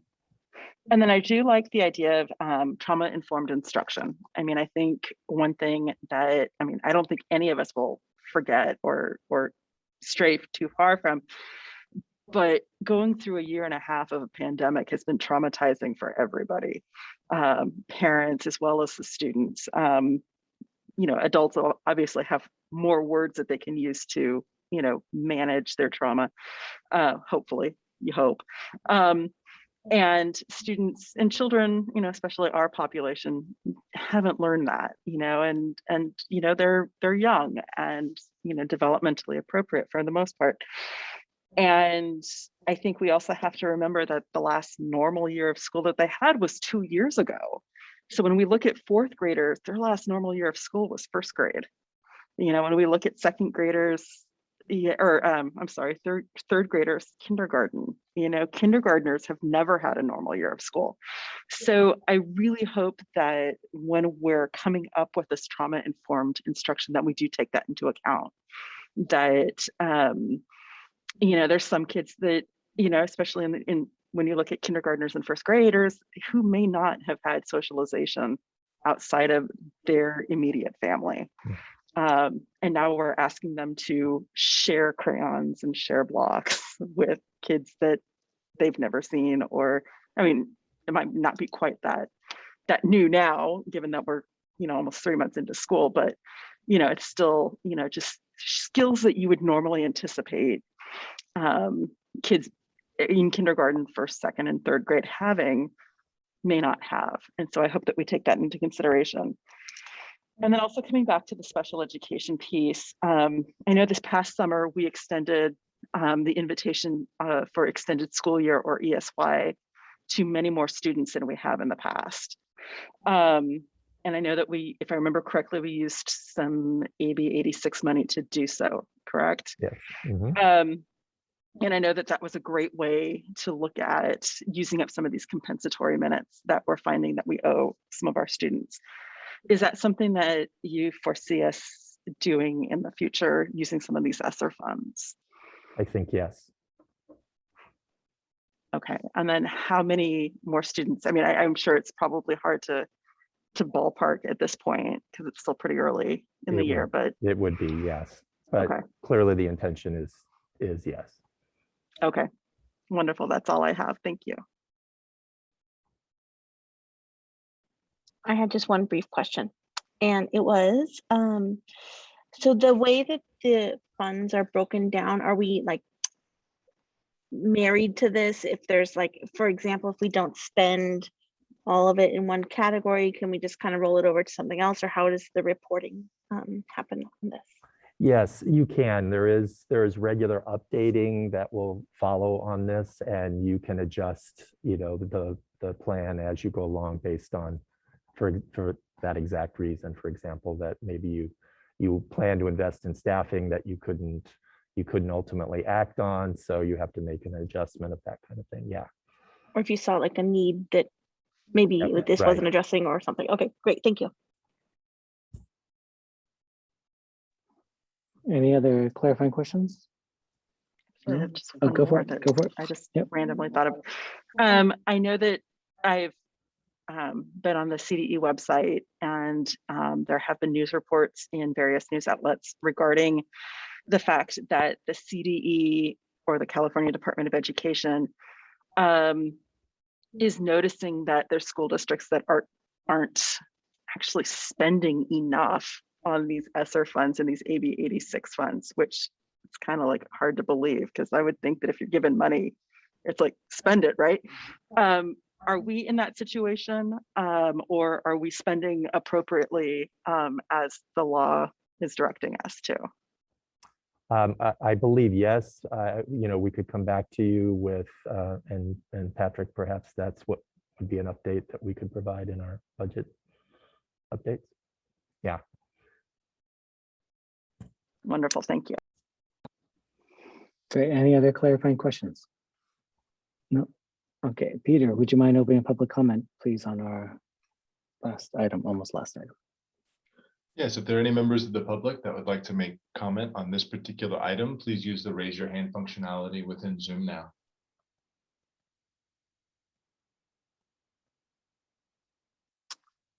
Okay, President Chin, we have no hands for public comment. Great, thank you. I'm going to close public comment on item 8.1. Open up for final comments and also a motion. I'm just going to start with my one comment. It's very related to what Trustee Warren just talked about.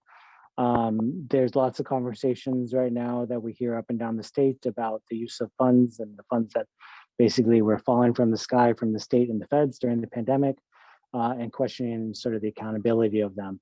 At some point, maybe it's when we look at the first interim or maybe next February, whatever it is, it would be great to have sort of a layman's chart of ESSER 1, ESSER 2, ESSER 3, AB 86, all the money that came in directly related to the pandemic and what we spent on them.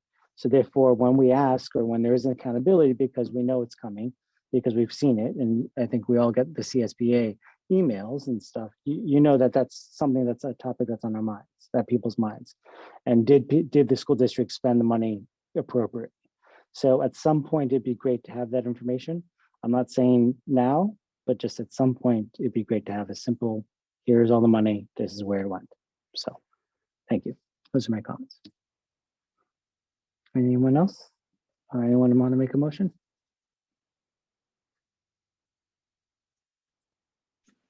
I'll make a motion to approve the ESSER 3 expenditure plan. I'll second. Thank you, Trustee Proctor for the motion, Trustee Watkins for the second. Roll call vote, Trustee Corzo. Yes. Trustee Proctor. Yes. Trustee Watkins. Yes. Trustee Warren. Yes.